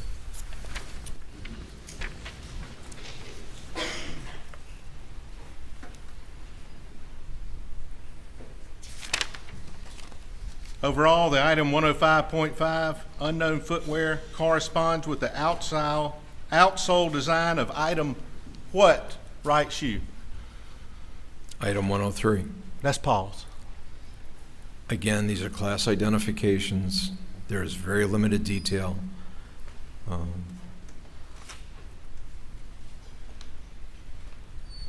And let's go to the final one here, 105.6. Unknown footwear impression, too partial to determine if it was made by the square diamond pattern of one of the item 21 shoes. Therefore, no conclusion could be rendered. Item 105.6, unknown footwear impression was not made by 95 and 103. Yes, sir. She examined every footwear, every one of these, correct? She being Agent Worley? According to her report, yes, sir. Took pictures of them, imprints of them, Yes, sir. compared them, Yes, sir. Insofar as she could. and came up with a report. Again, I was not requested to write a report. You don't even have a report. Correct, sir. I've said that 3 times.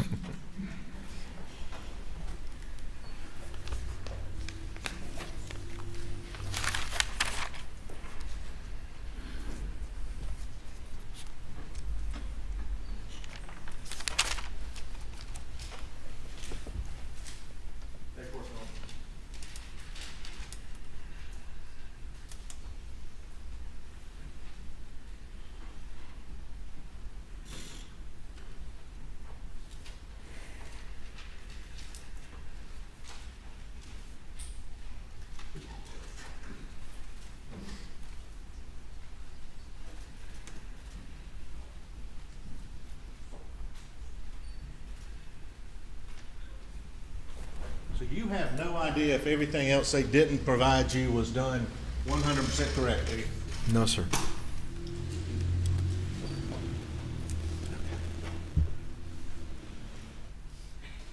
Thank you, that's all. Yeah, very briefly. Let me see if I can do this in less than 5 minutes. He asked you,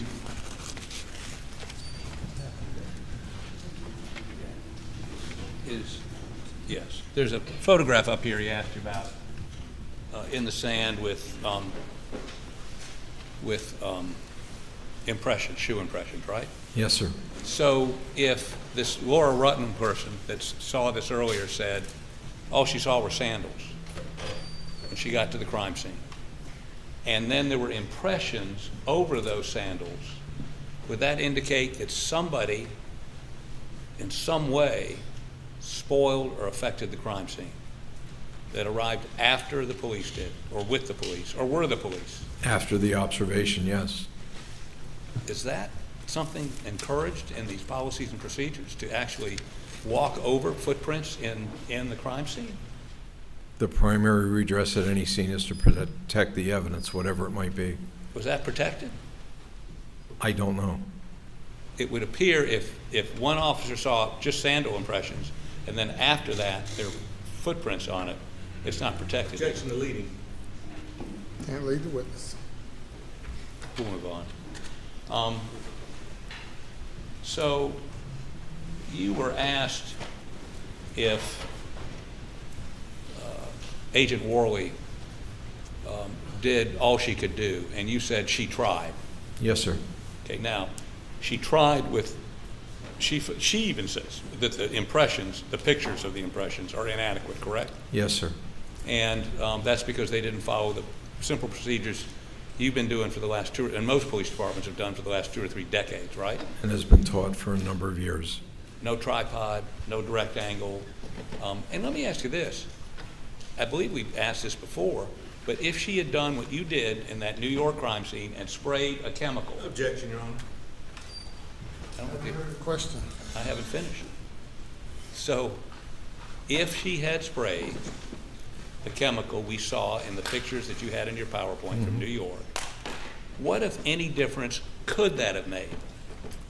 If there was a blood-like substance present, and more especially in and around the partial prints that were visible, it could give you additional detail and further enhance the pattern design and hopefully give you individualizing characteristics for comparison at a later date. The difficulty with this whole case is I can't tell you when those prints were put there. You can't tell me what? I cannot tell you when those prints were there. The only comment that you can make is sometime prior to the time the photographs were taken, the print was placed there. Okay. And this technology of using that spray is decades old also? Yes, sir, it is. So you said she tried. Could she have tried harder? Could she have tried better? Could she have used the techniques that have been around for 20 or 30 years to make sure there wasn't the perpetrator's bloody footprint in the feed room? Could she have done that? She or someone with their investigative group that would be qualified to do that. Okay. He asked you a series of questions, went on for 10 minutes about she compared this. Objection. The objection is sustained as to the comment. Were you asked about a series of report with a series of comparisons of pictures with different known shoe impressions? Yes, sir. And I believe you indicate that, now, if there was a match, what word would be used? Would it be consistent, or would it be something stronger? It depends on the type of analysis and the amount of information that you could call or get from it. Do you And ever this- say, this shoe made that impression? In an all-better world with proper individualizing characteristic and the 5 criteria that I mentioned before, you could reach that conclusion. Okay, but she says consistent. Correct. That's not that shoe made that impression. It's that shoe could have made that impression. That shoe or any other pattern similar to that could have made it. Okay, thank you. No further questions. Mr. Meadows. Do a second PowerPoint that said that Marco Maggie was consistent with the shoe. Did you do another PowerPoint? I've done several. You've done several? Yes, sir. Where's the other one? Chose not to use them. They chose not to use them. That's all. You may step down. Thank you, sir. We'll take a little break. If you go to the jury room, please do not discuss the case.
Please be seated.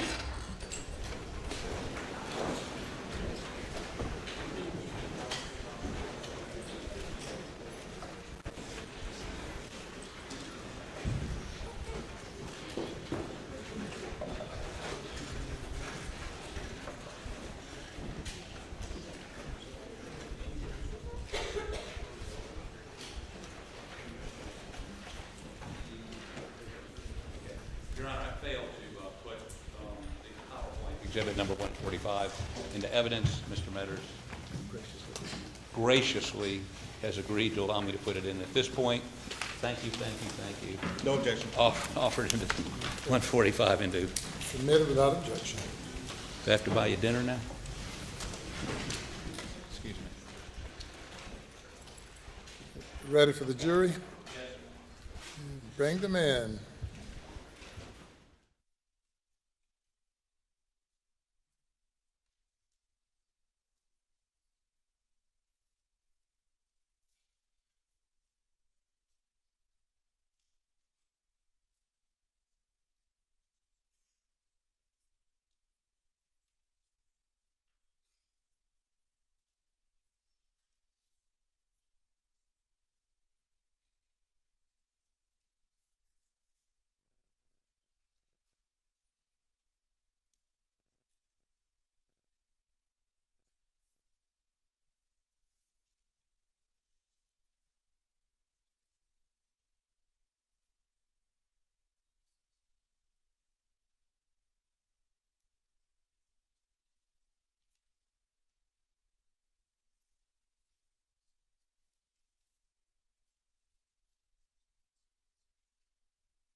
present, sir. Thank you. Your next witness. Thank you, Your Honor. Defense calls Barbara Ann Mixon.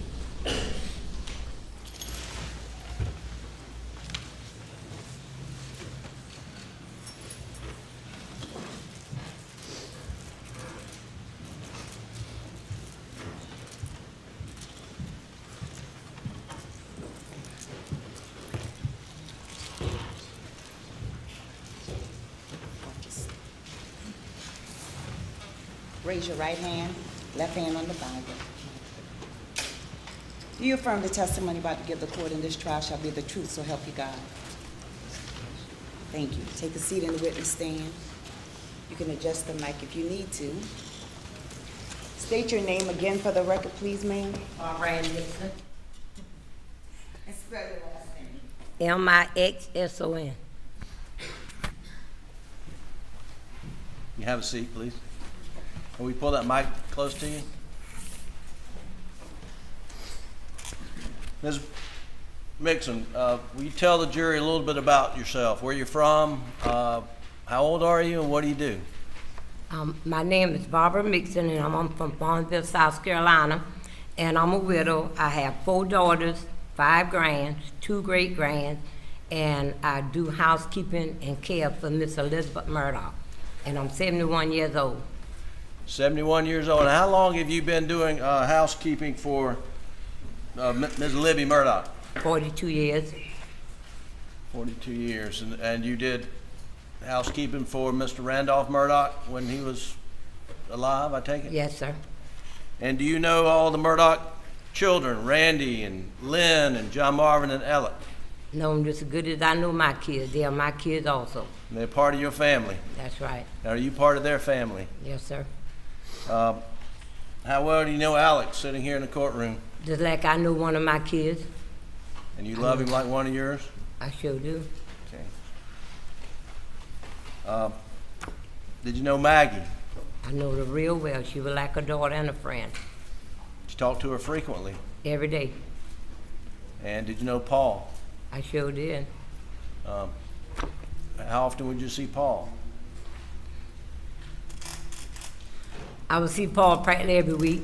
He would come down to see M in Hanson, and then I would be there during the day. And some days he'll come by my house and see me. Right. And you know Buster? I sure do. And he's sitting in the courtroom today? Yes, sir. Got a chance to see him? Yes, sir.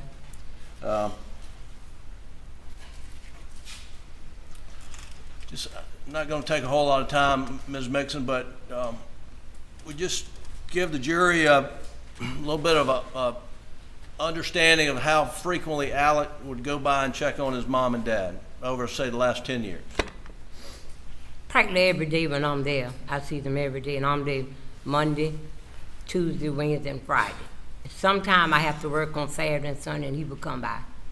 And what time of day, I guess, the hours that you worked over at, did you call the place Almeda, or do you call it Almeda? Yes, sir.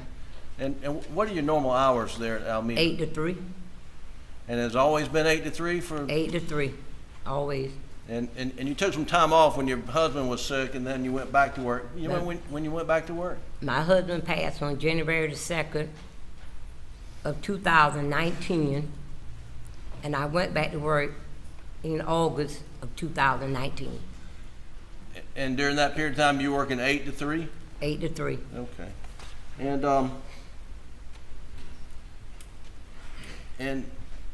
And I think you said Alec would come by frequently to check on his mom and dad? Yes, sir. Would Maggie come with him? Well, not through the week. I mostly see Maggie like on Fridays, or she might stop by like that. But it would come through the week by itself. Okay. And I think you mentioned Paul would visit? Yes, sir. Just want to go to June 7th. You remember that awful day, Ms. Mixon? Yes, sir. Did you talk to Maggie that day? I talked to her on June.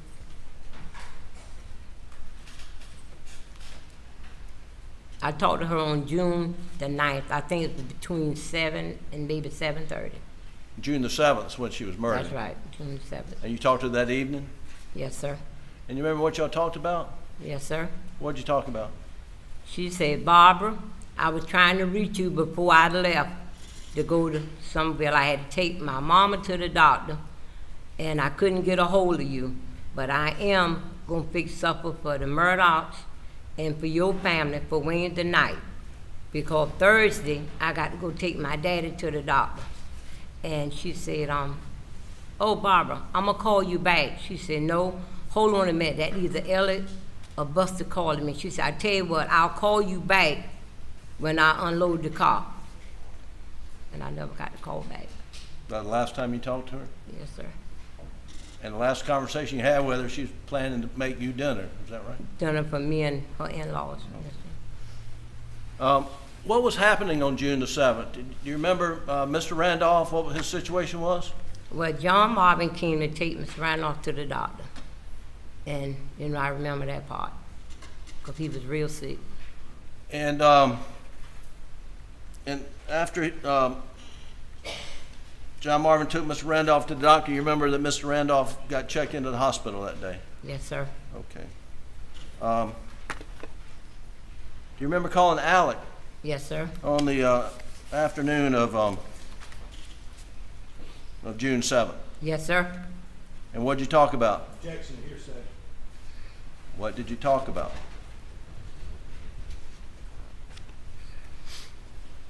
Objection's overruled. What did you talk about, Ms. Oh, I called Elliot. Well, first I called Chrissy. I always call Chrissy first. I couldn't get Chrissy. So then I said, well, let me call Elliot. So I called Elliot. I said, Elliot, your mom is very agitated. She is crying. I give her medicine, and I want you to come check on her later on during the day. And he said, okay, I will. Was Ms. Libby agitated? Because Mr. Randolph had done gone to the hospital. But, and she was in fact agitated, is that right? Yes, sir. And what do you mean by agitated? Well, she was crying a lot, and I couldn't get her to eat, and she just, she just agitated. She wasn't. And I'm going to show exhibit that's in evidence. Doug, if you could pull up the State's Exhibit 520 and go to page 21, which is the Rudolphski extraction long version. Ms. Mixon, can you see there's an entry on this timeline at 3:58:39. Alex Murdaugh received an incoming call from Barbara Mixon. Do you see that? Yes, sir. You think that's when you called Alex?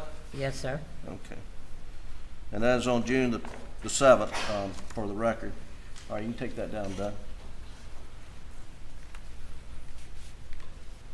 How'd you learn about Maggie and Paul? Well, I was sitting on my porch, and my daughter, which she's in the courtroom, Shirley, Officer Stacy Lord-Hope came and pulled up. Shirley, my daughter, was in the courtroom. She jumped out of her car and told me to say, Elliot found Maggie and Paul dead. So a police officer came to your house? Two of them. It was Stacy Lord-Hope and then another one. And I said, could I go out there? And they said, no, you couldn't go out there. Okay. And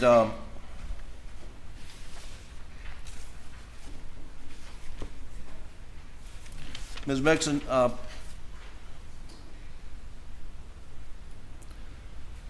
that was a Monday night, and do you remember Mr. Randolph dying on a Thursday, passing on a Thursday? Yes, sir. Okay, and that was June the 10th. Yes, sir. And do you remember that the funeral for Maggie and Paul was that Saturday? Do you remember the funeral service at the graveyard for Maggie and Paul on that Saturday? Yes, sir. And then Mr. Randolph's funeral was on that Sunday. You remember that? Yes, sir. And the next day was a Monday. Did you work that day? Yes, sir. And what time did you come to work? 8 o'clock. Well, about 5 minutes to 8. And who did you relieve? Shelley Smith. Okay, so Shelley would have worked the night shift, and you came on at 5 till 8? Yes, sir, and released her. And did you work that Tuesday? Yes, sir. And what time did you get to work? 5 minutes to 8. And were you relieving Ms. Shelley Smith? Yes, sir. And what about that Wednesday? I released Shelley Smith 5 minutes to 8. All right. And Ms. Mixon, on any of those days, Monday, Tuesday, or Wednesday, when you relieved Ms. Shelley Smith, did you see a tarp opened up anywhere in Ms. Libby's house? No, sir. No blue tarp? You see no blue tarp on a rocking chair? No, sir.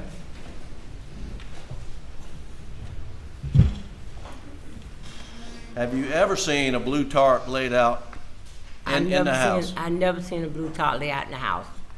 Never. And you relieved Ms. Shelley Yes, every sir. day, Monday, Tuesday, Wednesday of that week? Yes, sir. All right. Thank you. That's all the questions I have here. By the state. Very briefly. Afternoon, Ms. Mixon. How you doing? I'm doing good, and you, sir? Been better, been worse? We met a few weeks ago. Yes, sir. You remember down at the... Yes, sir. Not far from here. Yes, sir. You love Alex. I love all of them. You love they them. like my children. They like your family. Yes, sir. And we talked about that day before, briefly. You remember that day, the 7th, like he just asked you, we talked about what you did that day and who you talked to, right? Yes, sir. Okay. And you didn't tell us about that conversation you had with Alex that day, did you? No, sir. Okay. When have they talked to you about that recently? When's the first time you told anybody about that? I can't remember, but I can't remember. It's been a little while. I can't remember. That's all. Thank you. Anything further? No, Your Honor. Thank you. You may step down.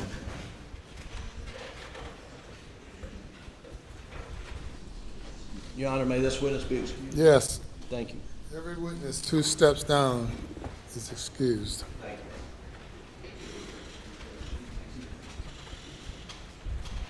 Next witness. Your Honor, this defense calls Micah Sturgis.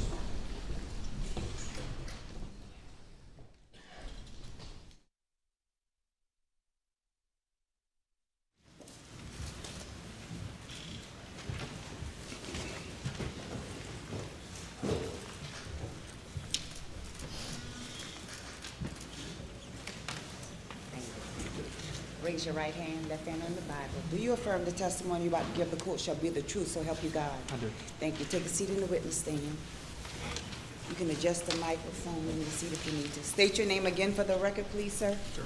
Spell your last name. Micah Sturgis, last name Sturgis.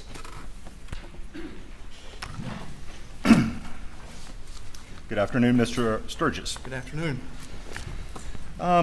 To start with, can you just tell us about yourself? Where are you from? Sure. My name is Micah Sturgis. I'm from Charlotte, North Carolina. I am the Director of Digital Forensics for Barefoot Professional Investigations. Can you pull the mic a little closer? Sorry. Better? Yeah. I'm the Director of Digital Forensics for Barefoot Investigations. Okay. And tell us about your experience in law enforcement and then cell phone forensics. Sure. So from 2004 until 2016, I was employed by the Cleveland County Sheriff's Office. It's a full-service sheriff's office located in Cleveland County, North Carolina. They're on the border of North and South Carolina. During that time period from 2004 to 2006, I was a patrol deputy. In 2006, I was promoted to a corporal or training officer, where I trained new hires. In 2009, I was promoted to detective. In that capacity, I handled everything from larcenies to murders, and then I took on the role of the digital forensic examiner for the sheriff's office. It was the first one that we had, and I formed the digital forensics lab at the Cleveland County Sheriff's Office.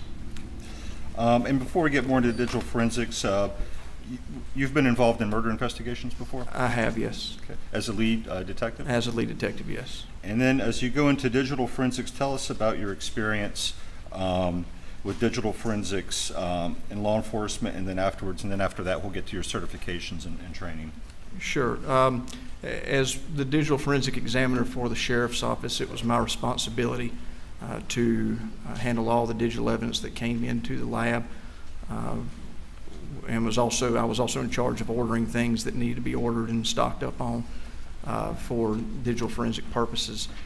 And during that time period, I was sponsored by the United States Secret Service to attend the National Computer Forensics Institute in Hoover, Alabama, where I was trained in mobile device examination, multiple tools, Celebrite, Blackthorn, which is a form of burla ivy, XRY, which is another forensics tool.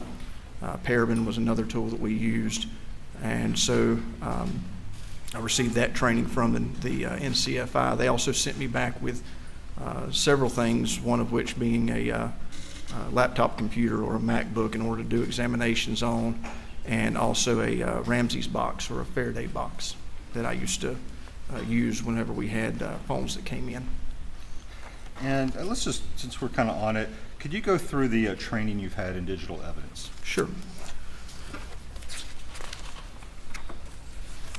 So I have had the basic and intermediate cell phone forensic courses, introduction, intermediate, and advanced computer forensics, internet investigations, introduction to wireless investigations. I was a Lantern certified examiner, attended the Lantern cell phone training. Lantern is a forensics tool for Apple devices, primarily Apple devices, does some Androids. Apple iOS forensics, I attended that at the American Academy of Applied Forensics in Charlotte. Cyber investigations, I was nominated and sent to the National Computer Forensics Institute by the United States Secret Service, where I received my mobile device examiner certification. I also received Celebrite certifications while there at the NCFI, and Paraben mobile forensic training, Celebrite certified physical analyst, received XRY training at the Tennessee Bureau of Investigation, and took the XRY intermediate courses. In 2017, I attended the Infuse conference in Las Vegas, Nevada, where I sat for my ENC written examination. Later came back to Charlotte and did the practical examination, where I was certified as an in-case certified examiner in 2017. And attended the Magnet User Summit a couple of times, received some training on their tool there at one in Las Vegas, the other in Nashville, and received introduction to alternate data acquisition training, wireless analysis training. I received my Lantern certified examiner from Katana Forensics, my XRY certified examiner from MSAB, the Celebrite Mobile Forensics Fundamental Certification, the Celebrite Certified Operator Certification, Celebrite Physical Analyst Certification, and then the Celebrite Certified Mobile Examiner Certification, and also my in-case Certified Examiner Certification. And can you tell us about how many extractions or acquisitions of digital evidence you've performed?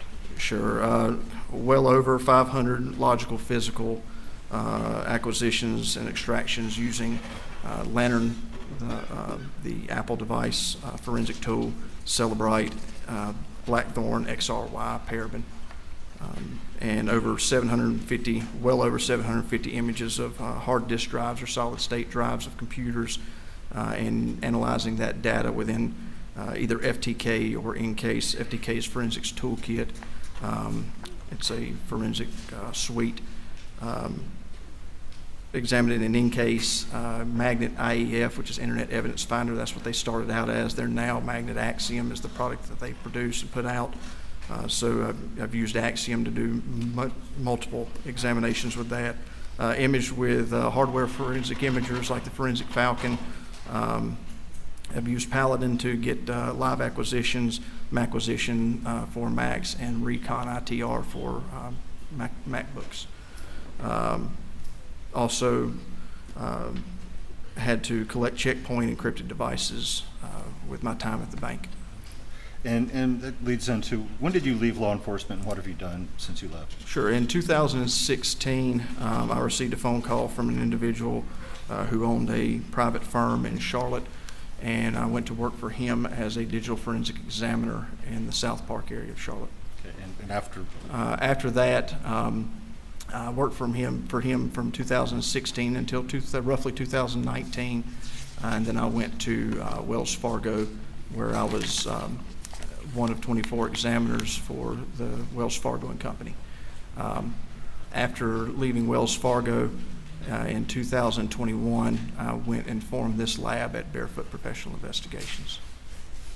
And have you ever been qualified as an expert by court to testify before? Yes, I have in both criminal and defense work.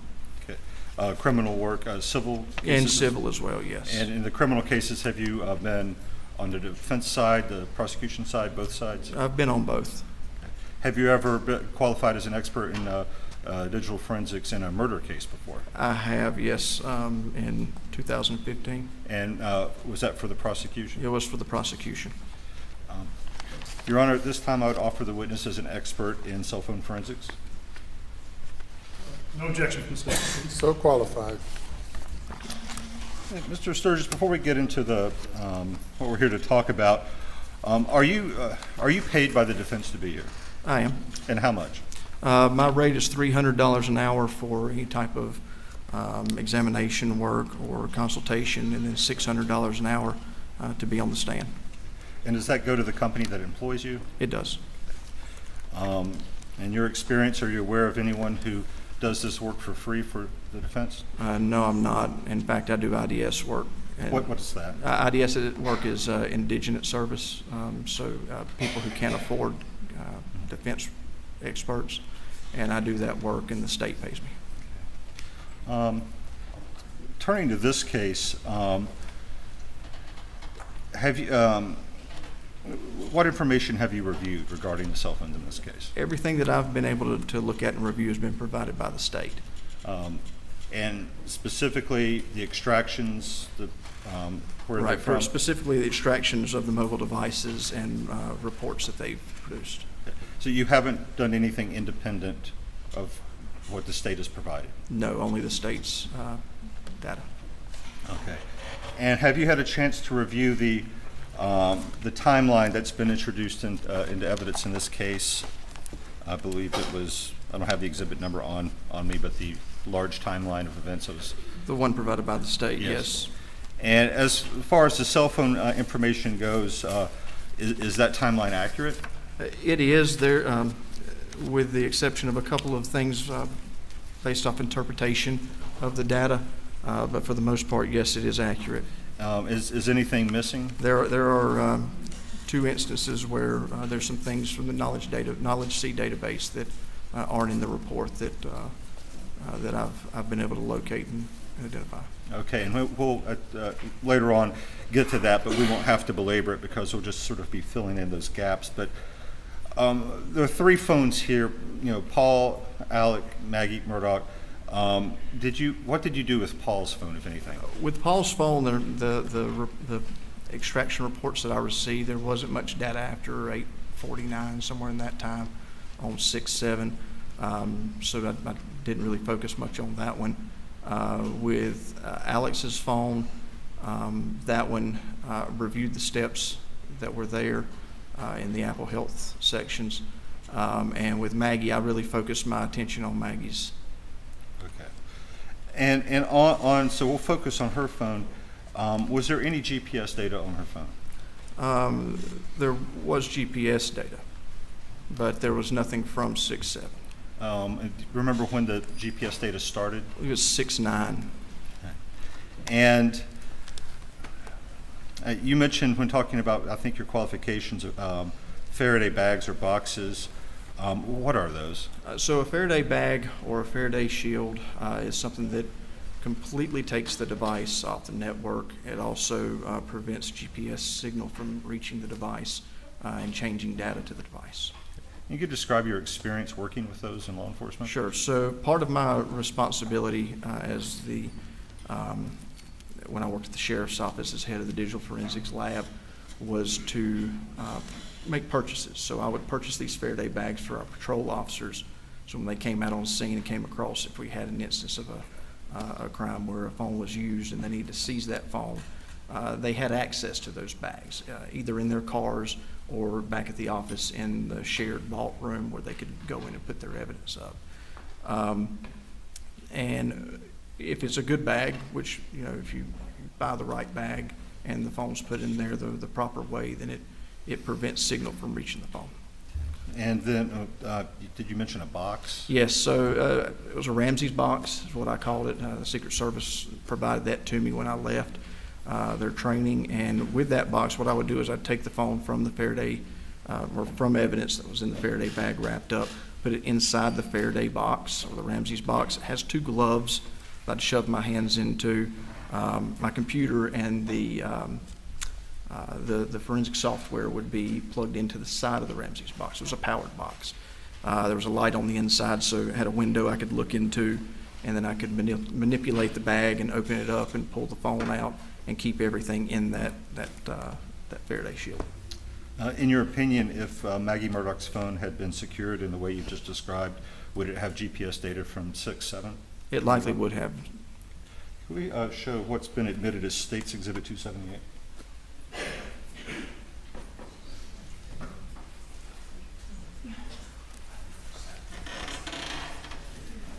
Can we show what's been admitted as State's Exhibit 278, please?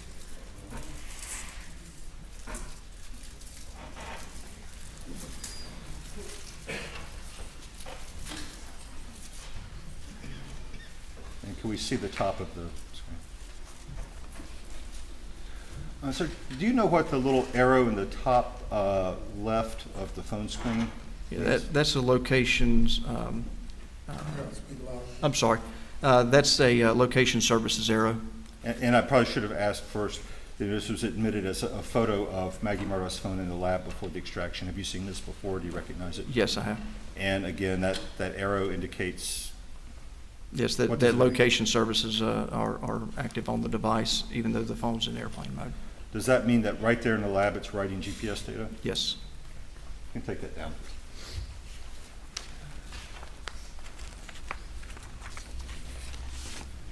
I'm going to show you what's been marked as Defendant's Exhibit 156.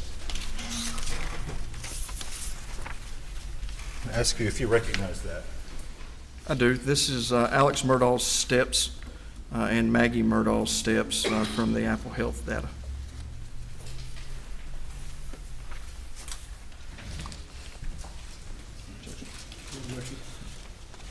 Your Honor, I would offer, I believe without objection, Defendant's Exhibit 156 into evidence. No objection. Submitted. Pull up. It's the Apple.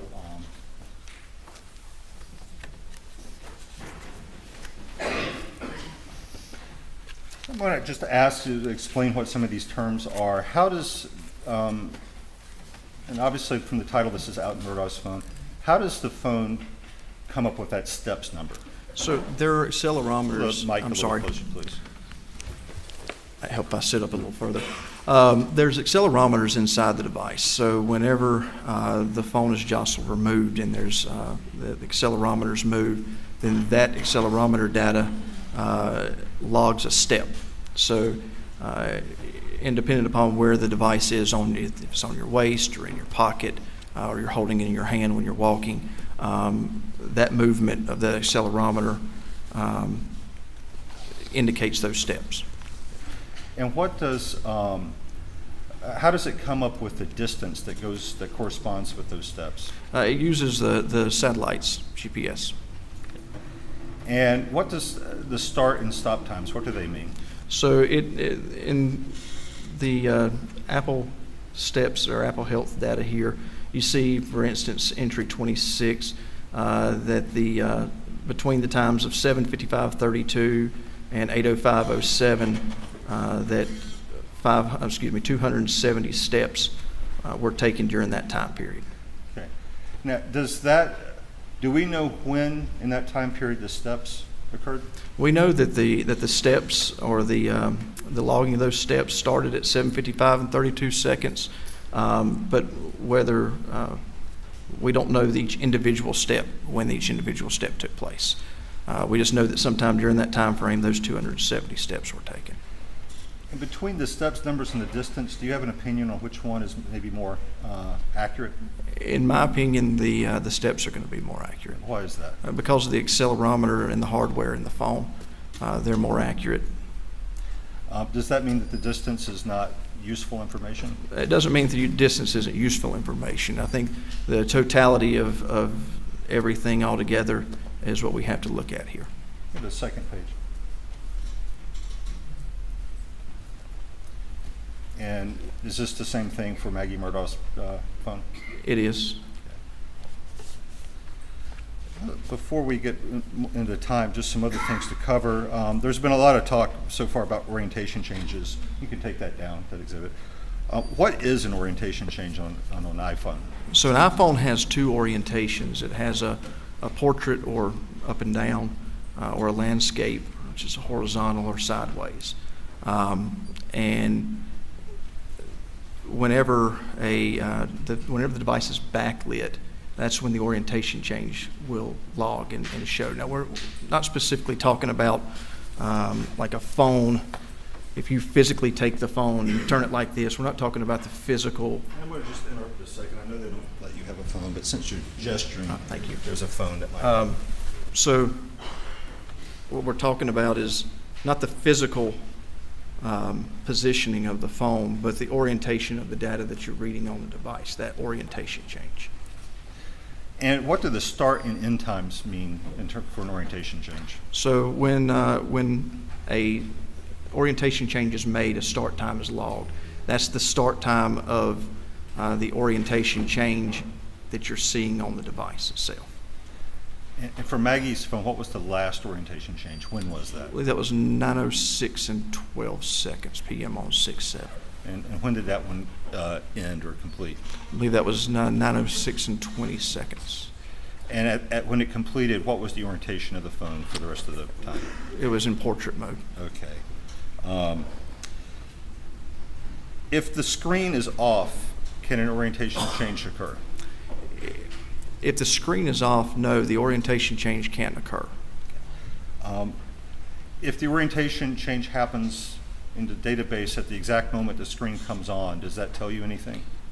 When I see that, when I see a orientation change at the exact time that the screen is lit up, if the device was in horizontal or landscape mode and then moved into portrait mode and the screen comes on, then all of a sudden, the exact same time, it changes into portrait mode. To me, that indicates that the phone was in a portrait mode position, and then the screen comes on, and then the orientation change takes place inside the phone. So does that mean that movement when the screen is off can appear as an orientation change when the screen comes on? When the screen comes on, yes. When the screen's backlit, that's when the orientation change. It cannot make an orientation change unless the back screen's lit. So kind of moving on then to, we've talked about orientation changes and they don't happen when the screen is off, as you said. Can motion of the phone turn on the screen? Yes. Very little motion can turn on a screen. And what is the raise to wake feature on that? So the Apple has a raise to wake feature that's set by default.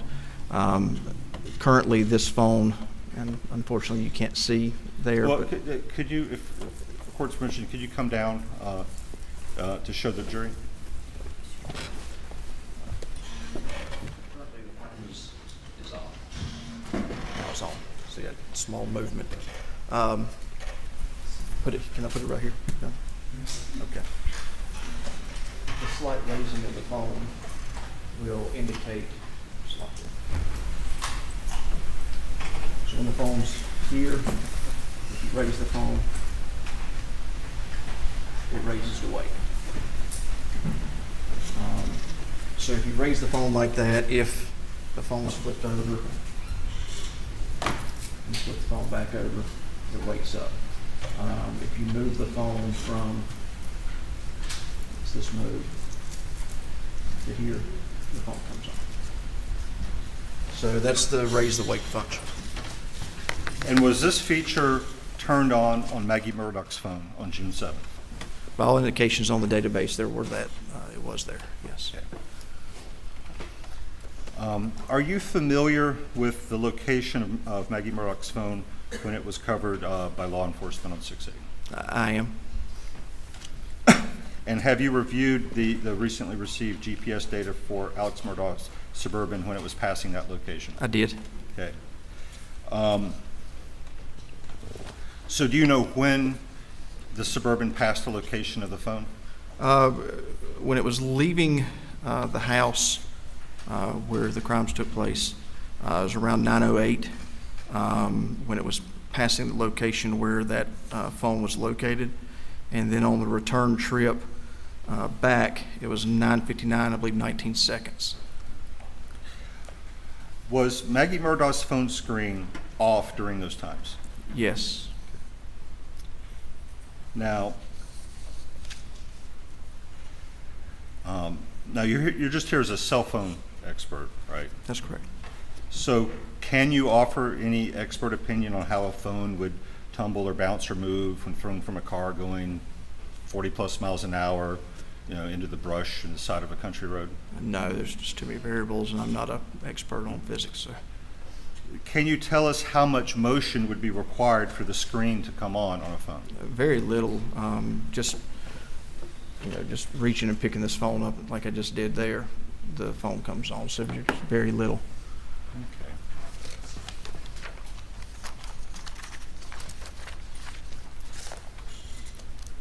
And again, in the times that Alex Murdaugh's car was passing, the screen never came on. That's correct. The database indicated it was off.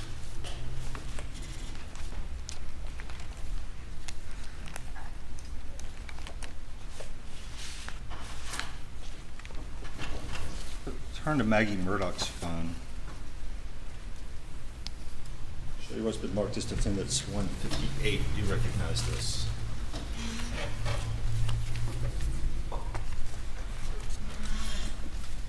I do. And what is it? This is a PowerPoint presentation printed off that you put together, but it's based off of the Knowledge Seed database data. And to be clear, I typed it into PowerPoint. Have you reviewed every slide in that presentation? I have. Have you verified the data on every slide? I have. And you've confirmed independently the data on every slide? Yes.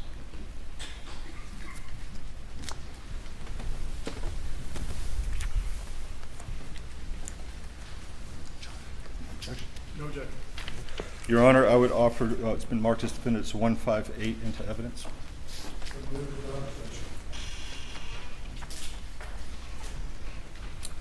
So I'm going to go through this. No, don't zoom the screen.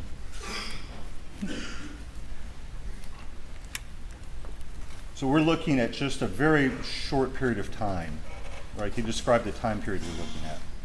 Yes, this is on June 7th from 8:49 p.m. until 9:07 p.m. All right, so we're going to go through here and just see exactly what was happening with her phone on that time. So it's the next slide, please.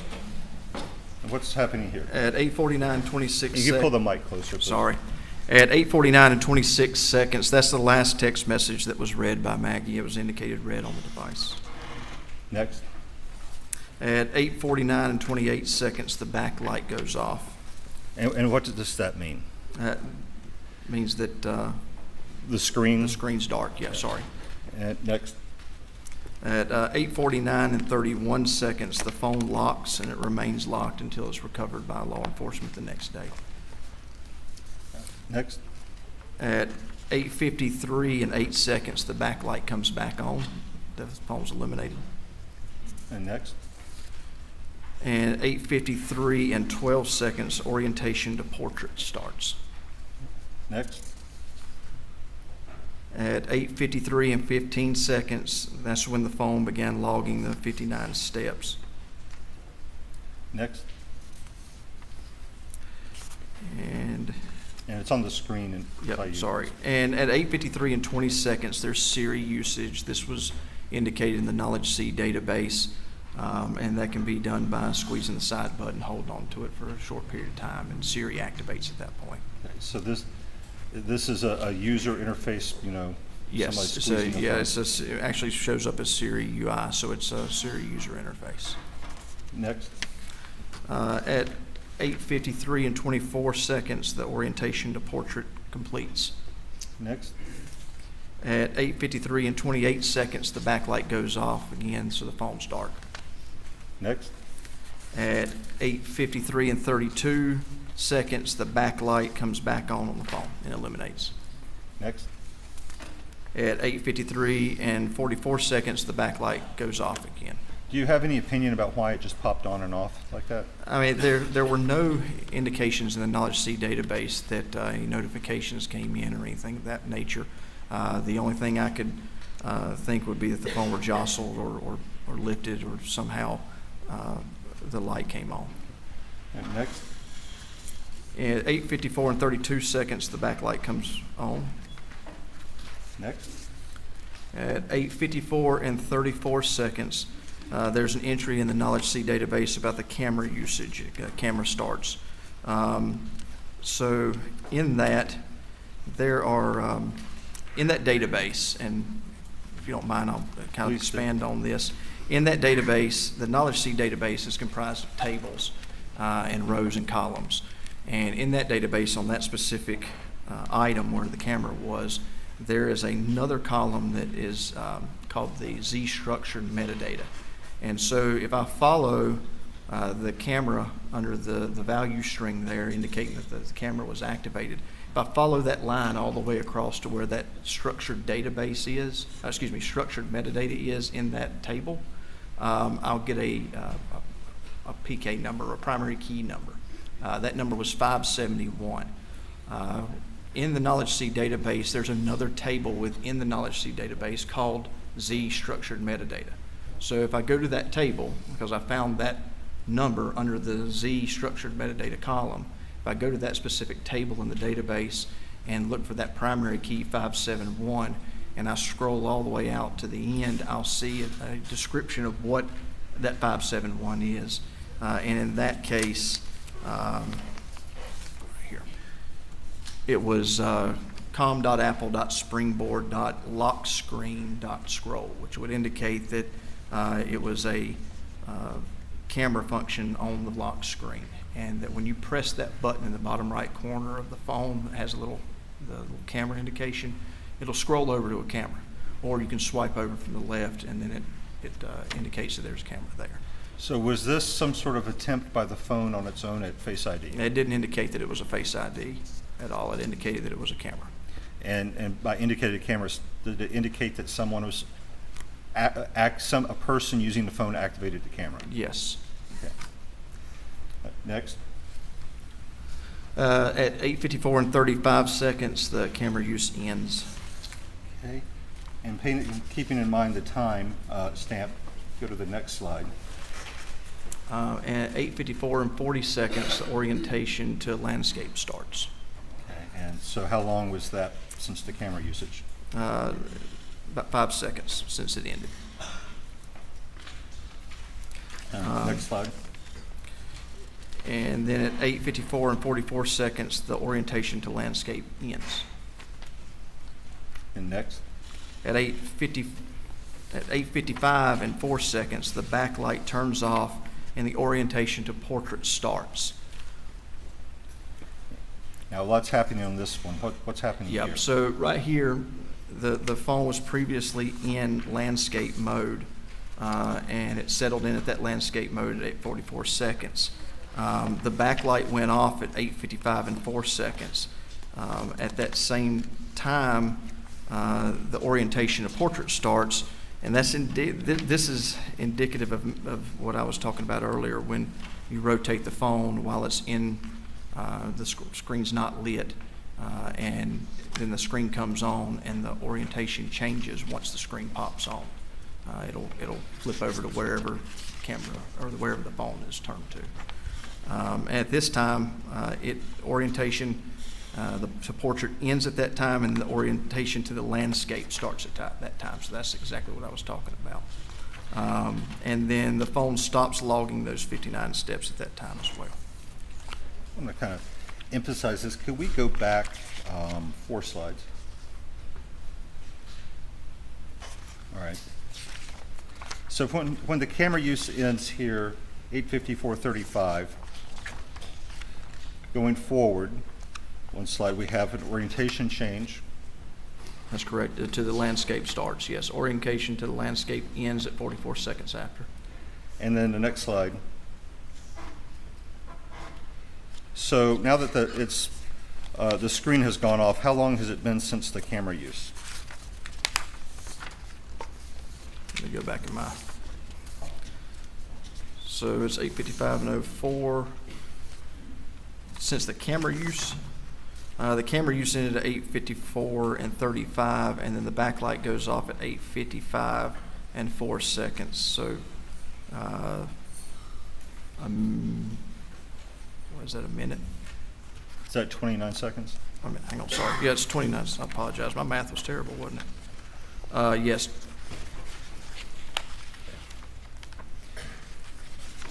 And then going forward, so what we had in that 29 seconds was an orientation change, and then the screen goes off. Right, that's correct. Where are we going with it now? It just flipped the slide on me.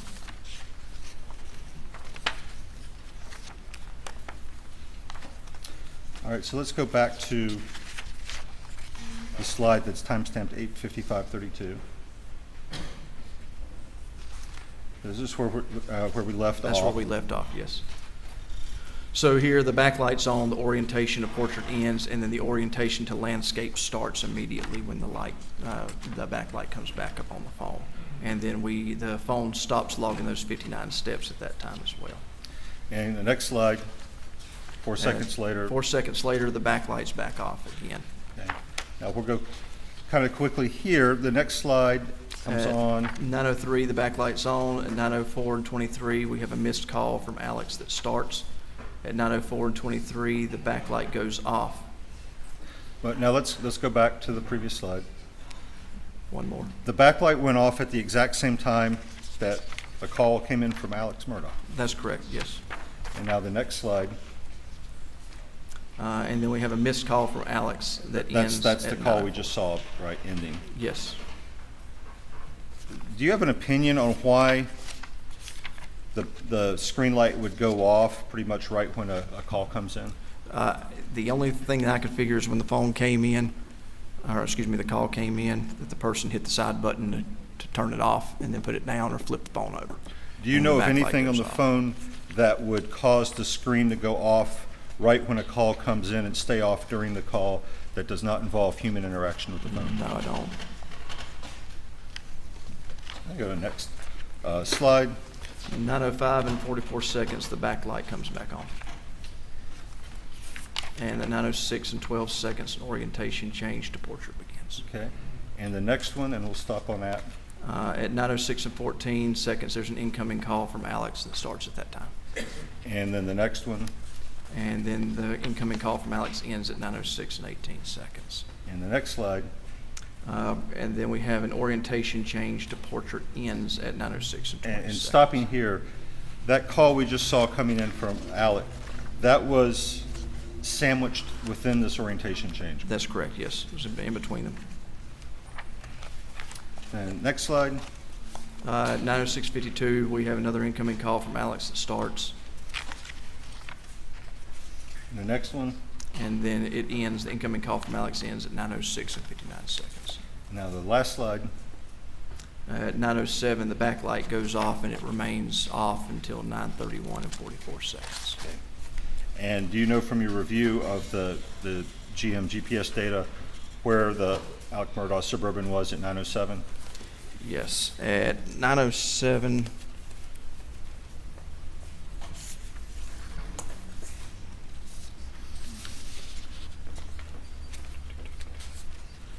he was like traveling from the house, or from his home to the house in, I forget the name of the city. Like right, precisely at 9:07, where was he at that moment? The 9:07 would be the driveway, I believe. Right, the driveway. Yes. And Maggie's phone, the screen did not come on again until 9:31? That's correct. And just one more time, how much motion does it take to turn the screen? Very little. I mean, just the slightest lift of the phone turns the screen on.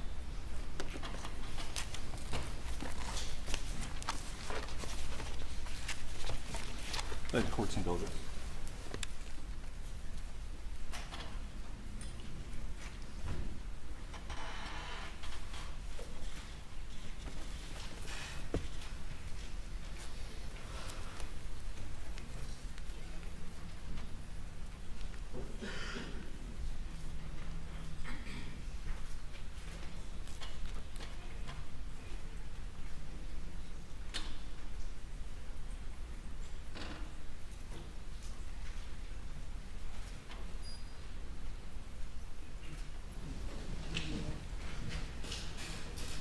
please answer any questions from the state. I have no further questions. And before Don't forget your phone. Conrad? Please, Court. Mr. Sturgis, how you doing today? Good afternoon, Mr. Conrad. I'm well, thank you. I believe at the beginning of your testimony, you testified that you felt it likely there was some location data stored on Maggie's phone from June 7th that potentially was overwritten. Did I understand that correctly? I said that there was data that was on the phone from June 8th, and that, correction, June 9th, and that data likely could have been on there had it been preserved properly. And explain to the jury just real quick, how does an iPhone store that GPS information? In generic terms, and then if I need to get more specific, I will. Sure. So the iPhone keeps that data, and it uses the GPS location, the GPS satellite, triangulates with the GPS satellites, and it stores that data. Right.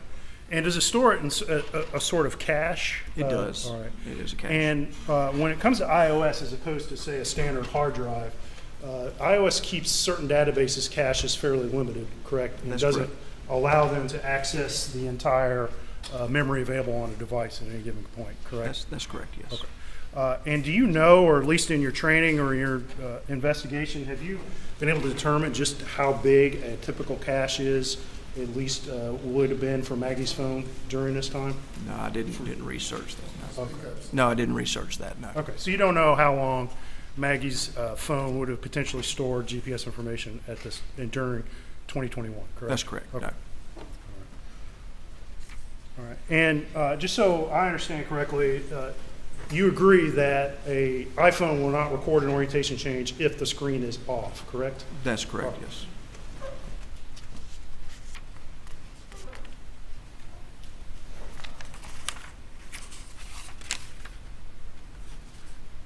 All right.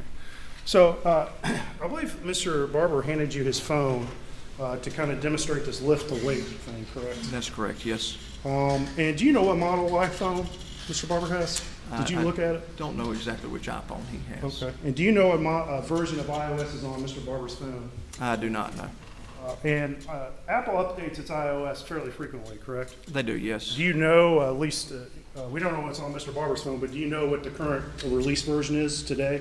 It's 16 point something. Okay. Yeah.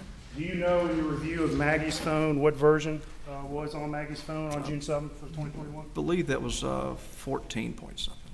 I'm sorry. I think it was 14.6, if I'm not Okay. mistaken. It was somewhere in the 14 range. And are you aware that in some of these iOS updates, some of these sensitivities and some of these settings can change, correct? Depending on bug fixes and things, yes. And are you aware of a change that occurred in iOS 15 that changed how iPhones record orientation changes, or when they record orientation changes? No, I'm not aware of that. Okay.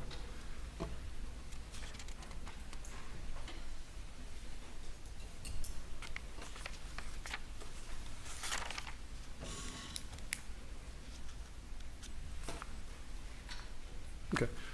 Can we go back to I forget, let's see, the PowerPoint? What exhibit was that? I believe it was it 155?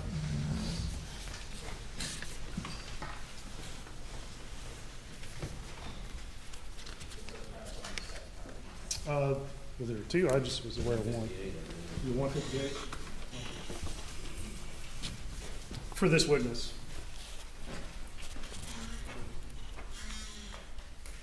This one.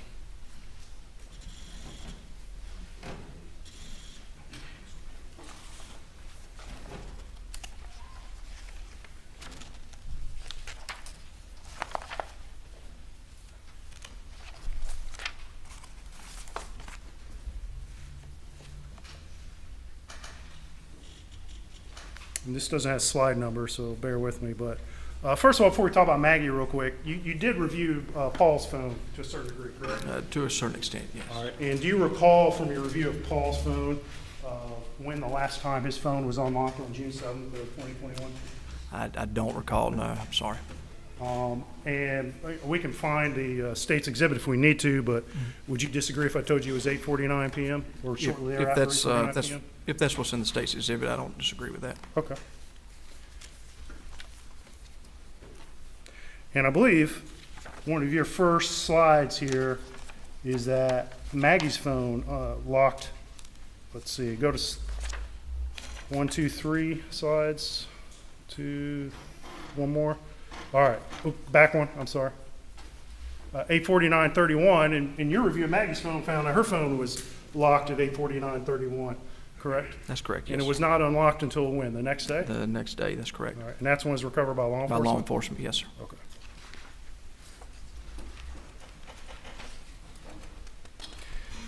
And did you review Alex's, you said you reviewed Alex's phone to a certain degree too. I think you said the steps, right? The steps, yes. And in your review, did you find any steps on his phone between 8:09 and 9:02 p.m.? Let me go back and take a look at that.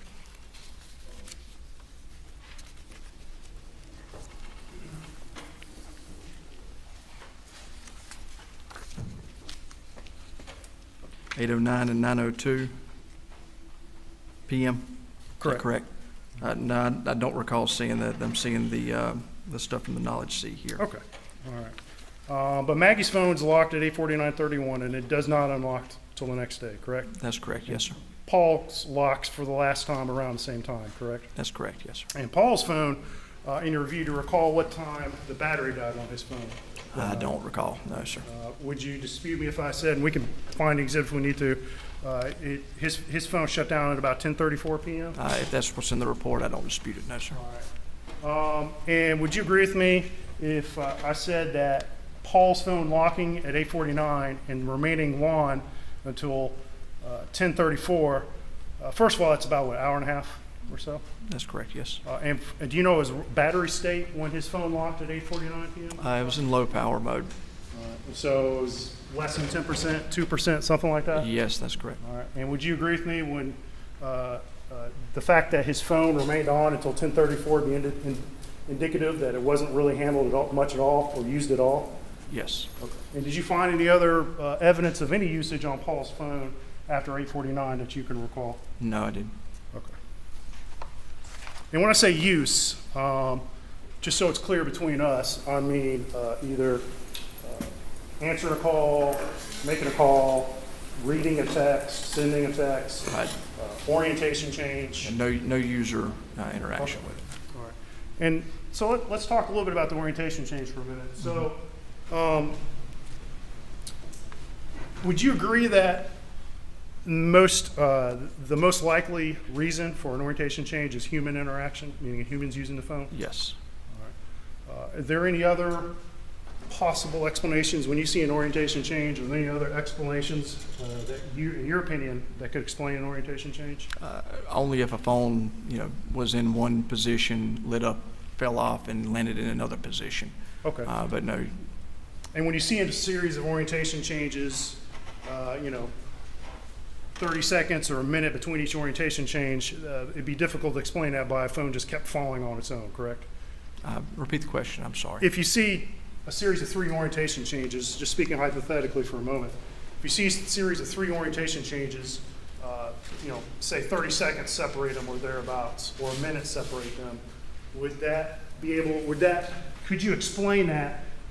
Would it be very likely that a series of falls caused those orientation changes? It depends on how many falls it was making, but being jostled around in a pocket and the light on, being turned, if it's in a person's hand and being turned back and forth, and that would be the only thing I could indicate with an orientation change. Okay. All right. Can we pull that slideshow back up, please? Let's see. Let's go forward 1, 2.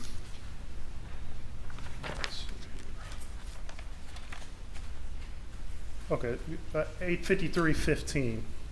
There you go. And this is when Maggie's phone starts showing some steps, correct? That's correct, yes. And you would agree that the most likely explanation for this is the phone is moving in some manner, correct? That's correct, yes. And those accelerometers are recording, or the bounces are jostling, that would most likely be explained by steps, correct? That's correct, yes. Now, you can't tell us who's carrying that phone at this time, can you? No. All right, next slide. All right, and so at this 853.20, you say there's some Siri usage and a squeezing of the side button. And let's just, is that the only explanation of why you'd see the Siri pop up on a phone, is the squeezing the side button, or are there other possibilities? There's another possibility of her saying, hey Siri, and then that happens because it's a Siri user interface. Okay, so there could be another explanation, but it's most likely someone squeezing the side button saying, Could be hey, the side Siri. button saying, hey Siri, but it's a user interface with it. Okay. All right. Go to next slide, please.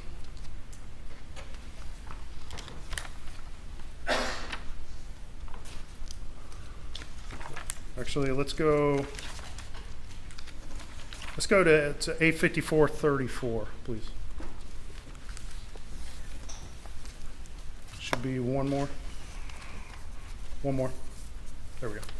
All right, and here you say the camera gets activated, correct? That's correct. And you think the most likely explanation is somebody swiped the camera symbol on a locked phone, correct? Right, either swipe the camera or touch the bottom button because it's coming from the springboard lock screen.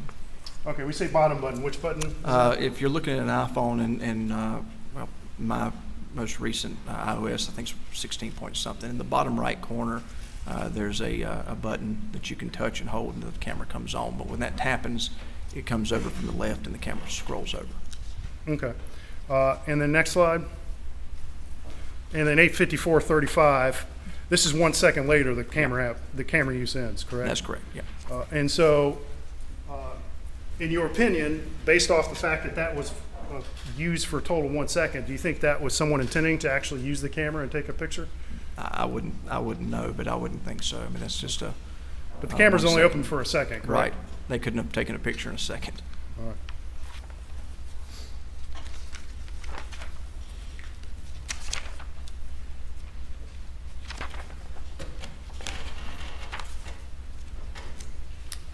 All right, 855.32. Okay. And we see the orientation change here at 855.32. Next slide. And the backlight goes off at 855.36, correct? That's correct, yes, sir. We'll go to the next slide. And the backlight's back on 9:03:52. So that's roughly, how long is that? 8 minutes? I don't know if I'm gonna make you do math, but. Yeah, about that, yes. And so the screen's off for that 8 minutes, correct? That's correct. And so, would you agree with me? It does seem likely someone's handling that phone Maggie's phone between 8:53 and 8:55, correct? Yes. All right. We see orientation changes. We see the potential button being pushed.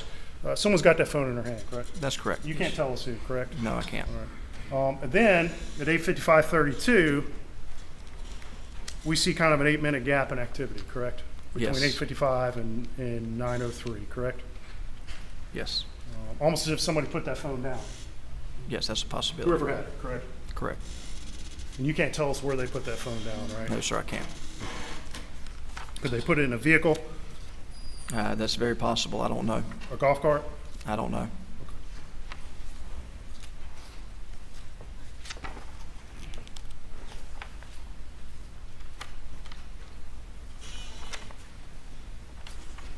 Okay, let's go to 9:04:23.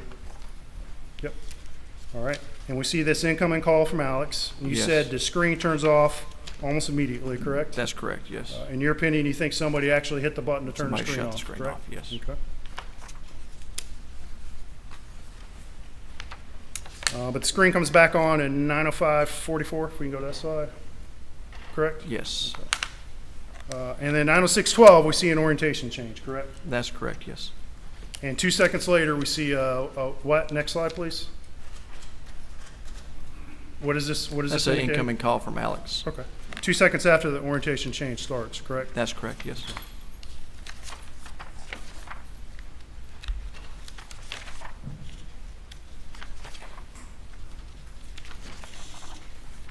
Okay. And then go to 907. Okay. And the screen goes off at 907, correct? That's correct. All right. And stays off for, what, roughly 23 minutes? Yes. And you just testified with Mr. Barber that Alex's car was sitting just outside his house, correct? That's according to the documents that I reviewed. Yes. And I don't know if you have this information in front of you, but did you determine when that GPS data shows his vehicle start to move? Yes, after 907. Oh, after 907? Well, first of all, is his vehicle stationary at 907? No, it's in the driveway at 907, but it's starts at the house at 9:06 and 52 seconds p.m.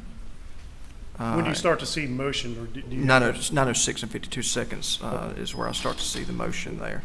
Okay. And 8 seconds later is when Maggie's screen turns off? Yes. For 23 minutes? Yes.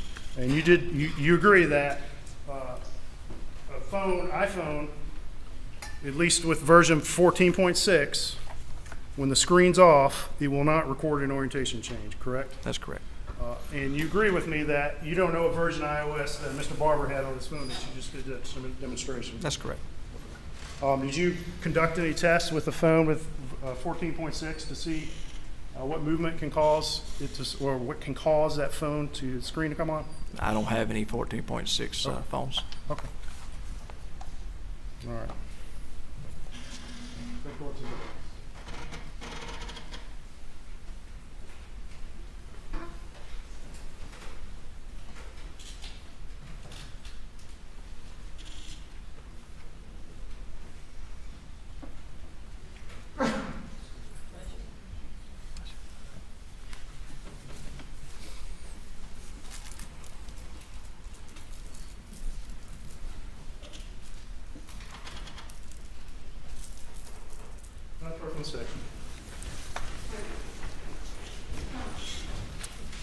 Thank you, Mr. Conrad.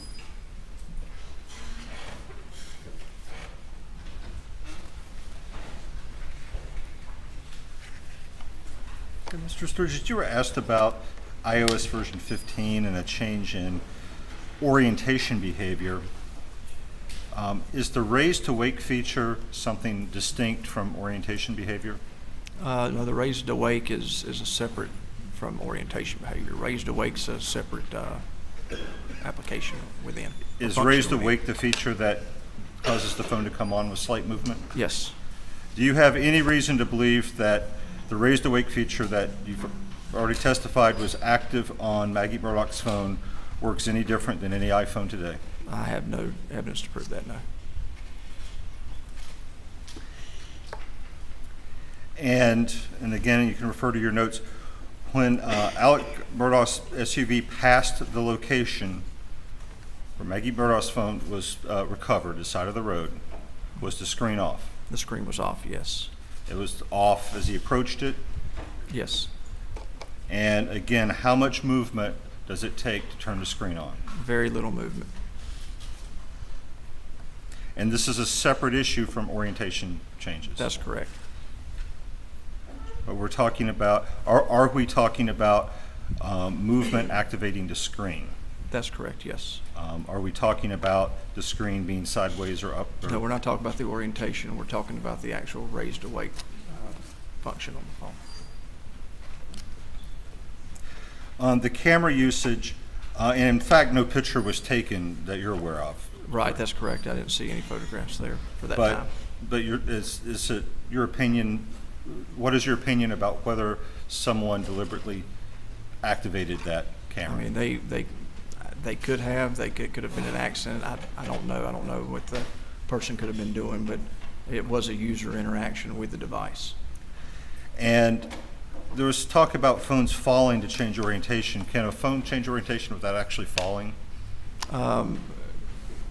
No, I mean, there has to be some type of movement for the phone from portrait to landscape. Right, but you don't have to drop the phone? No. So if it's sitting upright, I mean, if it's sitting on its side, I can flip it this way and the orientation changes. if somebody's running with a phone, can it change orientation? Yes.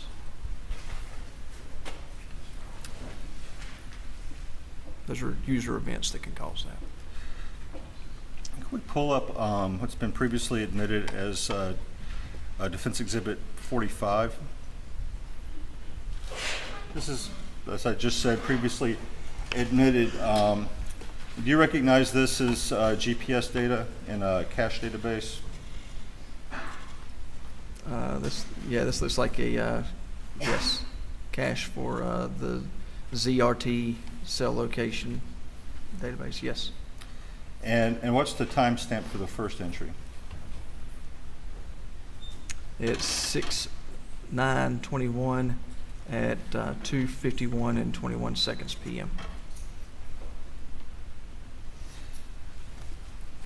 In your opinion, would it be fair to say that if this phone had been extracted or put in a Faraday bag a couple of days earlier, we would have GPS data from 6/7?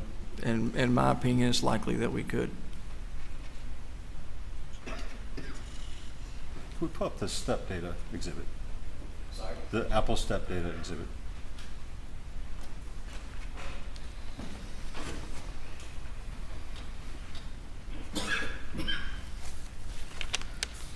Okay, we previously talked about this, Alex Murdaugh's steps.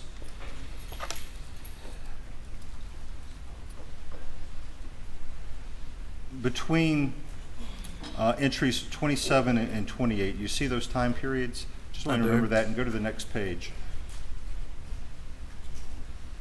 Here we have Maggie's steps. Are there any steps, periods of steps that correspond between Maggie Murdaugh and Alex Murdaugh? No, I don't see any. So there's no period where both phones are stepping in the same period? No. Okay. And if we stay on this one, if we look at entries 5 and 6, the distance is almost identical, 31 meters. Yes, it is. Are the steps different? The steps are different. Is that a significant difference? Not a significant difference for the 5 and 6, no. So 59 versus 43, so is that 16? It took 16 more steps to go the same distance? Yes. So does that indicate shorter steps? Shorter steps, yes.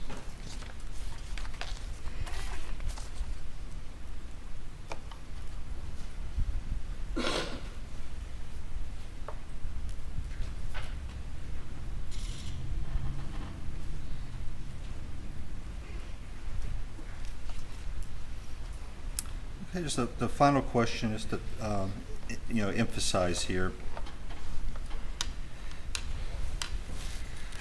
You can't tell us what a phone would do tossed out a window. That's not your expertise. No, I can't.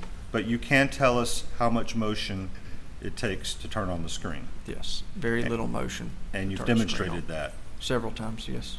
And that feature of the iPhone was active on her phone. Yes. And it is totally separate from orientation behavior. That's correct, it is. No further questions. Anything further? Just a couple of things, Your Honor. You said you reviewed Paul's phone.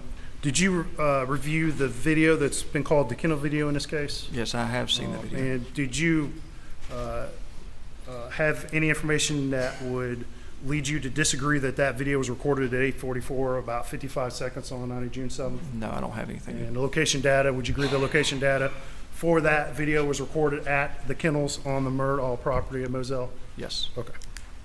All right. Ms. Barber was talking to you about steps data. Just so it's clear to the jury, and I'm going to speak in hypotheticals here for a second, but if you see the iPhone record steps over an interval of about 5 minutes, for example, it records a certain number of steps over that 5 minutes.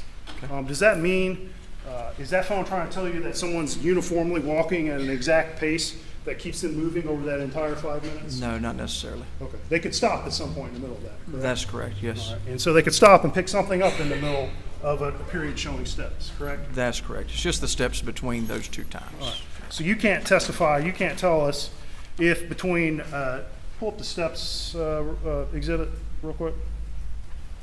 Next slide. All right. And looking at entry 28 on Alex's phone. Entry what, I'm sorry? couldn't hear you. 28. 28? Yep. Okay. And between 902 and 906, we see, what, 283 steps? Is that correct? That's correct, yes. All right. And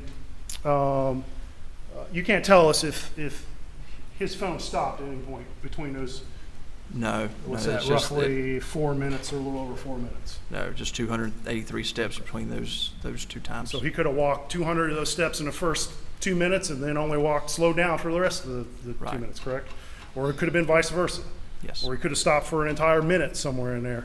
You can't tell us any different, correct? It'd be unlikely to stop for an entire minute. I think if you stop for that long of a period of time, a new entry would be made. But Do you know, is there a cutoff for iOS no, that would? I think that just based off of what I'm seeing here, I mean, for instance, entry 29 and 30, you have about a 3-minute gap there, and Okay. yeah. So maybe if he stopped for a minute, it would have started a new entry? It is could what you're have. saying? It Right. could But if he have. was stopped for a shorter period of time, he wouldn't necessarily have, correct? Right. Okay. All right. And finally, Mr. Barber has asked you about distance, and I think I want to make sure I understood you correctly. I think you testified that you would consider the actual steps count to be more accurate than the distance. Is that I correct? would, yes. Have you found any research or studies that has measured or the accuracy of steps or distance in iOS devices? I have, yeah, and for instance, I've had cases where the step count and the GPS data is different sometimes. Okay. Yes. And in your opinion, the steps count is probably more the most accurate? In my opinion, yeah, the steps Okay. count is more accurate. Okay. No further questions. You may step down.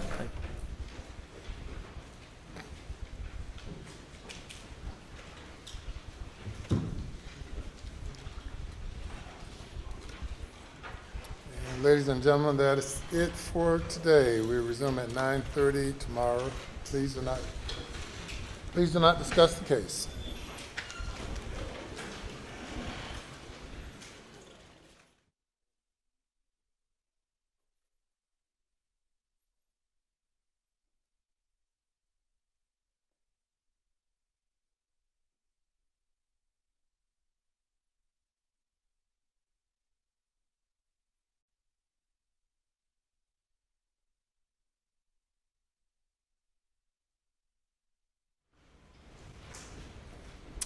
Anything further on this day?